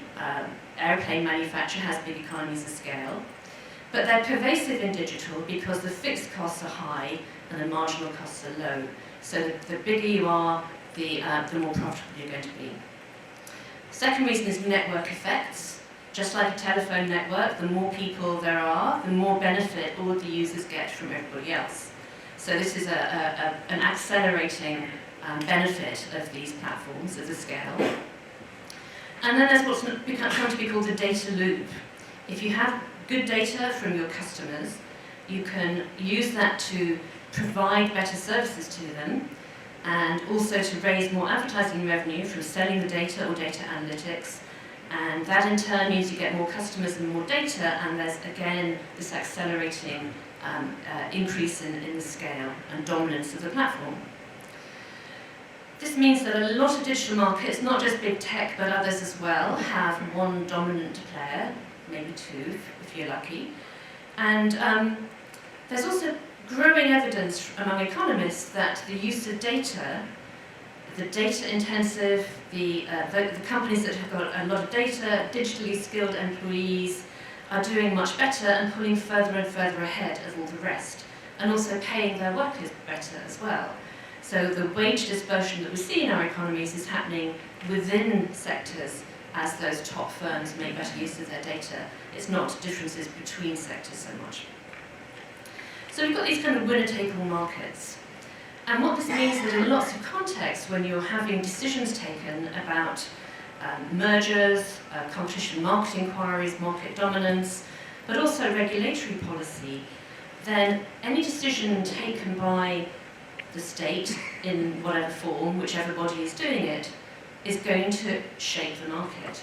Either if they do something or they don't do it, it's got quite a high chance of tipping the market towards one winner or another. So this is one reason for thinking about not just competition policy, but also what's the role of the state in strategic direction of markets that have these kinds of dynamics. And it isn't just the big tech sector. The economy is the digital economy. People still try to measure the size of the digital economy, but actually that's like trying to measure the size of the electricity economy. It really is everywhere now. And in my mind, these kinds of dynamics, this kind of technological change, adds up to a case for thinking about industrial policy again. We haven't had that for some 40 years in either your country here or mine. There's been a kind of allergy to it. People think it's about adding lots of red tape and picking winners that turn out to be losers. So we can change its name if you like. We can call it something like strategic management or strategic coordination of the economy. But there's a really strong case. Now, I've made that first point, that it's about dynamics and the kinds of value creation that goes on in the economy today, but there are lots of other reasons too that I've just listed on this slide. So another one is that we have some big technology transitions ahead of us. The kinds of technologies that are needed to reach net zero targets and tackle climate change are going to require quite a lot of technological coordination. The standards, the technical standards for the kinds of generation, distribution and transmission networks that we need to beef them up for an electricity economy as opposed to an oil and gas economy. Standards for electronic vehicles emerging in international bodies. Think about battery factories. Batteries are the largest, the heaviest, the most valuable component of an electric car. So where those factories are located is going to determine where cars get manufactured in the future. And that's a big decision for governments to take because car manufacture is located in some quite specific areas.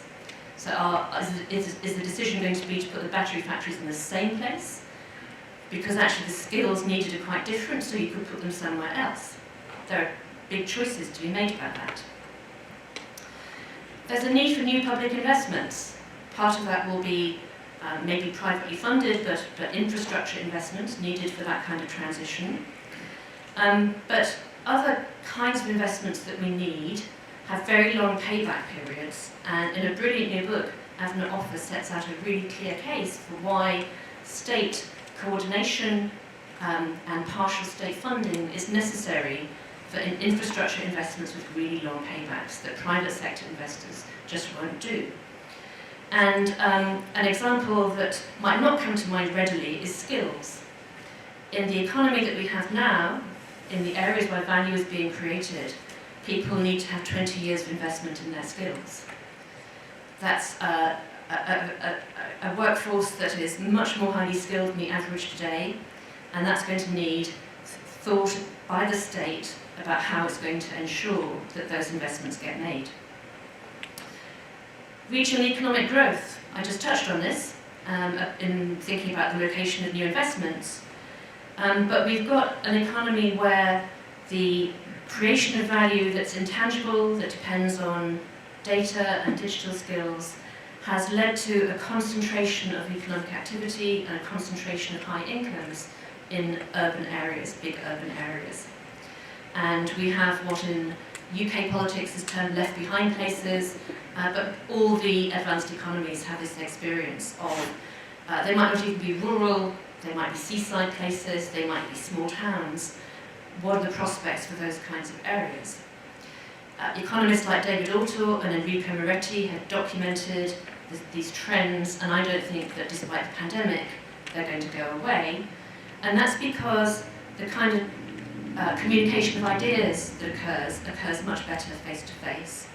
And the kind of people who generate those ideas like the amenities of big cities, and they like to be around people like themselves, and they like to find marriage partners who are like themselves, and so on. Those agglomeration forces are very strong, and they're not going to go into reverse. We've also had 40 years experience of what we've been doing not working very well. There was a brief period of an increase in trend productivity growth and rising incomes. But the regime that we introduced for thinking about the role of the state in relation to markets in around 1980 has not produced benefits. On the contrary, incomes for many people have not been going up, and we've seen much greater inequality, we've seen the deterioration of our social and political fabric, and the deterioration of the material fabric of the economy anyway because of underinvestment in infrastructure. So those seem to me like good reasons for thinking about a rethinking and a reframing of the role of the state in relation to markets, because let's get away from the stupid idea that they're opposites to each other. We need them both. We've had also recent experience of a fantastic success story, and that's vaccines. And the chart here shows a linear supply chain. It's actually an incredibly complex supply chain, documented in great detail in the Peterson Institute report, which is now being published in the journal. these are complicated markets and products.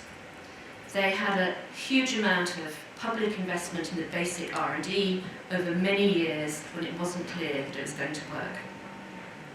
When the pandemic hit, the scientists started to scale up their own research, but they needed help. They needed extra funding quickly, which had to come from publicly funded bodies. To its credit, the University of Oxford, our great rival, put its own money at risk in doing that for the academics there. But there had been a lot of prior investment, and then there's a lot of immediate investment in scaling up the research, in funding trials, and in the first stage manufacture, because these vaccines are much more difficult to manufacture at scale than at laboratory scale. There were competing technology platforms, as we know. They were both supported, and there was a range of different pharmaceutical industry business models, and some of them were vertically integrated, some of them contracted out. AstraZeneca said it wouldn't take a profit from vaccines until the pandemic was over. For the pharma companies to do what they had to do in this really complex supply chain, that took a lot of government coordination. It took a lot of regulatory relaxation to allow things to happen quickly. It took the relaxing of regulations to allow products in these complicated supply chains to cross international borders. There's a very nice book about the German vaccine, the Moderna BioNTech vaccine, where they talk about having to get the bioactive ingredients into Northern Ireland to be put into little vials for distribution at a time when in the UK we couldn't ship sausages from the mainland to Northern Ireland because of the Brexit trade frictions.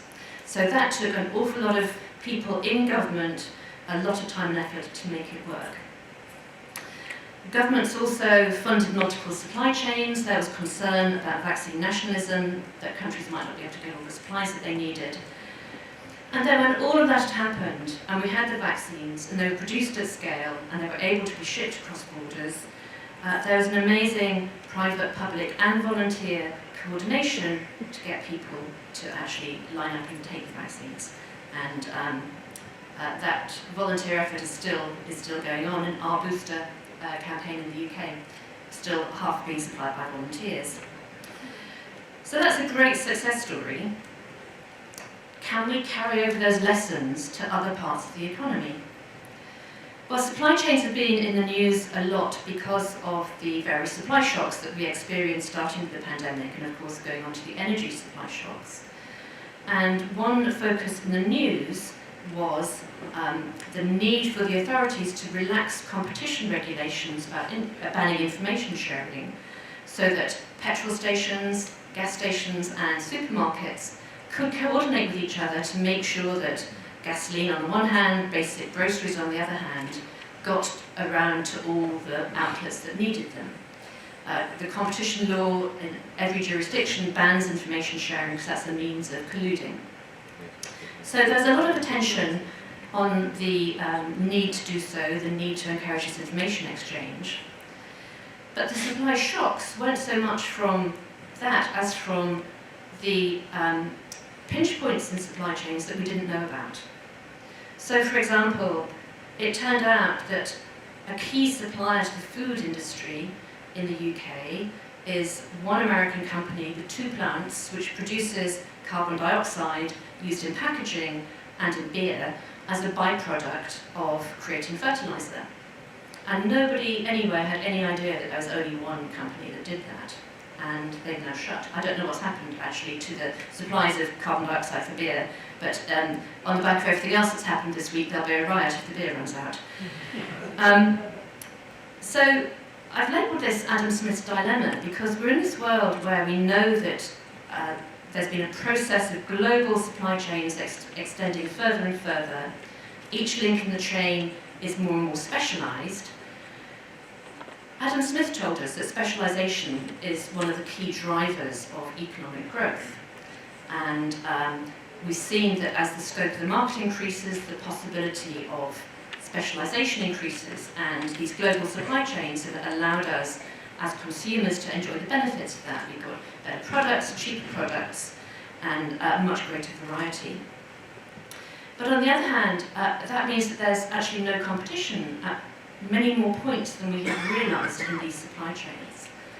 So having had a long period, 200 years, of being able to enjoy both the gains from specialisation and the gains from competition, are we now at a point where actually there's a trade-off? Is the scope of the market, is there no more headroom in the scope of the market in some sectors or some parts of these supply chains for us to have both? So the suspension of competition law was symbolic of a kind of wider phenomenon of needing to understand better the structure of these supply chains, what are the vulnerabilities, do we need to think about resilience, and do we need to think about this new dilemma of Adam Smith's?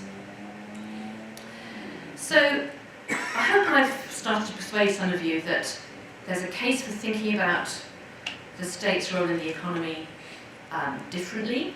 Not that it should be bigger, but that it needs to be thinking in a strategic way about coordination and about what's the shape of markets going to be, and about how best to serve the welfare of citizens.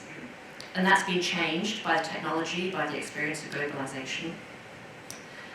But there's a problem, because the state, the government, isn't a single thing, and for that kind of active government to be effective, we'd want it to be done well. And it isn't. I'm picking on my own country. This is a timeline of major, not all, but major shifts in industrial policy since, I can't read it myself, but some time ago. And we do the colours opposite, so the red bars here are Labour administrations and the blue bars are Conservative administrations.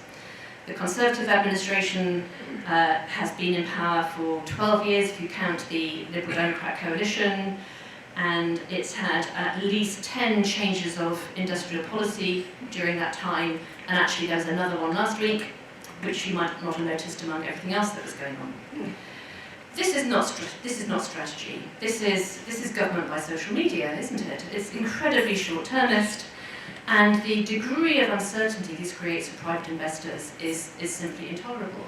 Or even individuals. We are asking people to make 20-year lifetime decisions about what skills to invest in when the government changes the rules every other year. It's not going to work.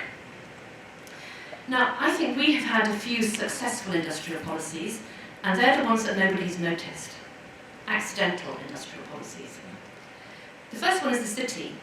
Now, of course, we know that the financial services sector is a strong one in the economy, and it's been a cross-party consensus that, on the whole, we'd like that sector to do well. So the City of London has benefited from a very favourable regulatory environment, not just financial regulation, but planning rules also, and massive infrastructure investment in terms of transport connectivity and other amenities around the city buildings. At the bottom of pharmaceuticals, we have put an awful lot of money into supporting R&D for the industry and life sciences, and have also given them very large tax breaks. And the BBC, this is the Broadcasting House building, is never thought of as an industrial policy, but it really is.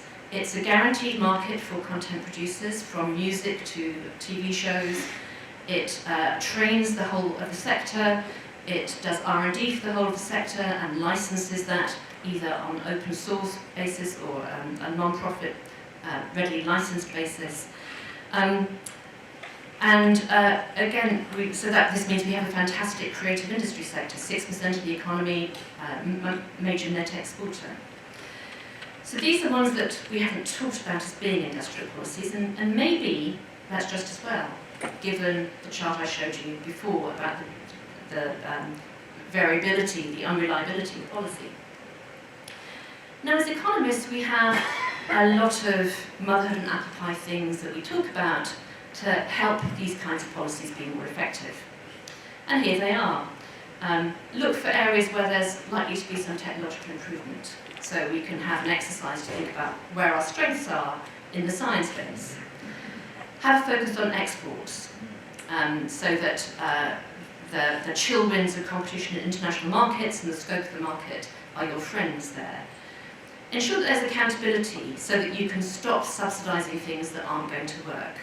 That's been one of the weaknesses of previous industrial policies. And enforce competition. And this isn't always easy, we're having to rethink how we do the competition policies, but let's try to make sure that markets are contestable and new entrants can get in. So they sound fine, they're good recommendations, but I rather fear that even pretty straightforward consensus recommendations like that are hard to land politically. And my example is a speech I went to by a minister who was then a minister for the digital department and is now the chief secretary to the Treasury, so the second most important minister in the Treasury. How well are they doing at the moment? And it was a speech at the Institute for Economic Affairs, a right-wing think tank, and it was a speech about competition in digital markets. And this is what he said. Much as my free market instincts make me want to turn a blind eye to monopoly, and then he went on, I suppose we're going to have to do some competition policy in these markets. If this is how your second most important minister for the economy thinks competition works, then we have a bit of a problem. So I started out thinking I was going to say we absolutely must get our heads around having a modern industrial policy for the kind of economy that we have now. It doesn't mean big government, but it means smart government and a different kind of perception on how you coordinate private sector activity in these highly knowledge-intensive, highly intangible markets that we have now. And then by the time I got through the slides, I persuaded myself that actually I was pretty pessimistic about the possibility of doing so. And so my final slide is a different Tower of Babel. And we say Babel, I think it's being divided by a common language, but it's the same concept. It's a wonderful painting called Modern Babel, overlaid with a picture of the pound tanking this past week. So I'm confident the mix needs to change, that we need to have a rethink about the state's role and the interactions between these three essential components of life, really, of the economy. But I think we're far from knowing how to do it, and there are some huge political economy challenges. So I'm going to stop there, and hopefully some of you are going to tell me the answers. Thank you very much.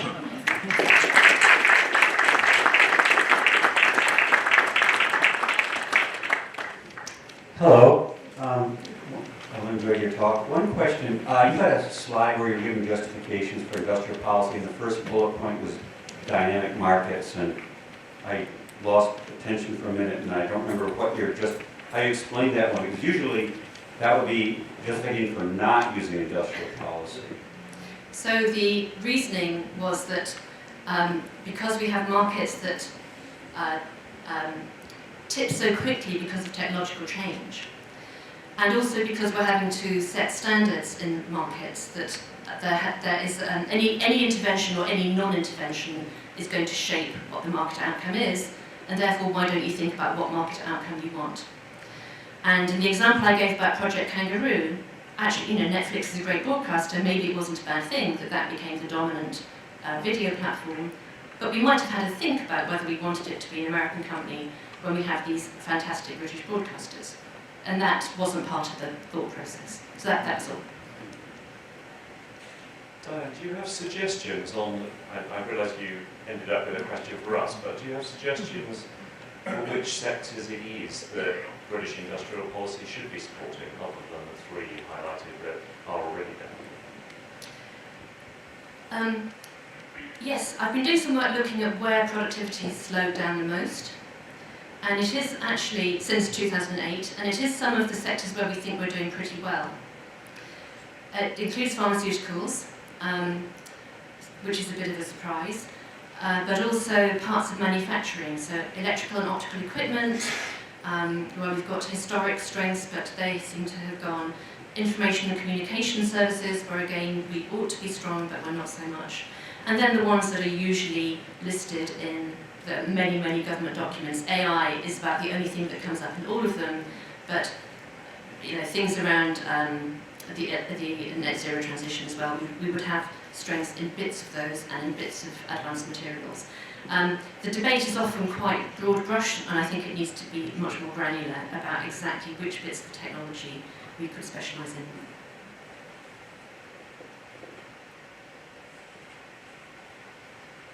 I think everybody's ready for their tea break. I just wanted to ask if there is any overlap between your new industrial policy and some ideas that Michael Porter used to have about competitiveness and clusters, because there seems some similarities in some ways. Yeah, there are some similarities. It's a really interesting question.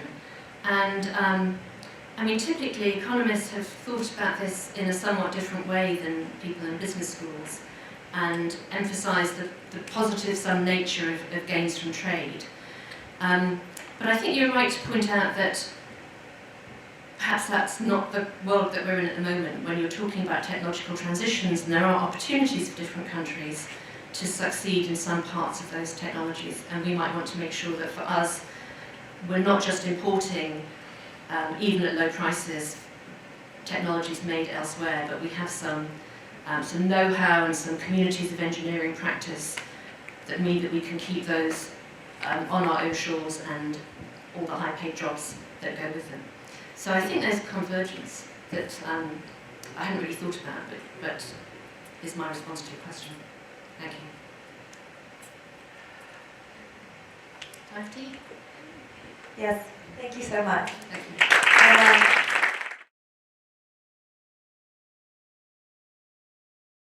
I title my humble contribution, A Persisting Injustice in America's Economy. Although much attention in America and many other countries, I think, is devoted, and rightly so, to economic gaps between demographic groups, resulting in part from discrimination. One of the most striking gaps is that between the incomes of low-wage earners and the incomes of high earners. It is somewhat hard for me to understand that this could go on decade after decade. As is widely understood, income is now redistributed from people earning high incomes to people with low incomes by means of additional tax hikes on incomes in the high income tax brackets, with which to pay for tax cuts on incomes in the low income brackets. Yet, present day redistribution falls short of what could be done. In the US, a series of tax laws enacting tax credits on earned income, known as the EITC, starting with the Tax Reduction Act of 1975 and later the Tax Reform Act of 1986, have been instituted to ease the difficulties faced by single mothers and married families with children. In 1993, though, the Omnibus Budget Reconciliation Act of 1993, OBRA 1993, created a new tax credit, new credit formula called the childless EITC for low-income workers with no qualifying children that they can point to. Note that so far as I can determine from the legislative history of the Congressional Research Service, from which I've just quoted, the men eligible for the tax cut are not required to be married either. So there's a sophisticated step there in the right direction, but not far enough, as I will argue. We here in American society can take some pride in the redistributive measures legislated by the government to raise the wages net of tax among low-wage earners, especially from 1993, at least to the arrival of COVID-19. My economics doesn't go beyond COVID-19. This set of advances in the redistribution of wage income has gone farther than I had realized when writing my book, Rewarding Work, around 1996 or so. That was a striking development in social thought. As I said before, I'm ignorant about what's going on in this dimension let's say in the Western European economies. Maybe some of you can inform us on that later. This development may have arisen first in the thinking of Wilbur Mills, the politician who grew up in Arkansas and studied at Harvard Law School, was elected to the House of Representatives in 1938, and he became chairman of the Ways and Means Committee and was the architect of the Tax Reform Act of 1969. Yet a great many of us view the degree of redistribution achieved by American legislation as far from adequate.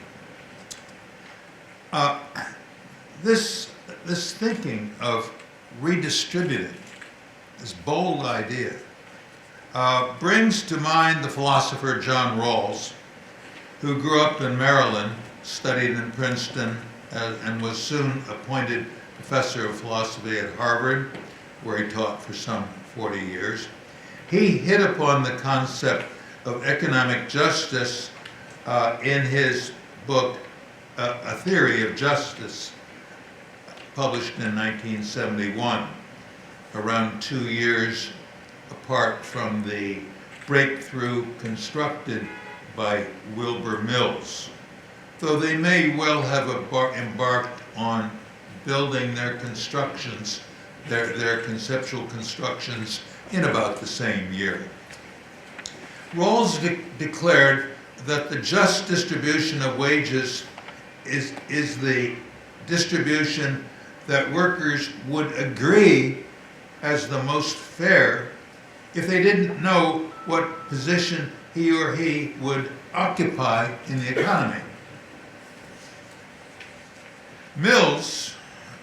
Wilbur Mills, in wanting to raise the level of after-tax incomes earned by low earners and pay for that by lowering the after-tax income left for the relatively high earners, was taking a step in the same direction that Rawls was to do, namely increase tax rates on the more advantaged workers in order to be able to afford to decrease the tax rates on the less advantaged. The common thread running through the visions of both Rawls and Mills, I think, is that the increase of rewards to those earning the least is to come through the decrease of the rewards of those earning the most, or the near most. The main difference between Rawls and Mills is that Rawls argues for redistribution of total tax revenue to the full amount that he understands economic justice requires, while Mills sought or settled for a modest redistribution of after-tax incomes. The distribution formulated in the 1970s by Wilbur Mill, finally legislated in the 1980s during the Reagan administration, sought to get men off the streets and out of criminal activity at a time when the streets of New York had become dangerous and also to help women with raising children. Now, some 50 years after the ingenious Mill and the profound Rawls raised hopes, perhaps even expectations, we can ask what the net improvement has been since the late 1960s, when better rewards began to be expected. Data from the Census Bureau show that in 1967, just before hopes arose that rewards to the disadvantaged would soon be increased, the annual wage earnings in real terms of workers in the fourth quintile was 6.19 times higher than the real earnings of the people in the lowest quintile. Why the fourth quintile? Well, it's just a quirk. I didn't want to get into the fifth quintile. It might be thought that with all the social progress, the situation has improved a lot since that time. By 2018, though, the annual real wage earnings in the fourth highest quintile had risen to 7.27 times higher than the annual real wage earnings in the lowest quintile. Evidently, the wages in the fourth quintile were pulled much farther above the real wage incomes in the lowest quintile between 1969 and 2018.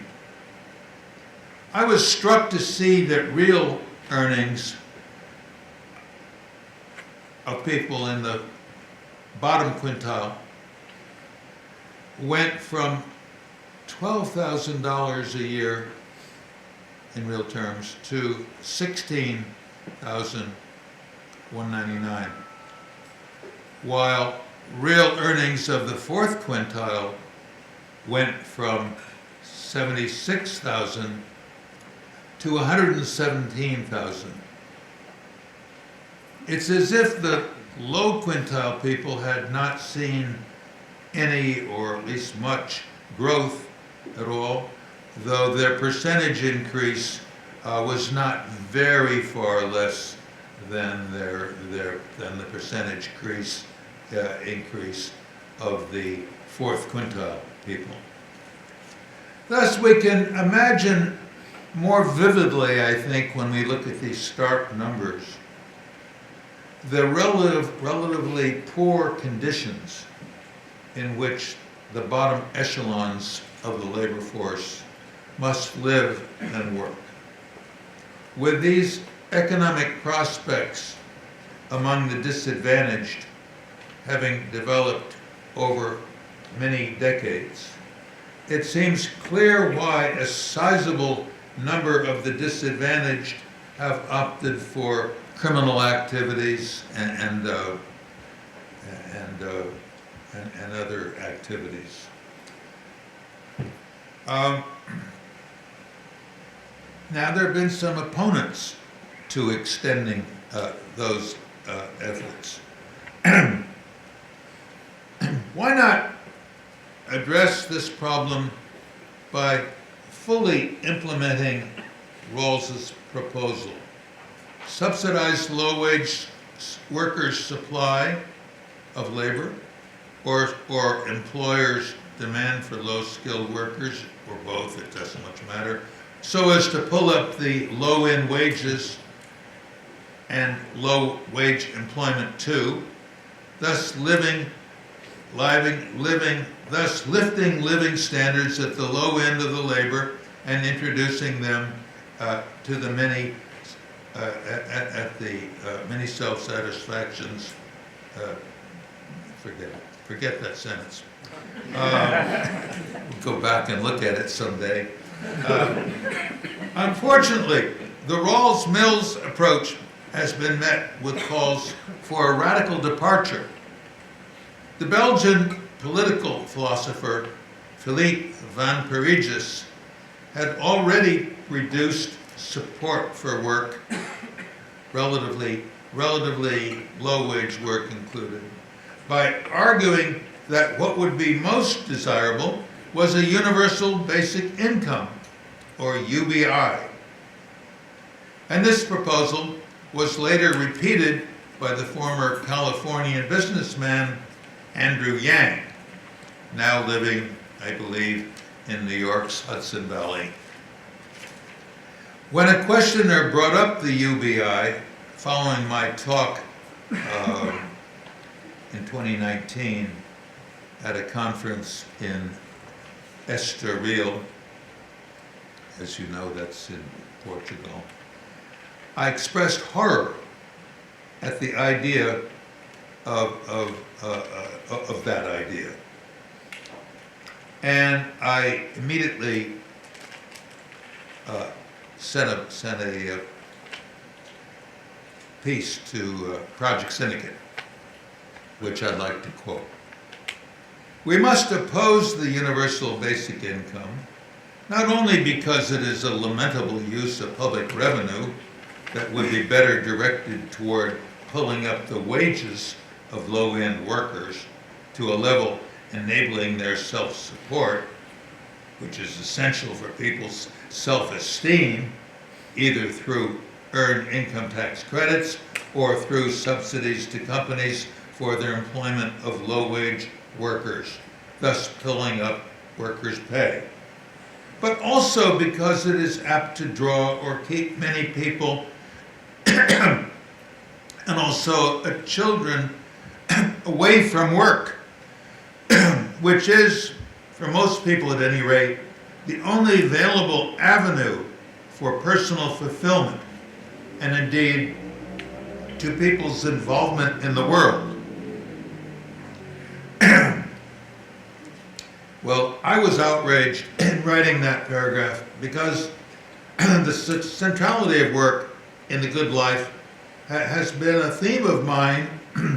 I discovered once I subjected Margaret to my complaints. It's been a subject of mine from my 1972 book, Inflation Policy, and the centrality of work and it has central to the good life has been a theme of mine from my 1972 book, Inflation Policy and Unemployment Theory, which brought up the feelings of self-respect, the esteem in community, the sense of economic independence, and job satisfactions of doing a piece of work and doing it well. From that 1972 book, I kept working from time to time in that area up to the 1997 book, Rewarding Work, and even in some pages of my 2013 book, Mass Flourishing. What then? What to do? Why not undertake additional governmental measures to raise self-support with its manifold rewards, both to low-wage workers and to the rest of society? There appears to be a significant interest in a further initiative in the Mills-Rawls direction.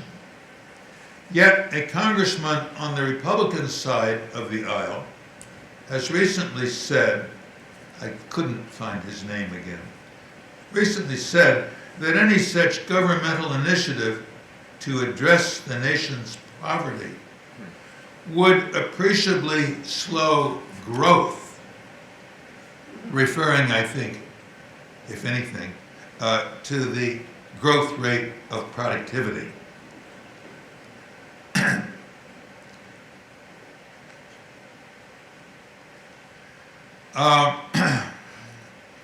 I object to that too. It might be seen as plausible that a further shift of after-tax incomes from the well-off in the labor force to the very poor would have the side effects of causing an increase, a net increase of aggregate demand, and thus a fall of national saving. A dissenter might argue that the poor would raise their savings as much as the rich would cut their savings, but never mind. As a result, the public debt would be pushed up toward a higher path. As a consequence, saving and investment would be contracted. Growth would be slow, barring other actions in the short run. But after the so we give them a little concession there. But after the capital stock has slowed on its way to a lower of the growth paths that the economy could have taken, the growth rate would regain its previous speed, its previous force, which depends on the creativity and zeal of the population, not the current level of the capital stock or some measure of wealth. The growth that the congressman worries over will not be permanently slowed. So that is not the objection by this congressman, while it's nice to see he cares about growth, but it's not persuasive.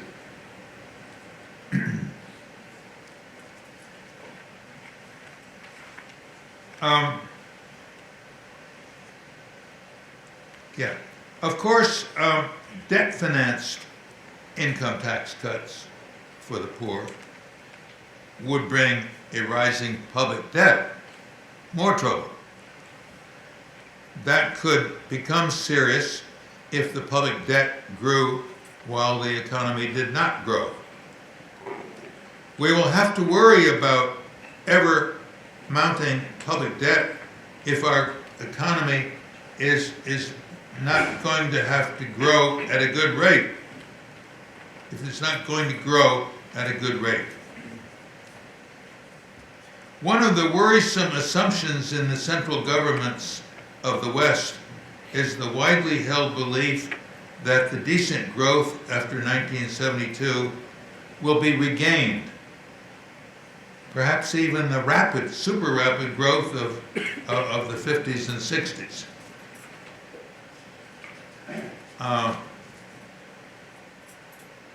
That's a worrisome assumption because I don't think there's any basis for belief that we're going to go back to the fast growth period. I don't see it. At this conference, I don't detect much of an expectation of rapid growth around the corner. So I wouldn't want to close this, close out here. I wouldn't want to close without stating that America and the entire West need much more than inclusion, of course. Highly important, though inclusion is. Some critical forces that once sparked the explosion of indigenous innovation, human values such as the desire for individual achievement and self-expression, have largely been lost, it seems to me. Our economies appear to operate now on a mix of capitalist power and corporatist power in the sense of governmental manipulation of the companies. I believe that the West will pay a high price if it does not meet the need to regain the spirit of imagination, of exploration, and self-expression that, for a century or more, inspired widespread indigenous innovating and thus brought about the phenomenon of mass flourishing. Thank you.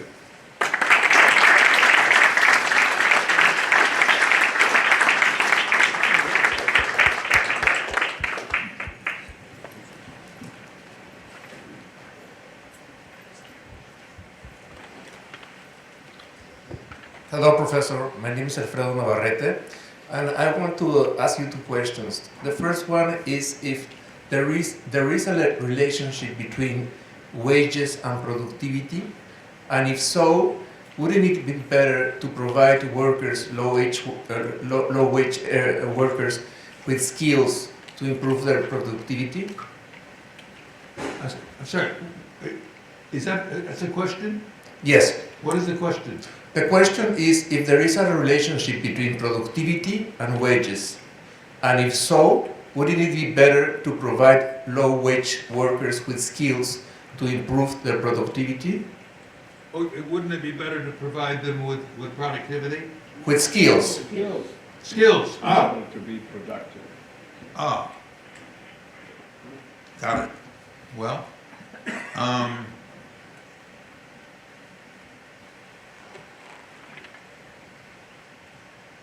I'm sure there's some merit in that, but it would worry a little. One is that I don't think we can dependably turn the crank and increase somebody's skills. Not all people are able to absorb new skills.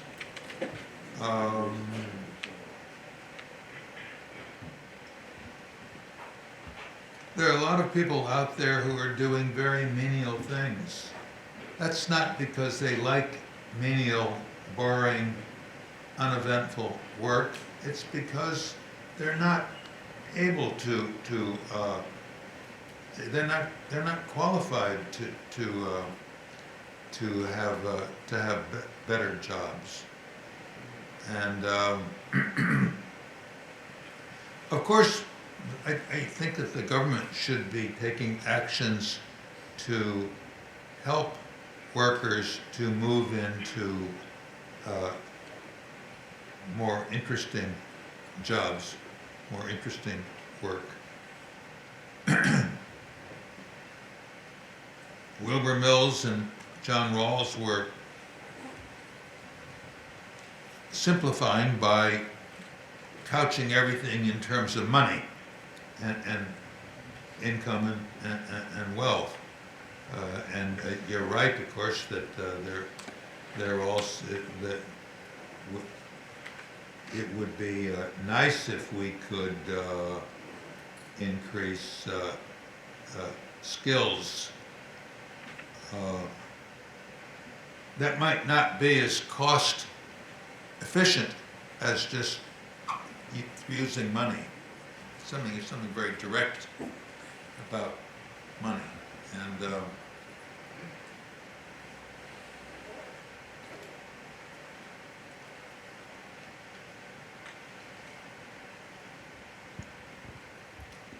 we have, in the United States, we do have a school system that provides kids in junior high school and high school with many, many kinds of skills.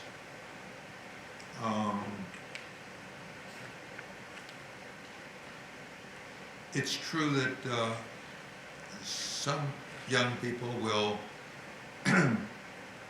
leave school before they have acquired any skills to speak of. And but maybe many of those people are simply not able to, do not have the natural abilities to be able to acquire more skills. Otherwise,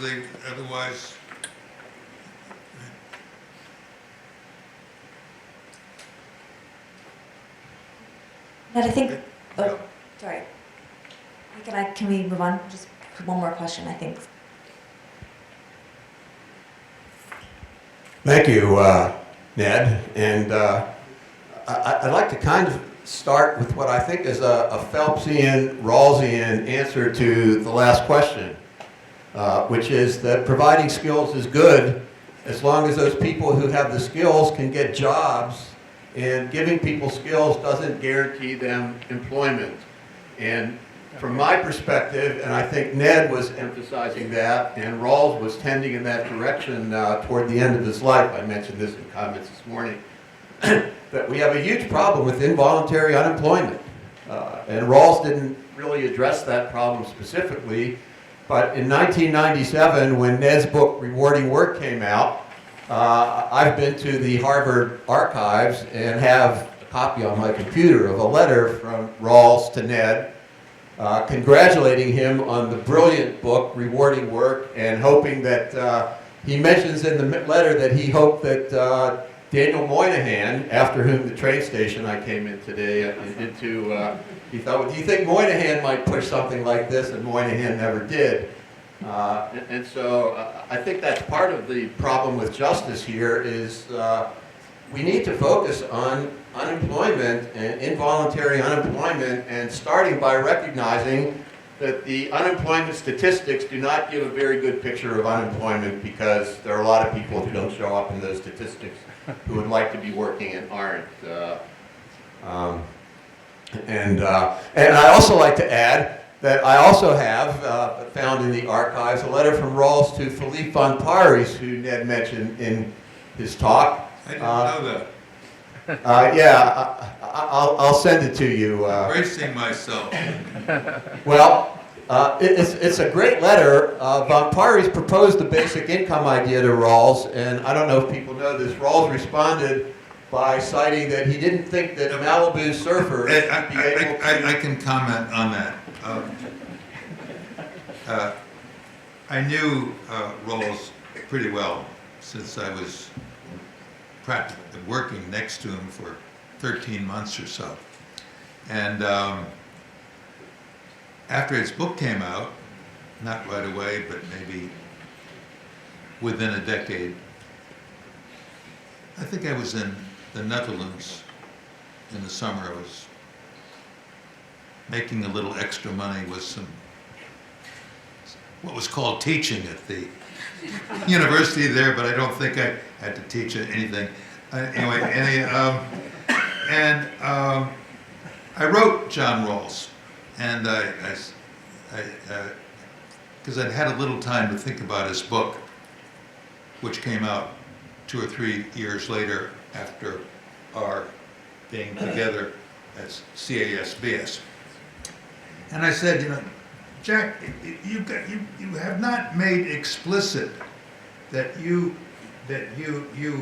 mean that that these subsidies are for people who are working. It's their active work that's being subsidized. It's not for you're not calling for just to quote Nixon, throwing money at the people, at the population. So a few days went by without reply from Rawls. A month went by. A year went by. Still no reply. Somebody told me that he had a huge stack of correspondence and he hadn't got it. Well, I guess after my book, Rewarding Work, he got my point that it's very important to make explicit that it's not only the income standards we want to raise, but we want to make it possible for them to work on so they have decent so one of the last pieces he ever wrote in his life was an essay in which he said that no, people who leave the economy and are subsisting, maybe with help from their parents, on the beaches of the Pacific Ocean, they're not going to get these subsidies, of course. So he finally made that explicit. But unfortunately, in a relatively obscure philosophical magazine, I think, I could look that up. But Rawls never intended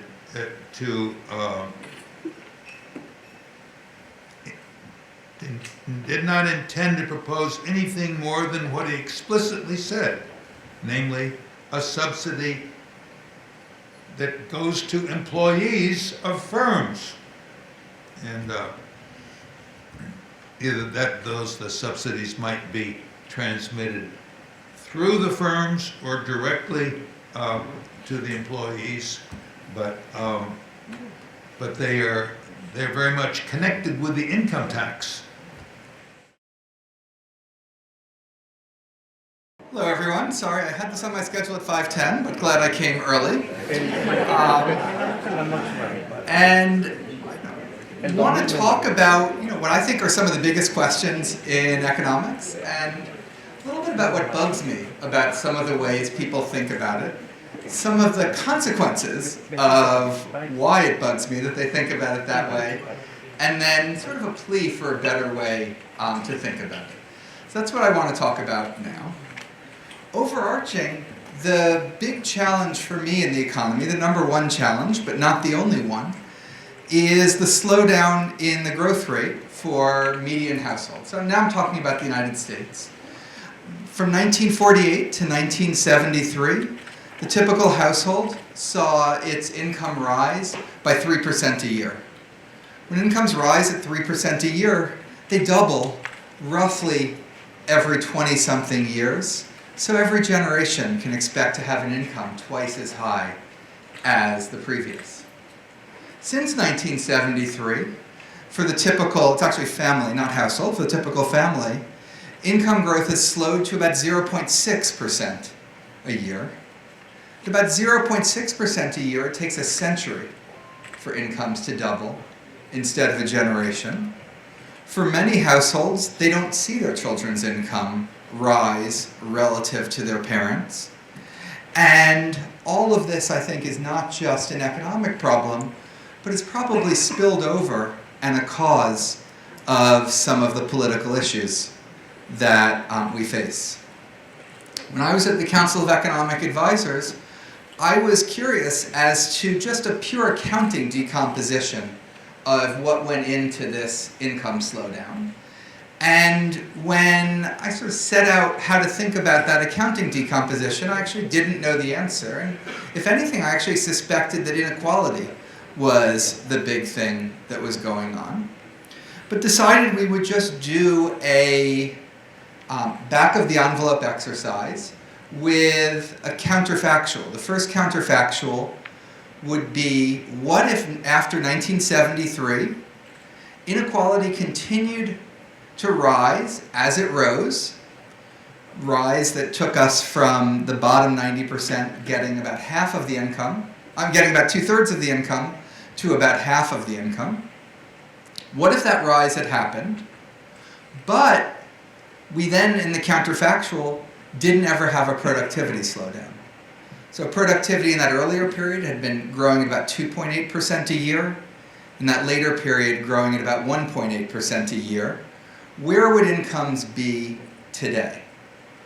The answer was that incomes would be about 74% higher in 2019. That's $63,000 a year. Then did the same exercise but reversed it. The productivity slowdown happened. The increase in inequality didn't. So the middle class, broadly defined as the bottom 90% of households, got to keep the same share of income. They got to have 2/3 of the income, just of the smaller pie, because the productivity slowdown actually happened. In that case, incomes would have only been 16% higher, or $14,000. So overwhelmingly in this counterfactual, it loaded on productivity, and Glenn has cited, I think, this a number of times. Frankly, doing that focused my mind a little bit more. I always, I had read Paul Krugman's The Age of Diminished Expectations when it came out, and the famous line, productivity isn't everything, but it's nearly everything in the long run. I'd sort of internalized that, but partly forgot it. And then reminding myself of this reminded me just how incredibly powerful that force of compounding is around productivity growth. Of course, this type of accounting exercise or accounting decomposition doesn't really answer any policy-related question. Moreover, the incomes of the middle class, the aggregate incomes, the income of the median, aren't the only objectives we have in terms of economic policy. We care about many other things that may not even show up in that decomposition. We care about climate change. We care about health and mortality and longevity. We care about racial justice and gender justice. We care about lives in the context of a pandemic. We care about many, many other things that don't show up in that decomposition. So we want to think about all of those things, and we want to think about productivity, and we want to think about inequality.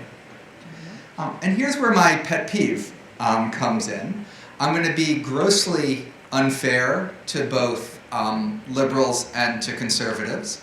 I'm going to also be grossly unfair and implying a sort of plague on both your houses, that they're equal. But the liberal tendency and the liberal error, I think, is sometimes to think that all good things go together, to not really acknowledge the existence of trade-offs, to say anything we do for growth is going to help inequality, anything we do for inequality is going to help growth. By tackling climate change, we're going to create jobs. By saving lives in the pandemic, we're also going to save and help the economy. That all of these different goals basically go together. Now, sometimes that's true. The dismal science has probably maybe been a little bit overly dismal at times. There's all sorts of opportunities. For example, I think to take the pandemic, which I think was a good way to think about this, in March of 2020, there probably was no trade-off. If you kept your state open, you probably would have had a pandemic that would rip through it, would have overwhelmed the hospitals, and you wouldn't have been able to have an economy in your state a couple months later. By 2021, though, that probably wasn't the case anymore. At that point, there probably really was a trade-off between lives and the economy. Red states made one trade-off and ended up with higher mortality, lower unemployment, and faster economic growth. Blue states made a different trade-off. And just think about it. There's certain things where it's obvious. For example, we could have shut every outdoor construction site in the country in 2020, 2021, and could still keep them closed today. If we had shut every outdoor construction site, we probably would have saved a few lives. There's a little bit of COVID being spread. You go inside for your coffee or meal break and the like. But that would have had a very, very high economic cost. A cost in terms of jobs, GDP and the like, and probably one that wouldn't pass most of our cost-benefit tests. The other end of the spectrum, there's things like vaccinations that probably do have the win-win property that they both help the economy and save lives, and you get more of all the good things. So the progressive vice, I think, is thinking that everything is like a vaccine and nothing is like shutting an outdoor construction site, and that all good things go together, and you can be sort of happy about all of it. What are the consequences of that? If it's well-intentioned and the policies are good and it's a nice idea and it's going to help people, why not just sort of fudge a little bit and ignore the downsides or the costs or the trade-offs and talk about everything that's being good together? Well, I think there are a few downsides. One downside is you'll end up having something that has a trade-off that you rule out. If you do your analysis correctly and you limit yourselves to things that only increase growth while reducing inequality, you're going to have too small a set of policies. You're going to rule out things that have a huge effect on growth with a little cost for inequality. And conversely, you're going to rule out things that dramatically reduce inequality at only a tiny cost to growth. I'm more worried, though, that you're not going to do the analysis right and rule things out, but you're going to do the analysis wrong, and maybe you're going to do something that hurts some people in the process of trying to help others. In my view, for example, the portion of the student loan debt relief that does not go to Pell Grant students is almost unambiguously going to make everyone that doesn't get it worse off. Either a little bit of higher inflation now, or higher interest rates to combat that inflation, higher inflation in the future, or future tax increases or benefit cuts to pay back the cost of that. What might that mean? That in the process of helping someone for the non-Pell portion of the student loan debt relief, you're talking about a group that primarily, in that case, actually is relatively high income. You're giving them money. You're taking money away from someone who's low income, and you're unintentionally hurting a set of people in the process of trying to help some others. Finally, the third thing I worry about when you don't think hard and take trade-offs seriously is that you may not even be able to get things done. Because you can go out and say, and I've been in government where colleagues of mine were proposing some huge regulation on a business, and a colleague of mine would say it's great for the business is going to love it. We'd make the announcement, their stock price would go down 5%. And I'd say, that doesn't mean it was a bad idea. It might actually have been a good idea. It might be worth doing. I don't care about that company's stock price. I care about social welfare. But you told me that company would be happy. I sort of trust their shareholders' assessment of its impact on the net present value of your earnings more than I trust yours. Why is that relevant? Because often the people that lose from a policy, sometimes they don't know. I think a lot of the people that will lose from the upper end of the student loan interest, the student loan forgiveness, won't actually realize they lost as a result of it. In many cases, the people that lose from a policy do know. And if you kid yourself that there's no trade-offs, that there's no losers, you're not going to be prepared to do what you need to. Maybe it might be some form of compensation or redistribution to make your policy a compensated Pareto improvement if it genuinely was efficient. It might be some targeted buying off of the losers, not for some social welfare reason, but just so it can happen, something that when you do climate change policy, I think you actually do need to take seriously that political economy aspect.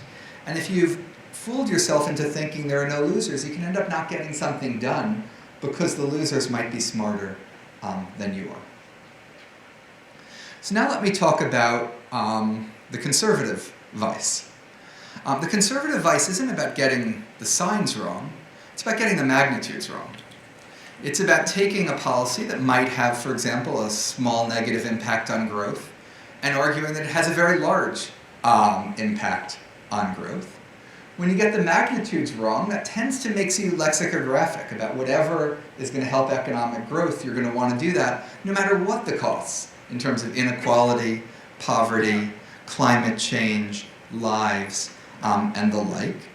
There's an old saying, and it's certainly, and none of this is about you, Glenn, and none of this is about me, but I think we both know some people that this might be not totally unfair about, that there's no problem with supply-side economics that can't be solved by dividing by 10. And you see this all the time, sort of overheated rhetoric, the top tax rate. President Biden has proposed raising it to 39.6. I happen to like that as an idea. I respect someone if they don't like that as an idea. If someone tells me that's going to crush the economy, destroy jobs, bring about a recession, I think I've probably lost my respect for them because they're making an empirical claim that is extremely unlikely to be true, and an empirical claim that we actually saw quite a lot when President Clinton raised taxes to that rate in 1993, that the sky would fall, and the sky never fell. In fact, it shone quite brightly. Maybe it would have shone a tiny bit more brightly without that, maybe a tiny bit less. But I think that magnitude gets you to a place where when you're doing your regulatory analysis, for example, instead of doing what you should do and do cost-benefit analysis, you do cost analysis. And all regulations are a cost, and you add up the total cost of the regulations, you lament the total cost of the regulations, and you try to minimize the total cost of the regulations regardless of what other purpose they're serving in terms of dealing with whatever one of those other goals you might have, saving lives, saving the climate, and the like. Needless to say, not everyone falls into the first sin. Not every liberal falls into the sin of thinking all good things always go together and there's never any trade-offs. Not everyone falls into the sin on the conservative side of everything's 10 times as large as it actually is. But my perception is that the public policy debate, the way public policy is being formed, the debate that happens outside of rooms like this, outside of universities like this, increasingly has those two tendencies in it. So what's the solution to that? I think the solution to that is, and this is the best I have, and I don't think it's quite good enough as a solution, but I'll still keep trying, is better economic analysis and taking your economic analysis seriously. Thinking hard about costs and benefits, thinking hard about trade-offs, which trade-offs are worth it, vaccination, which trade-offs are probably not worth it, shutting down outdoor construction sites, which fall in between mask mandates at some point in the middle of 2021. And that's sometimes called, on the left, referred to sort of derisively as neoliberalism. I'm sure there's some derisive term for that on the right as well, but I do think that there's no way to get yourself out of thinking hard about budget constraints, thinking hard about benefits, thinking hard about cost, and in a lot of the different little policy examples I've sprinkled throughout here, doing that might have made somewhat more of a difference. Going forward, what does this motivate us to do? Well, the first thing is trying to find everything that falls into the set of all good things go together. When it comes to climate change and the economy, I think there isn't a whole lot in that set, frankly. Some things like reminding people to turn down the heat or raise the to turn down the heat or turn down the air conditioning might save families money and save climate change. There's some evidence of that, but the magnitude is relatively small. And those types of nudges actually aren't costless. They save families money, but the evidence is it does quite irritate people. And so their overall utility may or may not go up, even if their utility bills go down. A lot of other things. The Inflation Reduction Act, I'm a big supporter of it. I think it did the right things. I think it did things on climate change that are much better than doing nothing on climate change, but requires raising taxes in a distortionary manner, which has some downside. It has a set of industrial policies built into it that probably were needed to buy off key constituencies, but it's important to be eyes wide open that you're not going to help deal with climate change anymore cost effectively if you insist on making everything or more in the United States than if you buy it from the cheapest and most efficient producer around the world.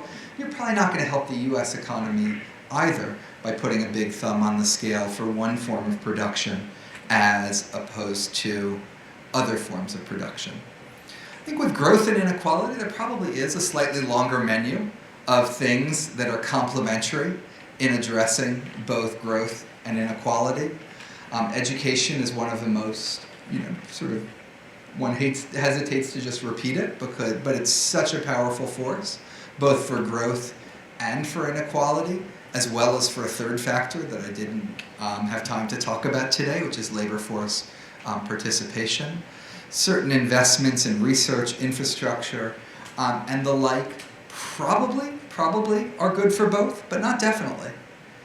If your sole goal is to make progress in the life sciences, and here I'm going to show my nativist bias. I used to be a New Yorker, but I pretend I never lived here now, and that I've been in Cambridge my whole life. You'd probably want to give most of your money to the Boston area. You're going to make more progress on solving cancer on solving Alzheimer's, on solving heart disease, by taking advantage of the enormous spillovers that you have in an area like that. It's not obvious to me whether you're going to reduce or increase inequality in the process, but I think most of us, when it comes to Alzheimer's or cancer research, probably don't want to sacrifice a lot of the potential gains that we'd get in order to spread the money around to disadvantaged institutions that probably aren't going to do as good a job solving this set of problems. Then you get to the policies where there may be some mild form of trade-off. Immigration, I think, is the most powerful growth policy that we have. It's the most powerful, may even be the most powerful innovation policy we have. Most of that, the innovation part, is on high-skilled immigration, but giving a pathway to citizenship for people here reduces the uncertainty they face, allows them to do more to invest in businesses, invest in education, match themselves with the job that they're most productive and can contribute the most in. Inequality at the worldwide level, immigration at the worldwide level is dramatically inequality reducing. You take people from poor countries and dramatically raise their incomes. If you measure the impact it has on inequality for the world as a whole, letting people move to the United States reduces it. Within the United States, I'm not sure. There's a set of dueling results that the economists like George Borjas on one side and David Card on the other who have battled for decades. I certainly think there have to be some cases in some places where increased immigration can lead to greater inequality. In fact, we've seen that when Russian mathematicians were allowed to immigrate to the United States. It made American mathematicians worse off, even if it made American mathematics and the mathematics done in the United States much, much better, and was worth it as a result. That means, though, that when you do that immigration policy, maybe you want to think about the sentence that we often say with trade. You want to expand trade, but make sure you're compensating the losers, making sure you're bringing everyone along. But you want to do that same thing and take that seriously in the same way with immigration policy. I don't want to do a bullet point list of every single policy in my agenda, but I'll say there's ones on the other side, too. Increasing the minimum wage, certainly a modest increase in the minimum wage. I'm not convinced that that would, increase employment.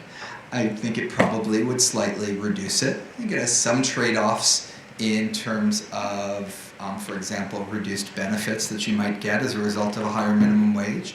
But on balance, to me, that passes a cost-benefit test and is one of the only tools we really have to raise market wages for people at the bottom and to do it relatively quickly, as opposed to education, which takes a while. If we had the type of dynamic, competitive, innovative economy I would love to see, there's no reason to think it would generate the types of gains and spread those gains as broadly as what I would like to see. So the flip side of having a more market-oriented economy, a more dynamic economy, a more competitive economy, would be some more redistribution as well. In some cases, maybe that redistribution might be win-win. There are papers about giving money to children means when those children grow up, they they earn more, they're more likely to work, less likely to be in prison, and the like. But some of that redistribution probably has a trade-off. And in fact, if you have two objectives, and you're not doing something that has a trade-off, then you're doing too little. If all you do on climate change, if all you do to save lives in the pandemic, if all you do on inequality is things that also increase growth, in every one of those cases you're doing too little. Because you want to do everything that does both, and then you want to add those extra things that help enough with one that it makes up for the harm to the other. last thing I'd want to say in conclusion is I'm trying to just sort of talk about a way of thinking. In some ways I think it's quite obvious, and anyone that's taken an economics class I think would sort of in principle agree with everything I just said. But look around the world and ask yourself, to what degree do you think policymakers are actually taking all of that to heart, thinking seriously about it? In what ways could you get them to think seriously about it? In what places would it change what you support, change how you talk about it, change how you do it? Because I am genuinely worried that we're foregoing an awful lot of opportunities, in some case opportunities with a small cost that some conservative blocks because they think that cost is much bigger than it is. In some case, some opportunity that entailed a trade-off that a progressive didn't want to compensate people from the trade-off, ended up hurting them or making things worse as a result. And so, my conclusion to all of this is there are a lot of opportunities for policy. I think some of them might even be bipartisan. A lot of them are really old ideas like education. Some of them are old ideas that have gotten a new lease on life, like making an economy more competitive by reducing occupational licensing, reducing land use restrictions, and enabling people to move more from place to place. But in all of those cases, that same type of analysis is really important. If you look at the slowdown in income growth, it really does have a lot of causes. Productivity inequality is smaller, but it's still an important cause. It's not going to have any one solution. We're going to need an all-of-the-above solution to restore income growths and even more to do it while achieving our many other goals. But to sort through when you have those multiple objectives, when you have those multiple instruments, is precisely when sort of technocratic exercise of writing down the policies, writing down the budget constraint, working through the model, and deciding what things to include in that strategy becomes so especially important. Thank you.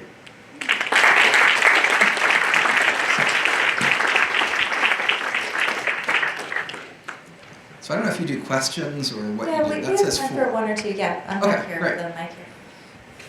Hey, Jason. On your point about the fact that the liberals don't acknowledge trade-offs, everything you talked about was micro. On the macroeconomic scale, the big issue you've been talking a lot about is how to conquer inflation, and you've been pretty hawkish on that, I would say.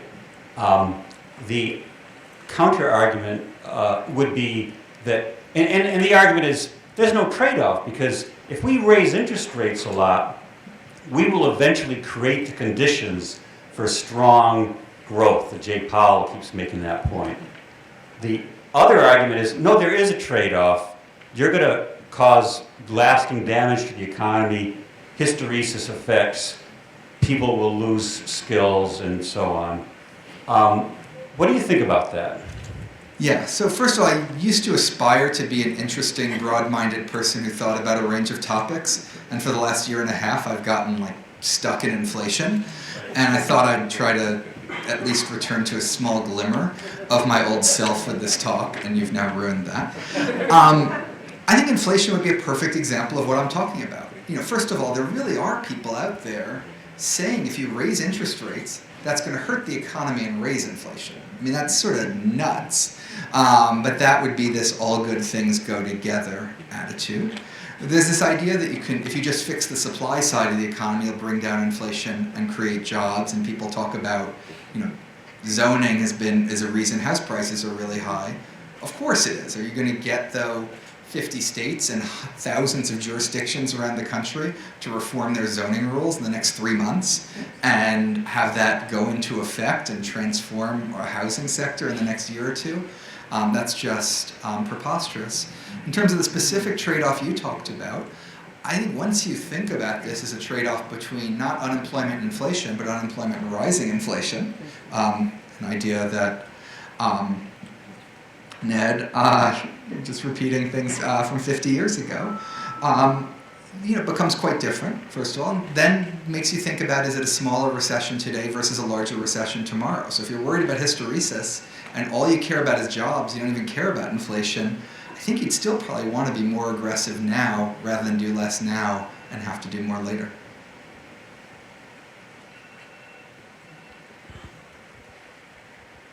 So,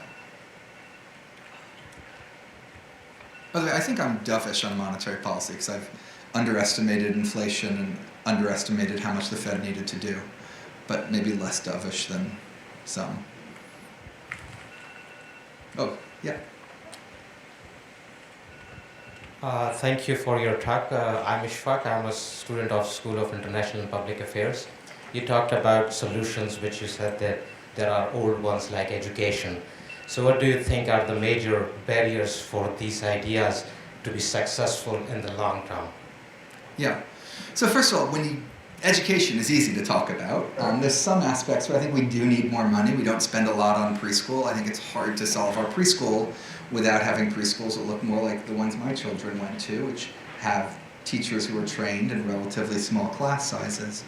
For K through 12, I think we can make an awful lot of progress without more money, but with, for example, more ability to fire teachers, or less tenure instantly, or higher pay up front and smaller pensions later, so it's sort of a higher, flatter pay scale rather than the pay scale you have now. Those types of ideas for K through 12, of course, are enormously controversial and don't make every single person in the country better off, just every student in the country better off. All right, we have one more over here. So, thanks for your talk. I fear I might succumb to the liberal vice, so please tell me why I'm wrong about how fighting inequality and raising productivity can go together. We have the growth of the financial sector in America and the entrenched ethic of shareholder first seems to me to have had a huge impact in terms of everything geared toward raising stock prices, which means boosting profits, which means cutting costs, the whole M&A private equity phenomenon.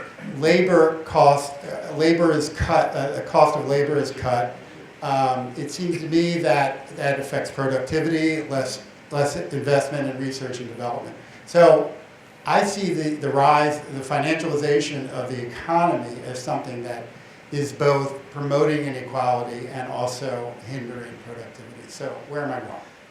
First of all, I didn't say there's no places, and I'm not positive what I think of that area. You didn't say the following, but I had a student that came to me 2 years ago in the policy school, the Kennedy School, who wanted to do a thesis, and his thesis was going to be that private equity was hurting companies' profits because they were firing too many people, and if they didn't fire as many people, they'd make more profits.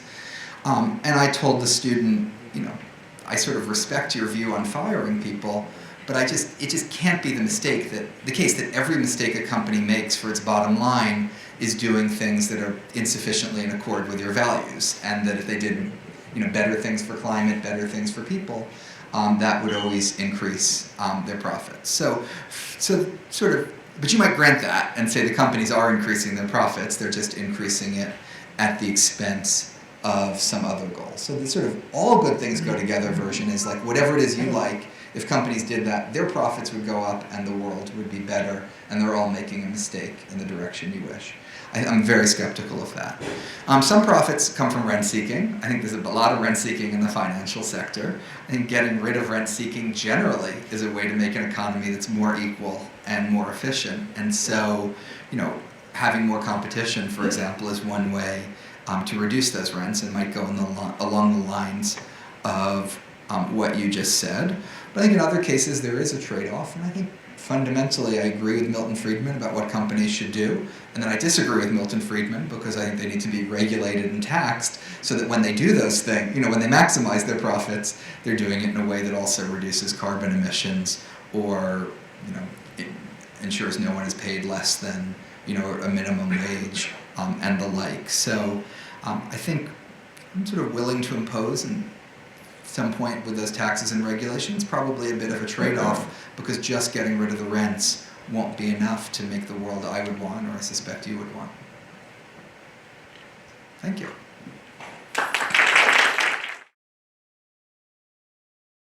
I first met Jean-Paul 40 years ago. Viviana and I were at the European University Institute in Fiesole. I never had a brother, but Jean-Paul became my brother. He gave me the nickname Nedino. Viviana and I were almost members of the family of Jean-Paul and Annie. We attended big family celebrations like Lisa's wedding, and we're delighted to feel the warmth of friendship as I had never felt in my life before. The four of us loved Rome and dreamed of creating a research center there. Once we drove around Parioli and some other posh neighborhoods to find the right villa to operate from, but I came to realize that Jean-Paul couldn't really quit Sciences Po. His career was still on a stiff ascent, and I don't think he really wanted to change at that point. Later he did. Jean-Paul changed my professional life. Some of our memorable times together were our trip to Moscow with Philippe Aghion and my many visits to the OFCE in Paris. We also wrote a book together, The Slump in Europe, published in 1988. That was a lot of fun. I remember the time he invited me to give a talk on capitalism in the Sorbonne. I worried a little what the demand for that would be in Paris, but I went, I showed up. The audience consisted of Jean-Paul, Viviana, and 4 others.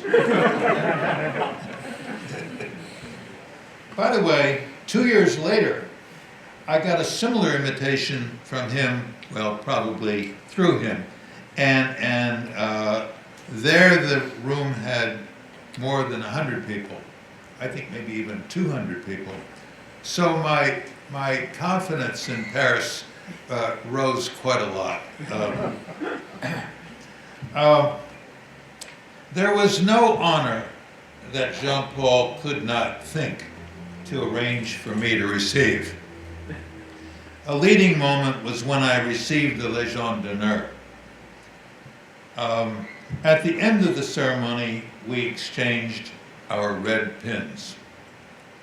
So many years, so many beautiful memories, which we shared time and again, when in France, of course, but also in Italy with our Italian friends, Luigi and Stefania Paganetto, Giovanni and Maristella Tria, Lucio and Giuliana Scandizzo, Stefano and Daniela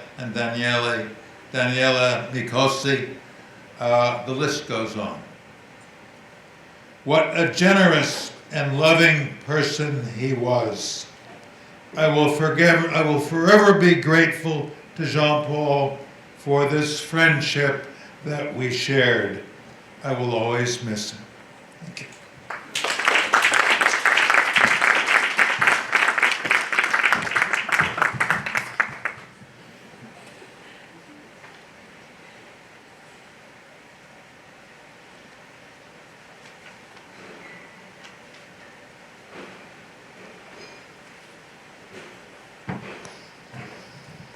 Good evening. I'm Jeremy Robert, the Consul General of France.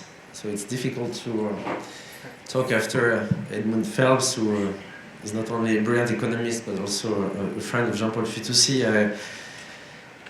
I didn't know Jean-Paul Fitoussi, but I just want, as a representative of the French government, just to pay tribute to a great man, a great thinker, and a great public-spirited economist. He has I will not retrace the career of Jean-Paul Fitoussi. I understand the son of Jean-Paul Fitoussi is with us today, no? And David, and I want to also to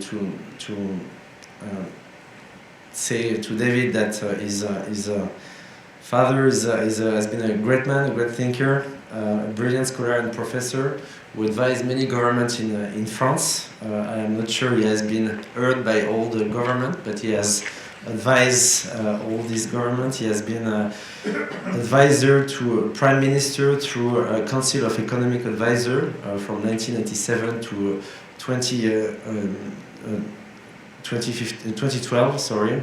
Also very involved in the European affairs.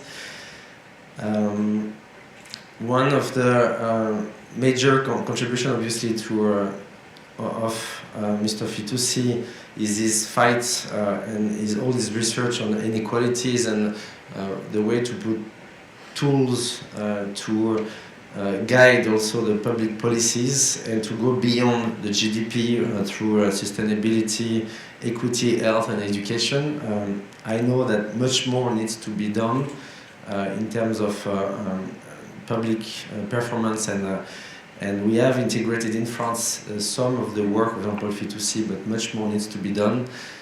I know that sometimes he has been very harsh in commenting about public performance in France, and I saw a quote while coming in my car about Macron's job in France. I know he has been sometimes entering the political space, and he even actually called for Macron's election because obviously the situation was quite tough in 2017. But one of his last public quote about Macron was not that positive. But I can guarantee all of you that we are. I'm not.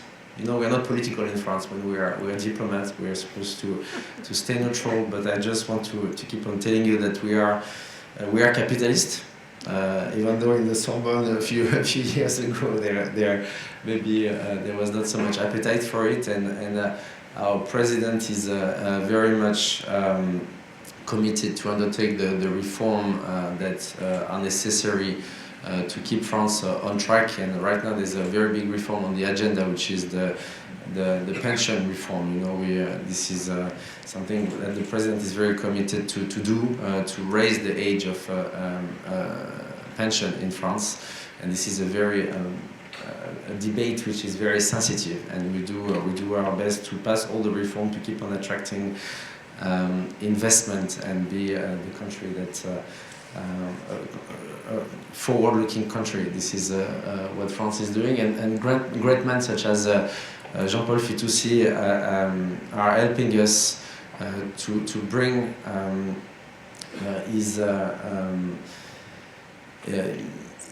his thinking and his into our policies. And I just want to pay tribute to him, to all we can see how the mark he left when I see the list of speakers who are going to speak after me today. It's quite intimidating, and I want to thank you all again to be here today for Jean-Paul Fitoussi.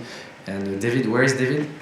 Yeah, for David. And once again, thank you very much for Columbia and for the Center for organizing this event. Thank you very much.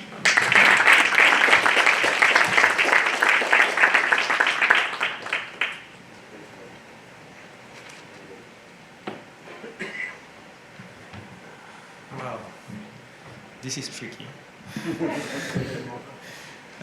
So thank you very much, Ned, for organizing the tribute and to incorporating it into the conference. I know my dad would have probably loved to be here, and he's probably accessing remotely from where he is right now. Just to give you, I'm speaking obviously as his son and not as an academic, and you know, I've been trying to speak after him or to emulate him. It's a bit tricky, but as his son, you know, I'll give you a few slight new shade of light on his character.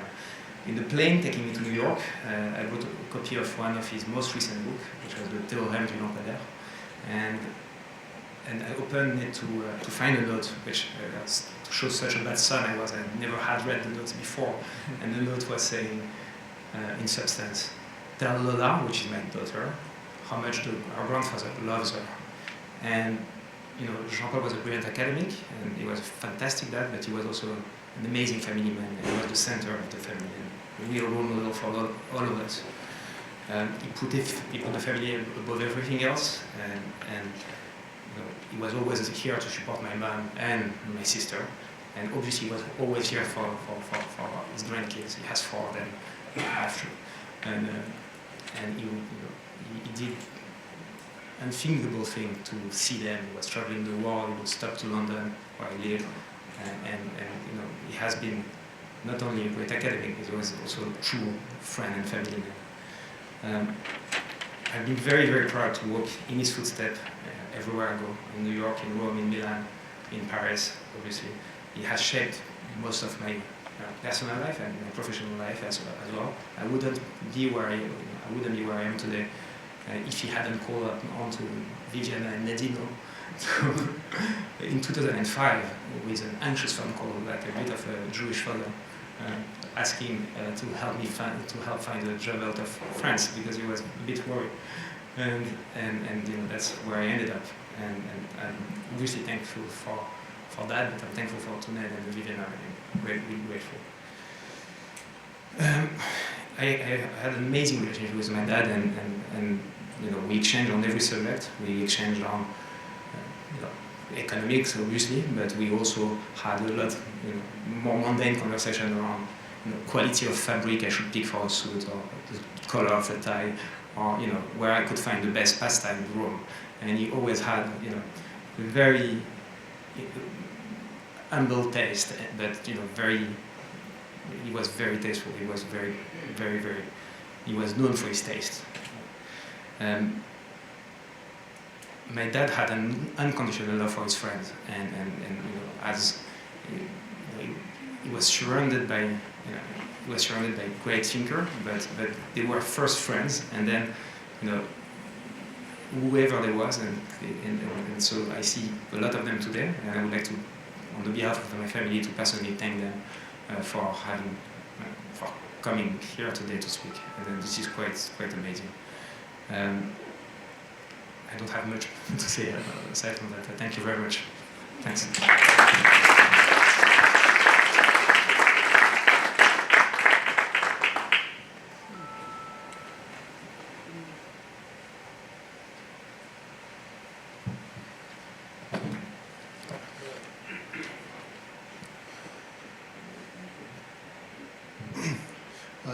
The answer to the question what color tie to wear is red.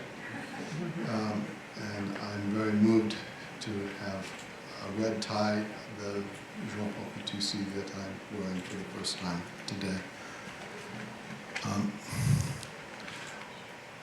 I'd like to read a few sentences of Jean-Paul's last article that was published in the latest issue of the journal Capitalism and Society. It's called Newspeak in Economic Theory, How We Are Being Talked To. And it's based on his book, Comment Nous Parle. This article seeks to show how the impoverishment of language has changed the course of economic theory, much as Newspeak changed the order of things in the political regime in George Orwell's 1984. At the origin of such an evolution was a stratagem, to act as if neoclassical theory was subsequent to Keynesian theory. The inversion of time's arrow had far-reaching consequences for the development of economics. In part, the development of a science depends on the scholars who practice it and on its teaching to new researchers who will develop it further. Both depend on the history of language. The consequences for economic policies have been major, especially in Europe. With the cancellation of most Keynesian concepts from the Newspeak dictionary, the relative weights of market and state were changed, which would only lead to a preference for liberal market-oriented policies. I admired Jean-Paul so much because he tried to diagnose and solve the most important problems, no matter how messy, like in this article. Maybe we're led astray because we use the wrong language. Maybe it's something else. What he didn't do was say, here's the technique that I know how to use. I'm going to apply this tool to the problem and see what the market will bear. When I was translating this for him, I got to know very well how he thinks. He told the metaphor of the person who is looking for his keys and looks underneath the lamppost because it's where there's the most light, even though it's not where the keys are likely to be. And I told him, you know, Jean-Paul, we have to cut that because it's a kind of cliche. And I regret saying that because for most people they say that and it is a cliche, but it was not a cliche for him. Went deep wherever he needed to go, and no matter how hard it was. I admired him for that, but I loved Jean-Paul because of the way he listened with care and with intelligence. I felt understood, and it's a rare feeling, and for that, among other things, I will miss Jean-Paul dearly.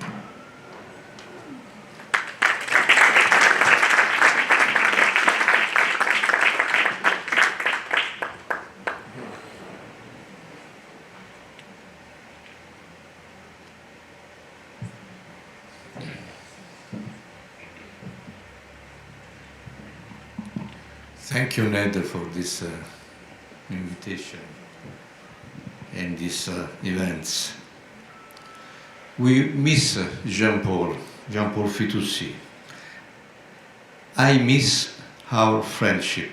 I miss the continuous confrontation, the free and passionate discussions, the programs that we continue to build and sometimes continued to imagine.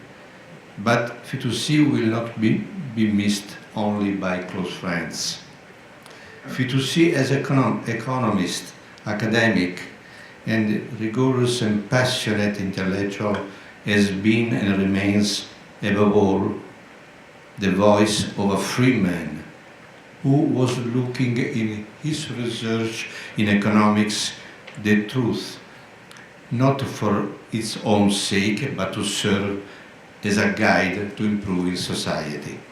Jean-Paul Fitoussi, in all his books, written alone or in collaboration with the greatest economists like Ned, Phelps, or Stiglitz, the greatest economists of our time, and in countless articles and public interventions, addressed the more fundamental economic policy issues that have a direct impact on society.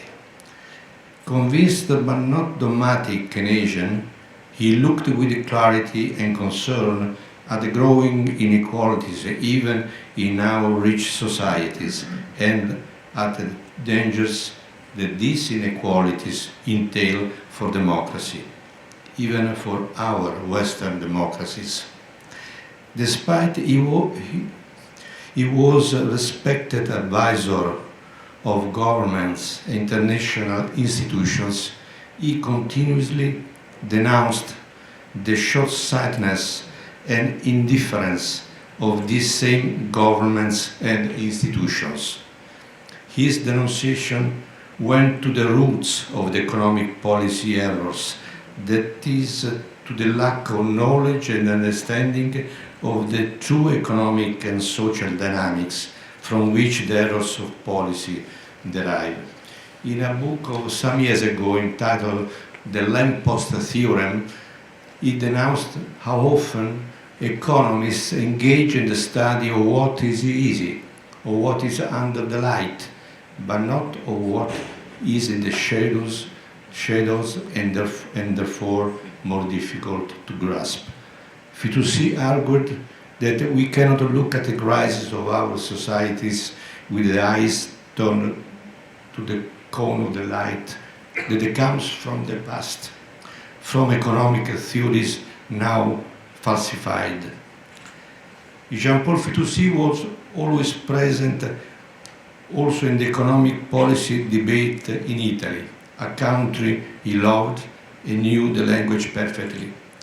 No stranger to the establishment of academy, business, and institutions, he was always part of them with a strong civil passion that made him a sought-after and respected interlocutor of policymakers of various political orientations, even if he was certainly a man of the left.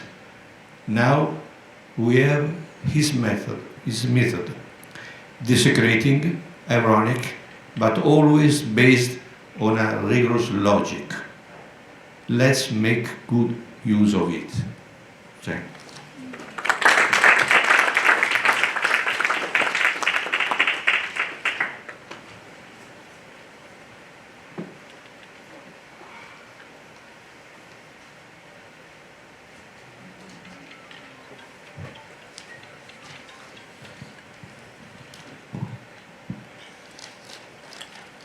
Jean-Paul will be greatly missed, not only for his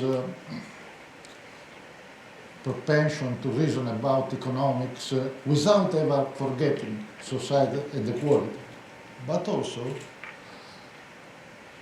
for his continuous looking ahead in search of the new, and then for his, this is very important, great propension to establish personal relationship in which his natural sympathy would transform academic discussion into long-lasting friendship and solidarity. His curiosity toward the new and the search for different paths was a way of being for him, both in his work as well in his research activities that saw Ned Phelps the main reference point. That's very important because I discussed it a lot of time with him, underline this point. Emblematic of this attitude was his commitment as a staunch European, but at the same time one who was critical of a Europe that was very little capable of integrating monetary policy and fiscal policy. For this reason, not only because he was a convinced Keynesian, he was a staunch opponent of austerity policies. This is very important. We discussed a lot of times about this. And in Italy, it made a lot of intervention on this subject. He saw their limit, later confirmed by their own supporters. His great attention to social outcomes made him to say recently that the current inflation may risk bursting the social peace bubble. He was anticipating the discussion coming later.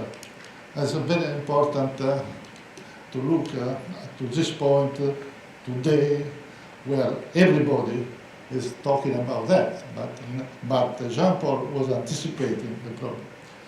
But what has always struck me in him was this way of looking at the world through a keyhole in an original and different way. Just think of this book on the lamp post theory, which says a lot about his personality and as a man and as a scholar.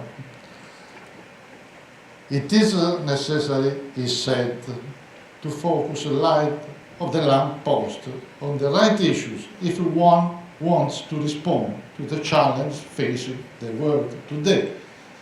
This, in my personal view, is a very important legacy of Jean-Paul. That is the legacy not to be slaves of pre-established ideas. Let me conclude saying that he combined the great openness of his ideas with the readiness to interact with everyone with great intelligence and cordiality. Let me say goodbye, Jean-Paul.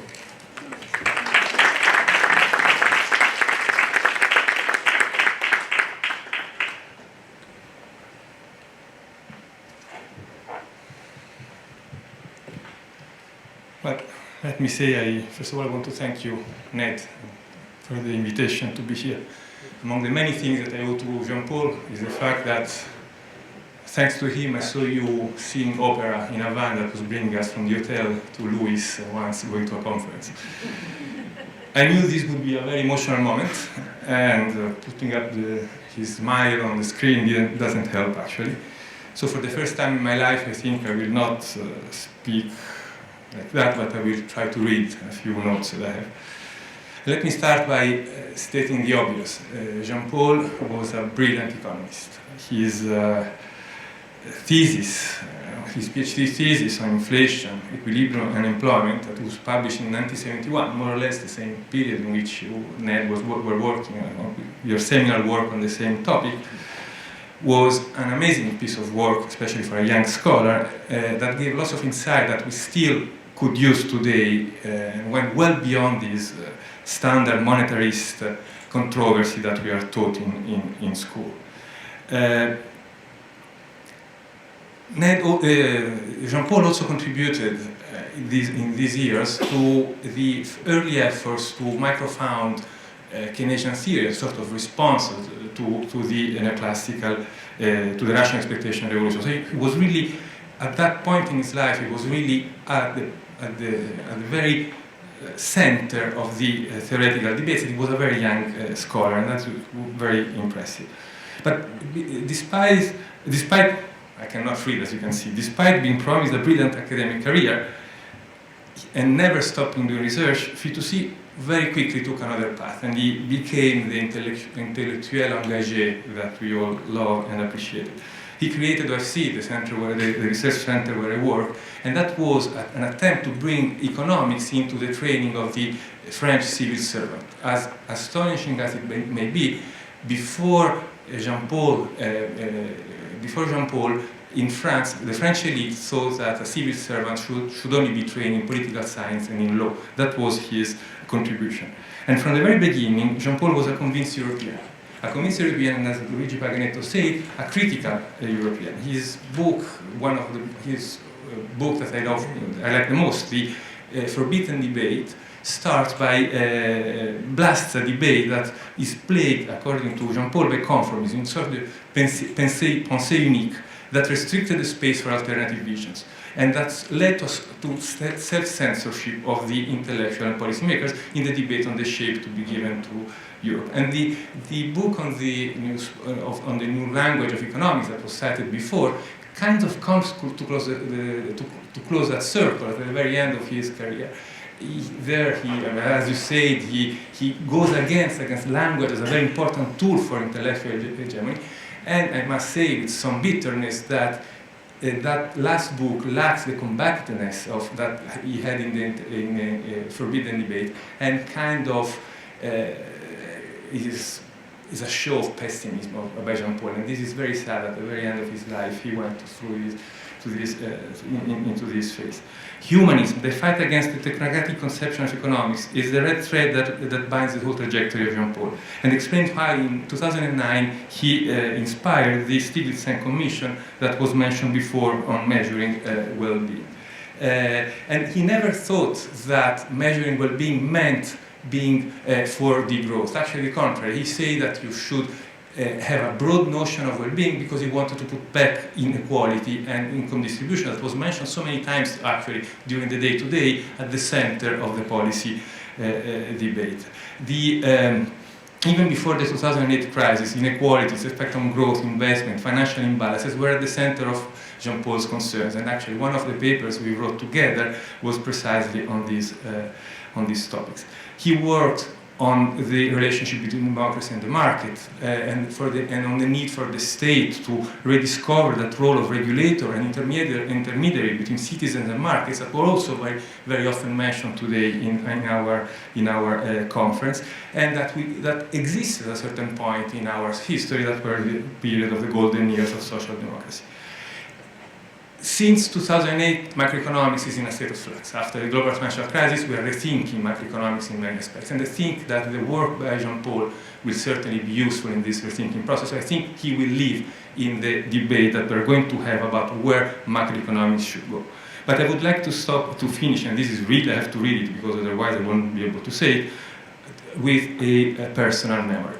For me, Jean-Paul was not just a master, he was not just a colleague, he was a friend, as many have already said. It's him who welcomed me to Sciences Po 20 years ago, who trusted me and gave me his trust, and that trust underlined our collaboration, our friendship until the very end. I remember in his office, I don't know, Ned, how you could stand coming from America, these clouds of smoke that were there. I mean, I think I smoked more in his office than in the rest of my life. And we will discuss about Europe, economic theory, inequality, democracy.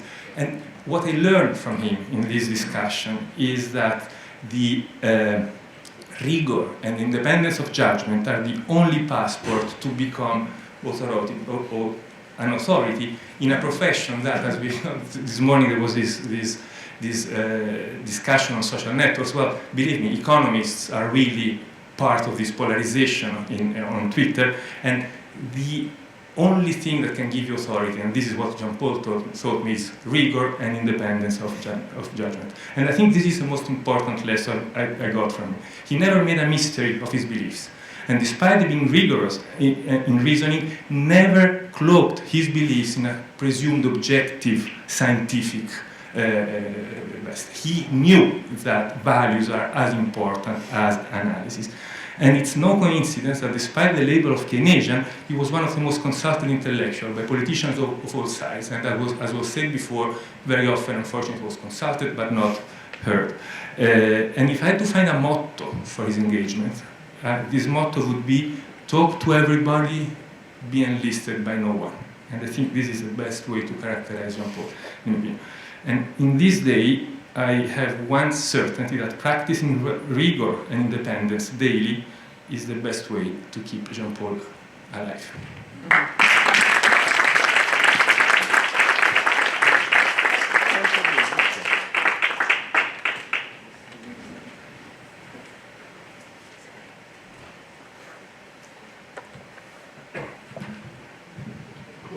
So, first of all, let me thank Ned for giving me this opportunity to share some of my memories of Jean-Paul with you. And let me remember that when I first, for the first time I met Jean-Paul was exactly a little while after, together with Ned, they published the book on the slump in Europe that Ned mentioned, because that book was extremely inspiring for me.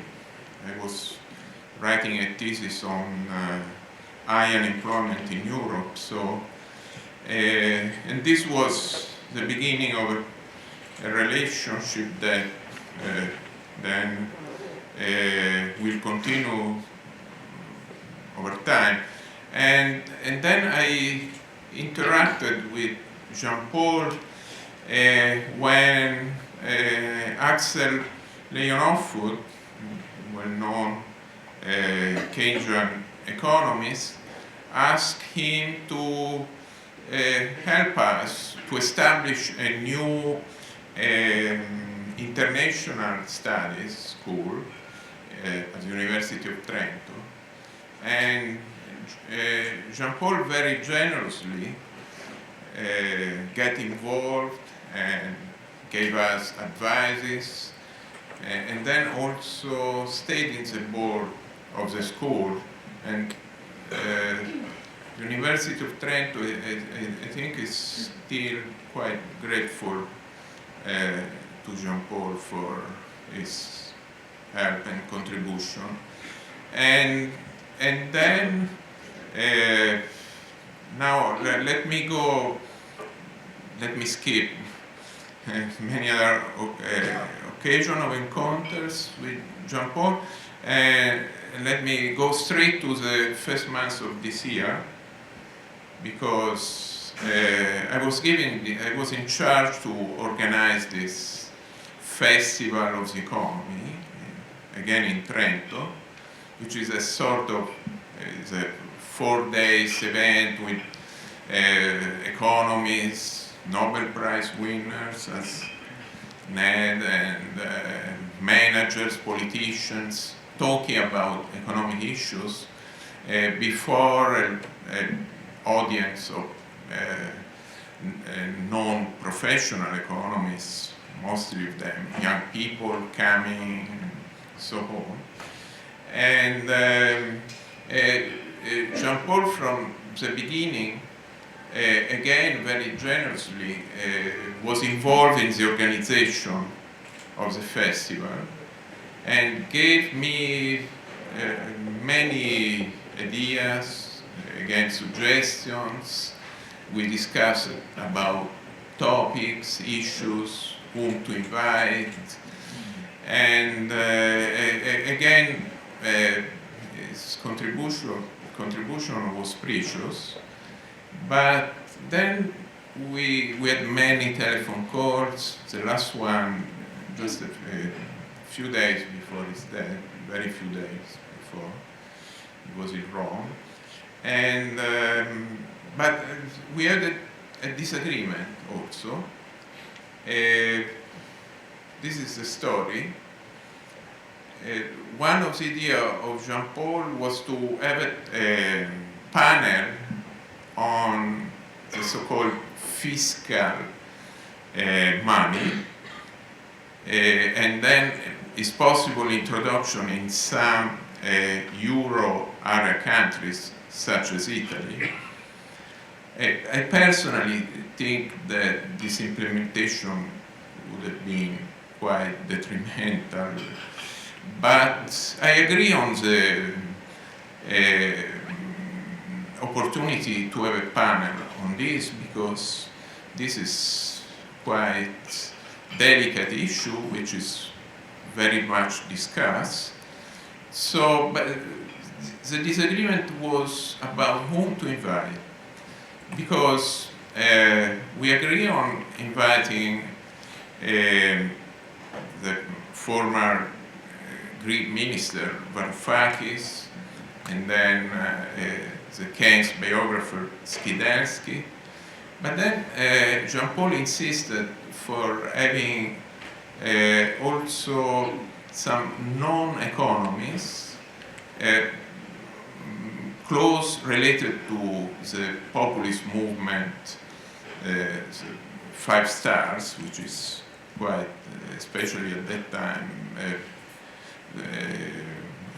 a quite important political party in Italy. And I disagree, because I thought, why we should invite these people? They are not competent, they are not economists.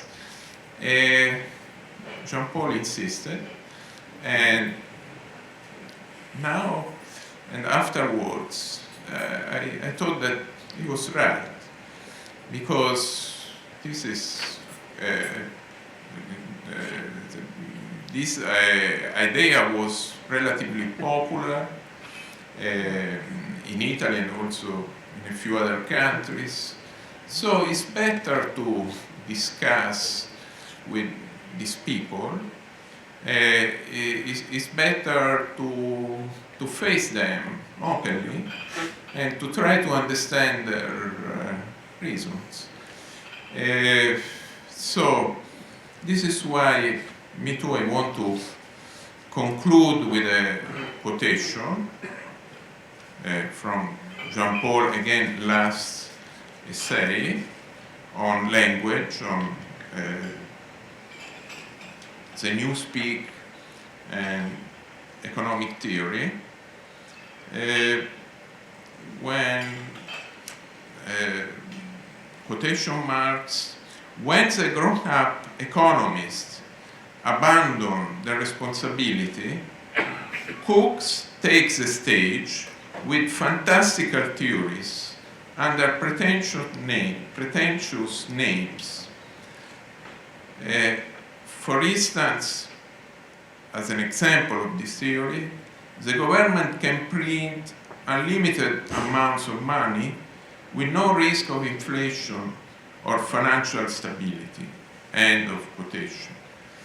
Well, I think that this attitude of not being prisoner of one's own professional jargon or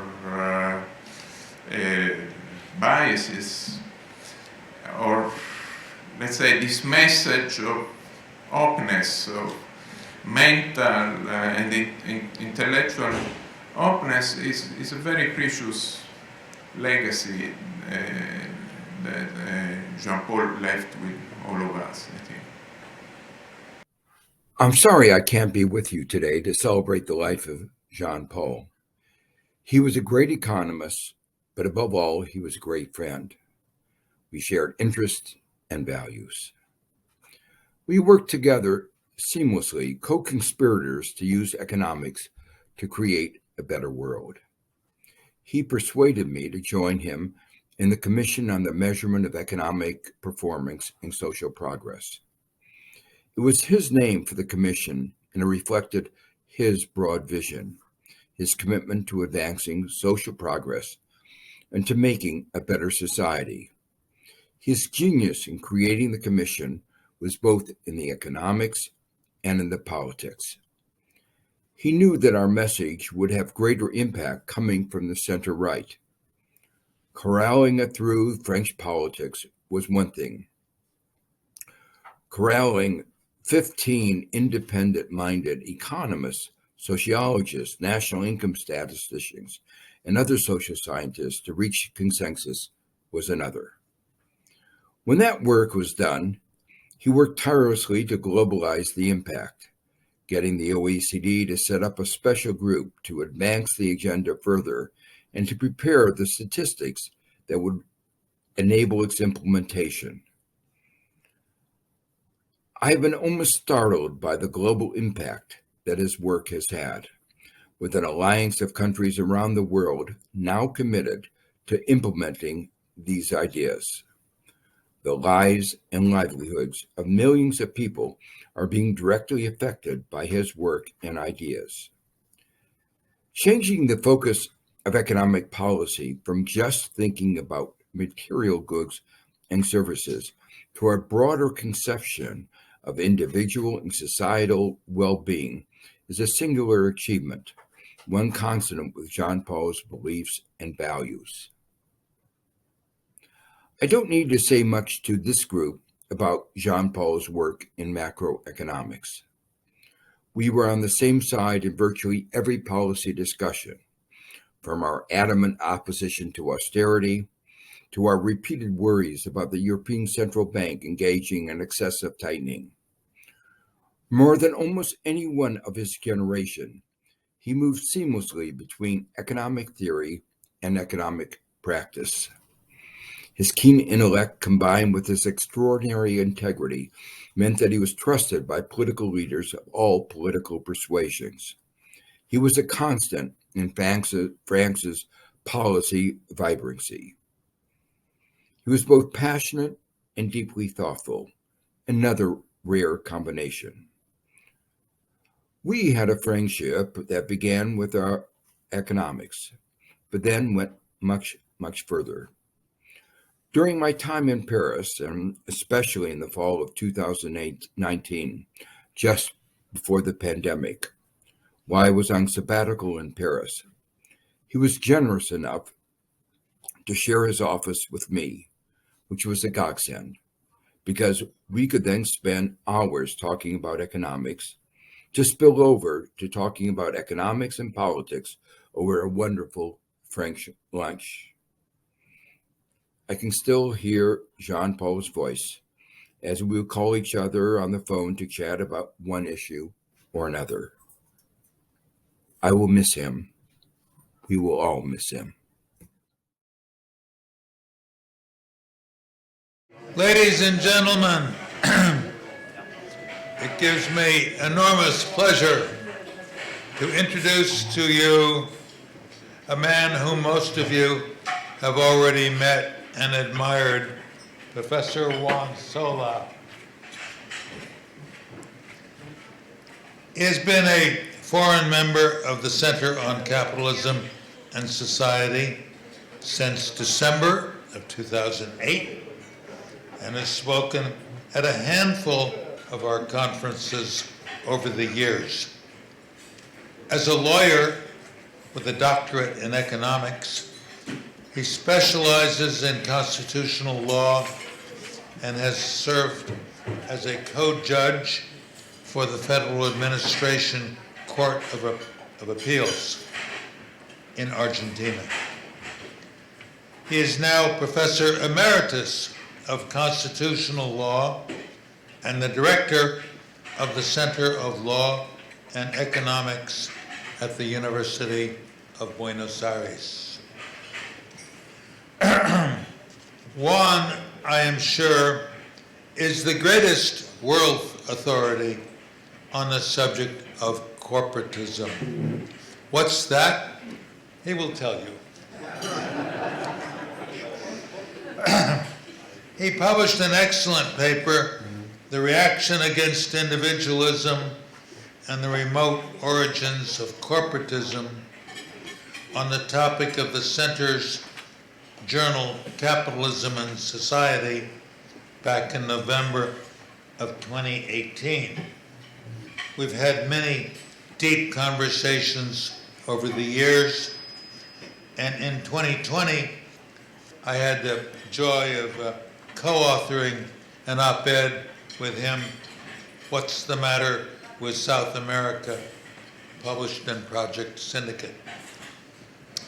He's a member of the National Academy of Moral and Political Sciences in Argentina and the National Academy of Law and Social Sciences of Buenos Aires. A recipient of the Eisenhower Exchange Fellowship, and he has published in Jurisprudencia, La Ley, La Nación, and elsewhere.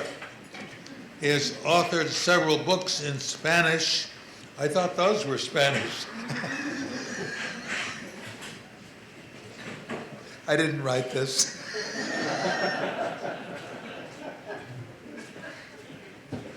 Including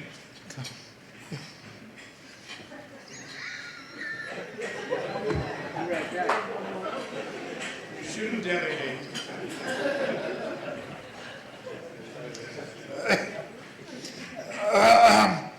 Next time I'll get a substitute one.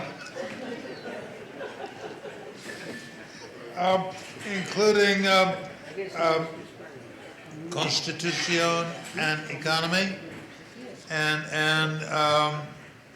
and judicial control of constitutionality,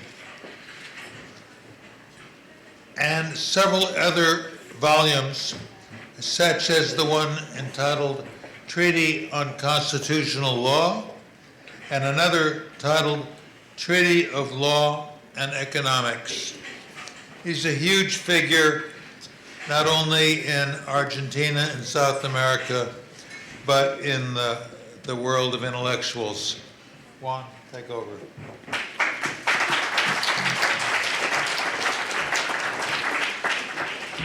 Dear Ned, thank you for your extremely generous words, but on top of that, I would say thank you because you indicated the subject many years ago. We know corporatism very well because, as Martí said, in other circumstances, we know the monster because we live in its entrails. But it was Ned who suggested that we should start studying corporatism because it's coming back. When I first spoke about the subject years ago in the center, it was considered a bit of intellectual history. I'm afraid, unfortunately, that there is this revival of corporatism, which is, of course, perplexing.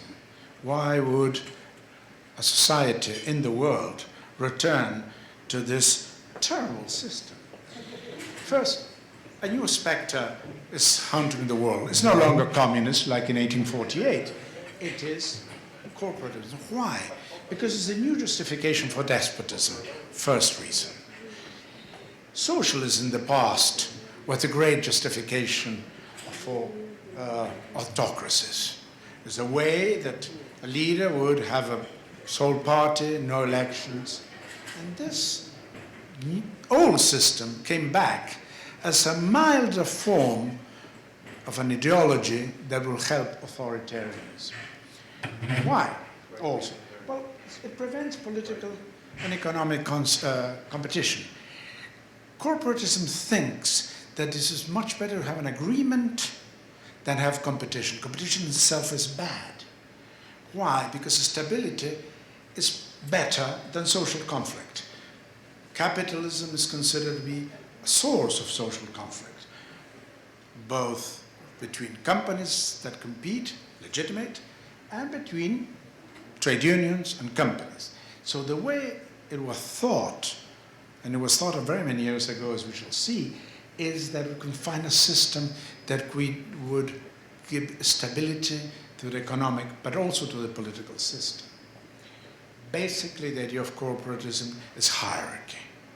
Mussolini's magazine was called Hierarchia, but that nothing to do really with fascism. But the idea that power comes from the top to the bottom and not the other way around. An organized society. The word organized society is coming, it has an Argentine origin, as Perón mentioned it first, but it was taken throughout the world. The word unanimous collaboration of professions is come from Pius XI, no? When, not in Quadragesimo Anno, in another encyclical, he mentioned that there must be a way that we stop competing, that we can collaborate and solve the problems between agreements, that would rectify and adjust the punishing economic competition and pluralism, because both economic competition and pluralism bring differences. They bring moments of disunion, and we should have a unified society, that we should see the idea of unity as the traditional basis of corporatism. The first and most important myth, political myth, in the sense of Georges Sorel, is unity. We should go for the unity. And since everyone has to have a story in the back, medieval corporations are considered useful. Why we don't have medieval corporations? Because they were destroyed, basically by Le Chapelier, by the French Revolution, but also the American Revolution. And this, I must say, the American Revolution has created an important reaction in corporatist traditional authors, because it was Protestant. And as you know, Protestants are the enemy of God. And I thank Ned that invited me to speak of Luther. No? I'm not a Lutheran, of course. But this idea that religion could bring the possibility of the individual, and the individual have power, and the individual represent themselves, and it's the basis of democracy and economic system. So these are the enemies. These are the first enemies that, in a way, destroyed this world of unity that existed before these revolutions. And what does unanimous collaboration profess to do is rein the egotism of capitalism. This is a new phrase by a former bishop. No. Yeah. A former bishop now is very popular in Rome, being the Pope. But this idea that capitalism is the basis of egotism, and egotism is a sin. It goes against the will of God. It thinks that you could be against God. Anyway, I'm not speaking of theology, just this joint, things that go jointly. So, the restoration, how it comes. Hilaire Belloc uses this definition: a better distribution of property and public control of monopolies. Because property, we shall not trust property, because property brings difference with the people. It brings crisis. So we find a new difference. How we replace it? The essence of corporatism, that's what is so common. You replace contracts because you distrust contracts. Why do you distrust, have no confidence in contracts? Because people don't know what is best for them. People are, in a way, ignorant. We shall go back to the... So we should replace contracts. We leave the existence of contracts, but it should be very actively regulated. and replaced by regulation, by statute law. Contracts exist, but they are very regulated. And then by hierarchy. Hierarchy in organizations that in a way indicate how people should contract without the freedom that it's so common in the United States. I would even say, if you explain contract law, American contract law, to some South American lawyers, they will be very surprised that you trust contracts so much. Anyway, competition fosters crisis, 2008. That's why the 2008 is an important date in the establishing of corporatism, breed egotism, arrogance of the rich, arrogance of the powerful, and inequality. So we have to avoid disorder in business. We have to be some control, some agreement. And it is considered the third way. That, in a way, was established as a third way between capitalism and socialism. But it's an important point to quote here. It was always considered not rightist, not conservative, not progressive. In a way, it goes far away left and right. So you will find corporatists who consider themselves leftists.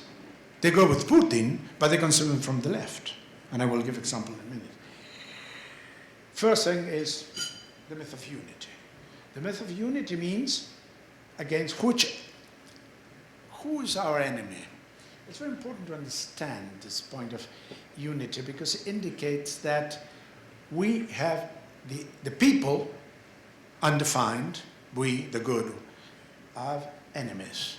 The enemies, for example, it was considered in a word created in Italy, but more or less used in South America, partitocrazia, no? The government of parties, the government not of the unity, but of parts of the unity, the divide unity. And so what we can offer in unity, of course, propose to employers to have better salaries, punishing layoffs, and in compensation, we give tariffs. In peer competition, foreign especially. It was an Argentine, Prebisch, who established the first and most important doctrine of a closing economy, and also others. So, and then it's an important point, limit new enterprises. How? With excessive labor costs. The regulation is so strong that a company of 500 employees has the same regulation that one with one employee. So you can imagine a small company cannot succeed in competing.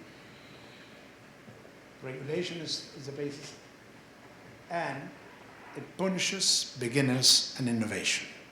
Innovation should be made in an agreement of the state, of the government, with with trade unions and with companies. That is a tripartite hierarchical organization. You may remember the Carta del Lavoro. I don't know if it rules in Italy, it rules in Argentina. The Carta del Lavoro, Argentine version, still applicable. Not only in Argentina, of course, but this is exact. So, what is this tripartite organization? Well, we should replace, in reality, government by this idea of big corporations, let's say, organized and hierarchical big companies with centralized trade unions, and the state, the government, acts as a regulator, an arbiter.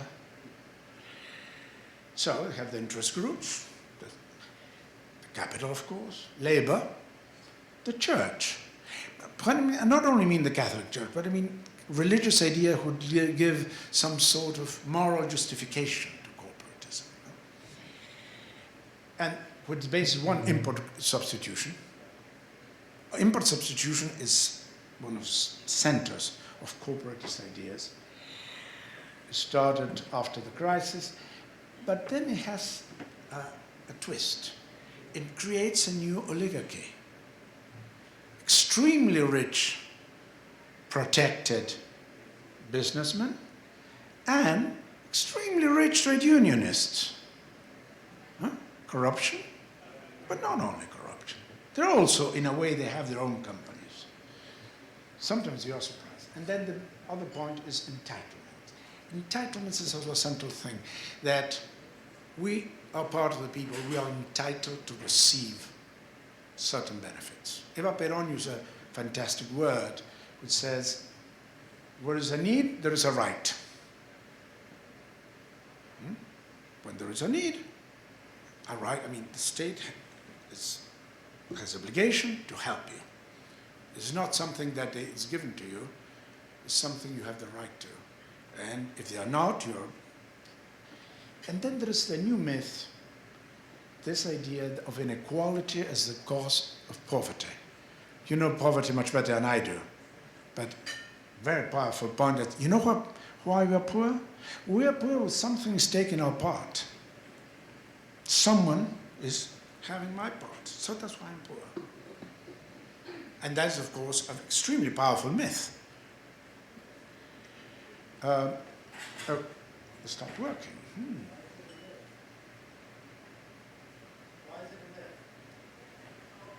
Sorry? Middle? No, right?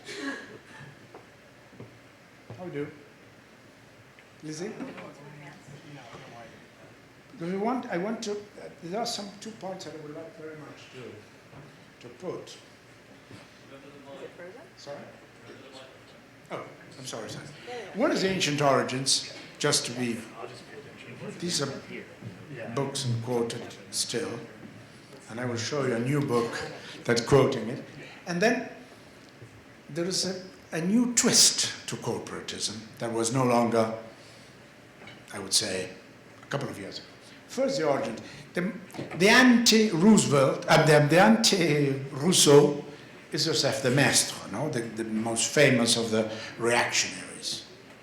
There are plenty of translations. And he wrote in French. He was accompanied not from France. This idea that man is corrupt and they need authority.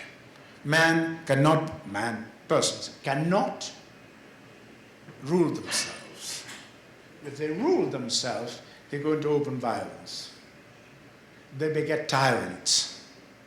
So what we need is the recognition that this society has a soul, not individuals. Society is a block, has a soul, and if you revolt against that, you beget tyrants, Napoleon, all that. So accept the power as it is, because we cannot define power.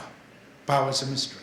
It's opaque to reason. We cannot know what is power, so we only have to still.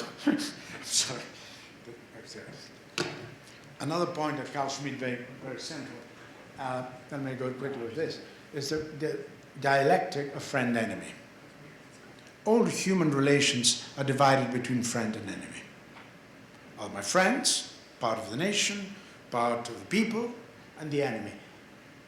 And then that's why corporatist politicians look themselves in the mirror of populism. Why?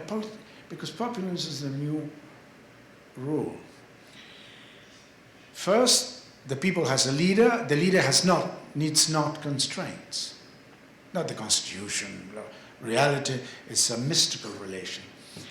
Apophatic theology is quoted, you may know what it is. It comes from St. Augustine.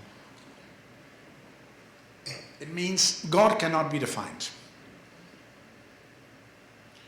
You can define what is not God. That is theology. Now, what is the via negativa, the theologians say, it's you cannot define power. You cannot define the leader. You cannot define people. What you can define is the enemy. No, the enemy, yes. I define myself by my enemies. I indicate who are the terrible people. That was called via negativa. Why use the word raza? Franco wrote a film during the war, 1942, a film, of course, propaganda. It was called raza, race. Race doesn't mean color of your skin or whatever. It means our culture, and our undefined culture. It ends when there is a fantastic military parade, and a child asks his mother, "What is this?" I mean, the parade of victory, of course. He'd say, "It's Rasa." No, it's us, Rasa. We are Rasa. We are strong, and the rest is the enemy. The other. Absolutisme inefficace is a word used by Frank Ravel, but it means this: you control so much power that you cannot deal with the problems. So, in the main point of what I will just quote the first two: greed is a tool of idolatry. Competition brings egotism, arrogance, and inequality. Speeches by the Pope. I mentioned the Pope not because I'm anti-religious. I do it because he's Argentine, so I feel that I'm acceptable, and I will not be chastised for that. But it's clear the point of the new policy disappearing. The organized community is a phrase created by Perón and quoted. I don't know if you can read. The author is called Alexander Dugin, that perhaps you know. Logos Argentino. These are the conferences he gave in Buenos Aires. He came 3 times. Why? To learn about organized community. Of course. Perón said ethics is a correction of egotism, the mutual integration of man and community. Or you can quote Ezra Pound. I quote it because Ezra Pound is now very popular by corporatists. No? Sura rusteth the chisel, rusteth the craft, knoweth the thread, is contra natura. Usura is just lending money, as you know. But it's a moral thing. Lending money is in itself immoral. Well, there is Dugin. Dugin is extremely active in corporatism. And he wrote, I mean, he has larger books that you could find on the internet. Liberalism, when I say liberalism, I speak of an open society, not literally as Americans. Is the total destruction of the organic unity of the people, the collective. No nations but globalism. No religions but human rights. A satanic idea, human rights. Unless, of course, it's represented by the unity. Which is the path? And that reminds me, of course, the Mestre. The path of unity is God, motherland, identity, justice, freedom. The organized community, this is doing, organized from above. The organized community is organized. The twist that I mentioned is also in Carl Schmitt. This new things of geopolitics. Geopolitics as an ideology, not the difference between land and sea. Carl Schmitt wrote a book about it, very quoted, Land and Sea is called, and translated. And then, of course, is Eurasia. The idea of Eurasia is not Russian, it's English. Halford Mackinder, in 1904, gave a conference saying, Eurasia is the center of the world. It's the center of humanity. Who controls the island of the world island, controls Eurasia. Who controls Eurasia controls the world. It could be surprising enough, the world island is Ukraine. No? So it comes back haunting us. The opposite, of course, are the sea, the liberal, open societies. Alfred Meehan wrote about it. You know Alfred Meehan. He was advisor to President Roosevelt. The land, Latin America, Putin says, is a land territory. It's a natural ally of us. No? These, of course, are extreme. But what he meant it is that corporatism is bad, and it's startling. I mean, these ideas were, quoted by Franco, quoted by dictators in Latin America years ago, and then they're coming back. Why? First, because justified authoritarianism. After socialism, you cannot be a socialist. If you're a real socialist, you're going into a disaster, and you're going to be thrown out. You could be Venezuela or whatever. although Venezuela is nearer this. Populism justifies authoritarianism. All this doctrine is a doctrine of authoritarianism.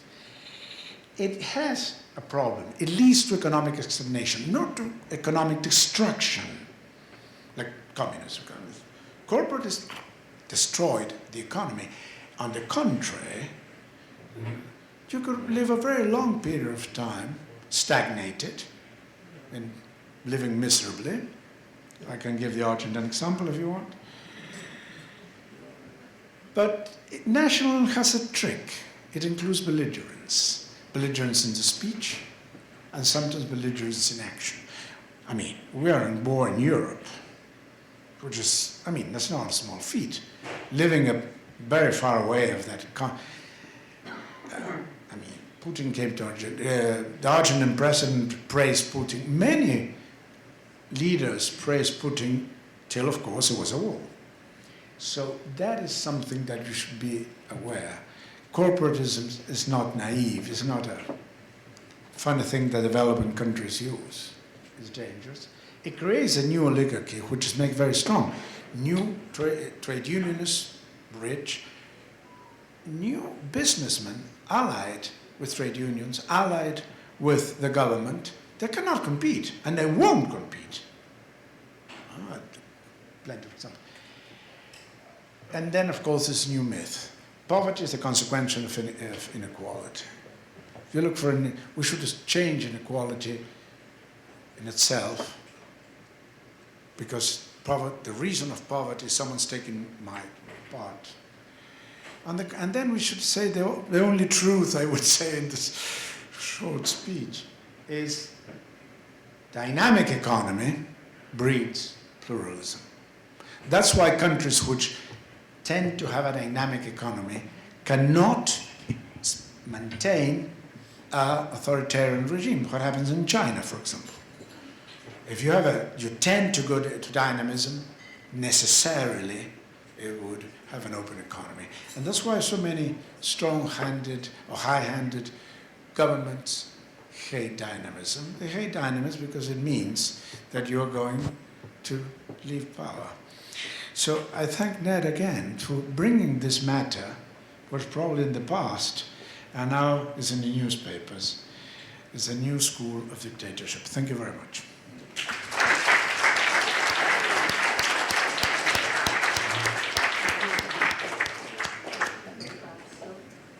I mean, I don't want to bother your meal even more by if you really have questions, we're ready to talk about them.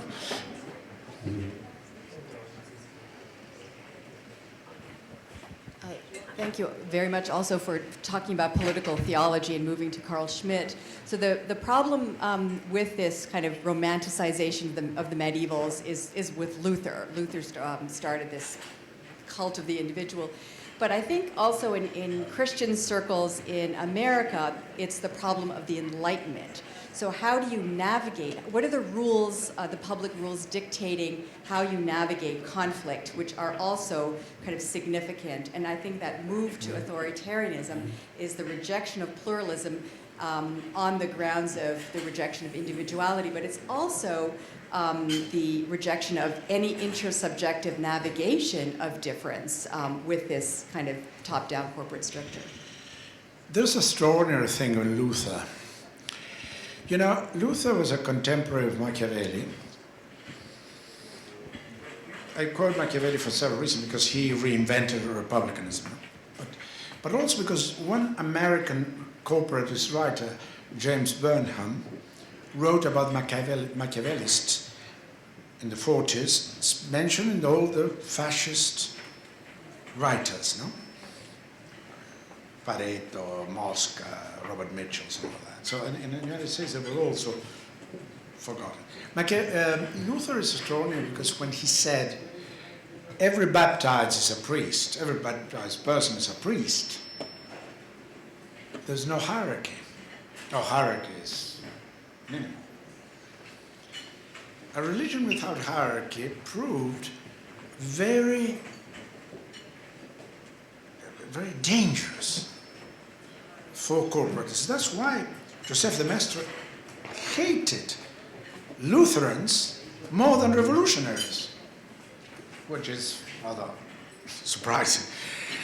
And then this thing of enlightenment, because it's one thing to say, I have the power because the people voted me, and say, Franco, by the grace of God. That's extreme, of course. Right? But this idea that there is a religion based, because the problem with religions, and we're having this problem at home now for things like interruption of pregnancies, is when you speak about law, even about ethics, is one thing. But when someone brings a religious conviction, I mean, it's impossible to debate.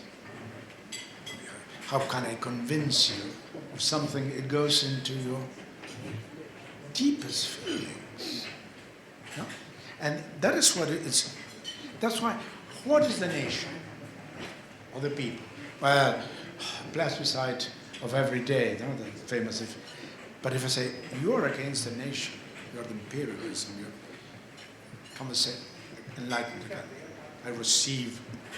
So this via negativa is extremely dangerous. That's why the importance of debate of political ideas and economic ideas. No?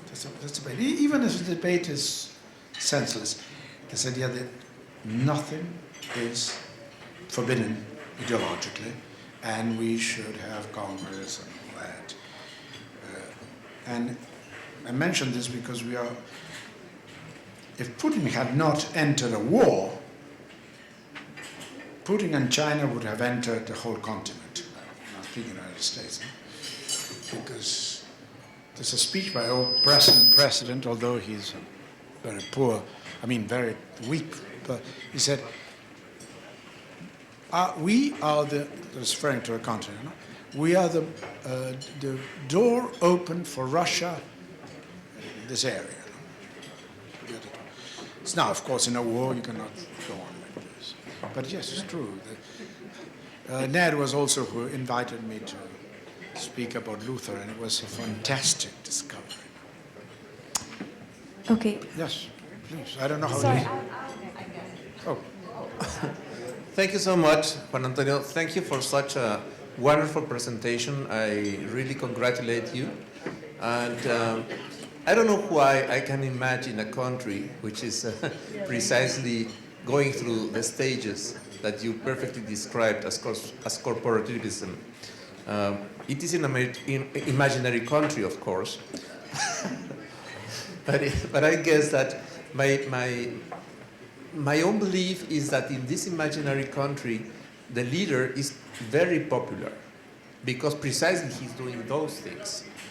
And what would be like the solution or the remedy in order to open the people's eyes to see that basically that this imaginary country is going to a catastrophe?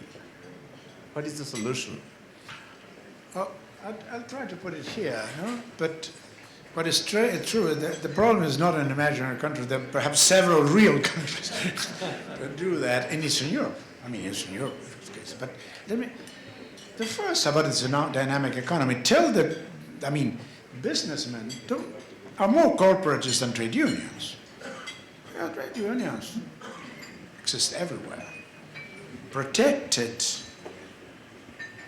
corporatist entrepreneurs, businessmen, they're very powerful. If you wanted to open, I always tell the same anecdote, I'm sorry someone heard it. We have a terrible conflict in tire companies. Terrible, closed, all of them closed. Some are leaving the country, with the trade union very active. So the Minister of Economy says, we're going to import it. Open imports. Perfect import. So the cars good. The same company say, no. We prefer to close our factories temporarily. And these are foreign companies. We prefer to close, but don't open the economy. Nada. So one of the doors is the economy. Because it's very difficult to be corporatist for an open economy. I think the Americans have discovered that. I don't know if you have a would-be, another imaginary situation. I don't know if you have a would-be corporatist leader of the country, but with an open economy it's very, very difficult. You could have it locally, but in the end, I mean, people compete. So I think one of the entrances is that, and then know that what you have created is protected oligarchs. After all, who owns the big ships? No? Oh, they have Eastern, South sounding names. And I'm sorry, it took too long. Oh, there's merit too.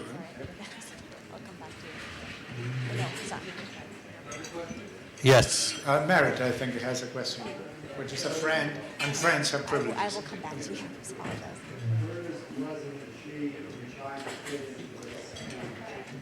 Yeah. China's where does President Xi in China fit into your scheme, and what does that imply about innovation in China, if it does first fit in? things, China's a communist country. So, strictly speaking, I mean, there are people from China here who know the country much better than I do. I apologize to them if I say things which are wrong. But, I mean, I've seen in China, it's a communist part of China, and the military, I mean, being active in that sense.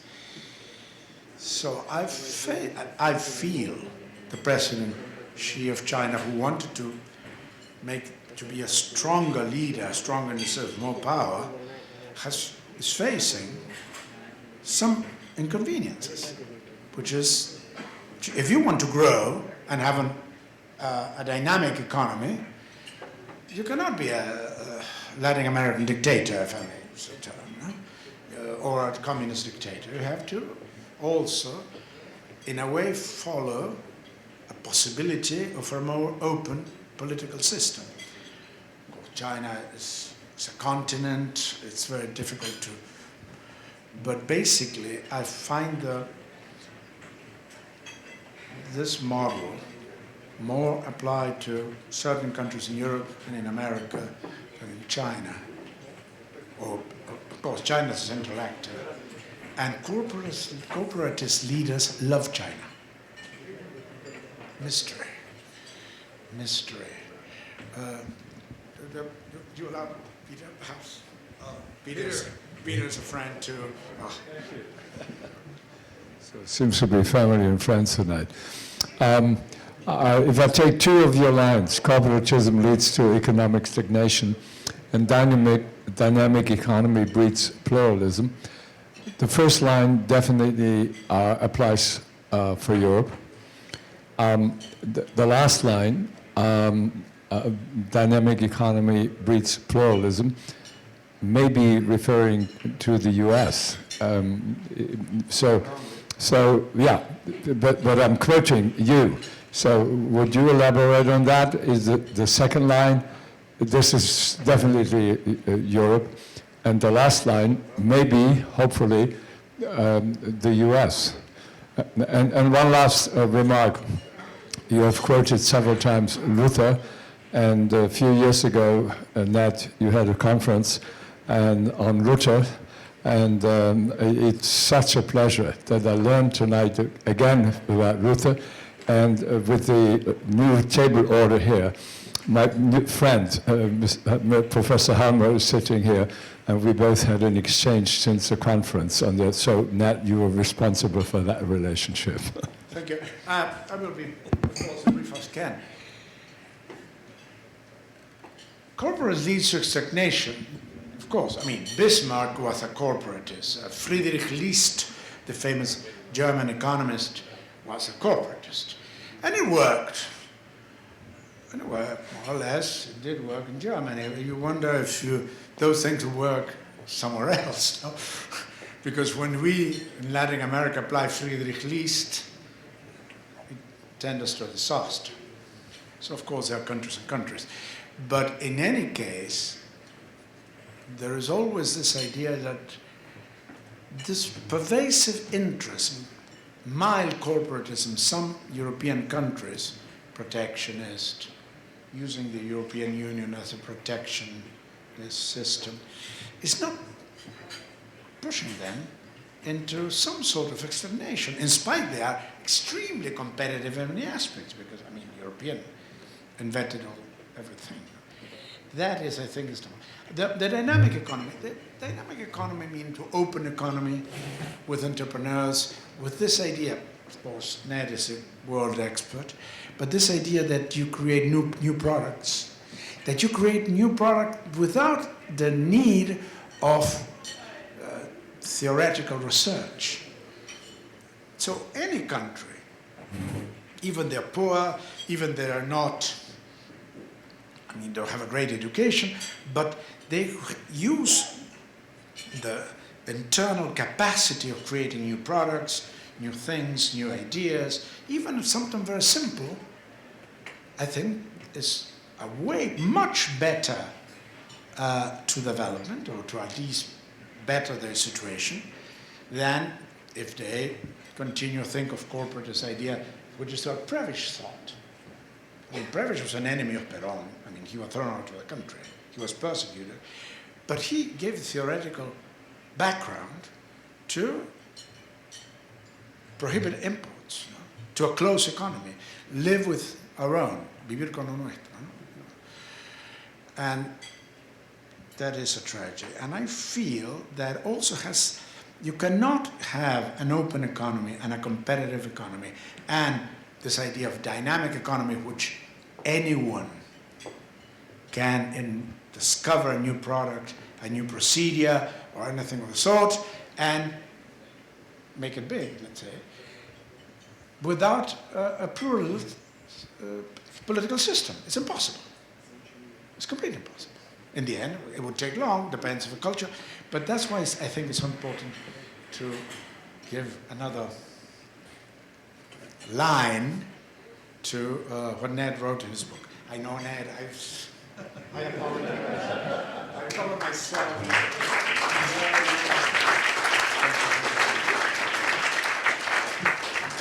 Yes, it's getting a bit late. And I want especially, besides thanking Juan for his stimulating talk as usual, but also thank very much Lizzie Feidelson and Catherine Pikula.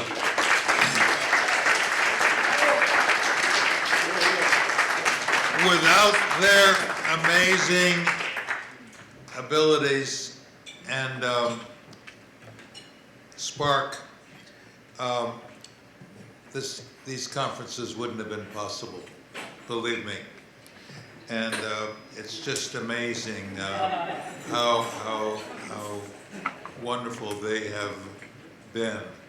I don't know how the center would be able to continue without them.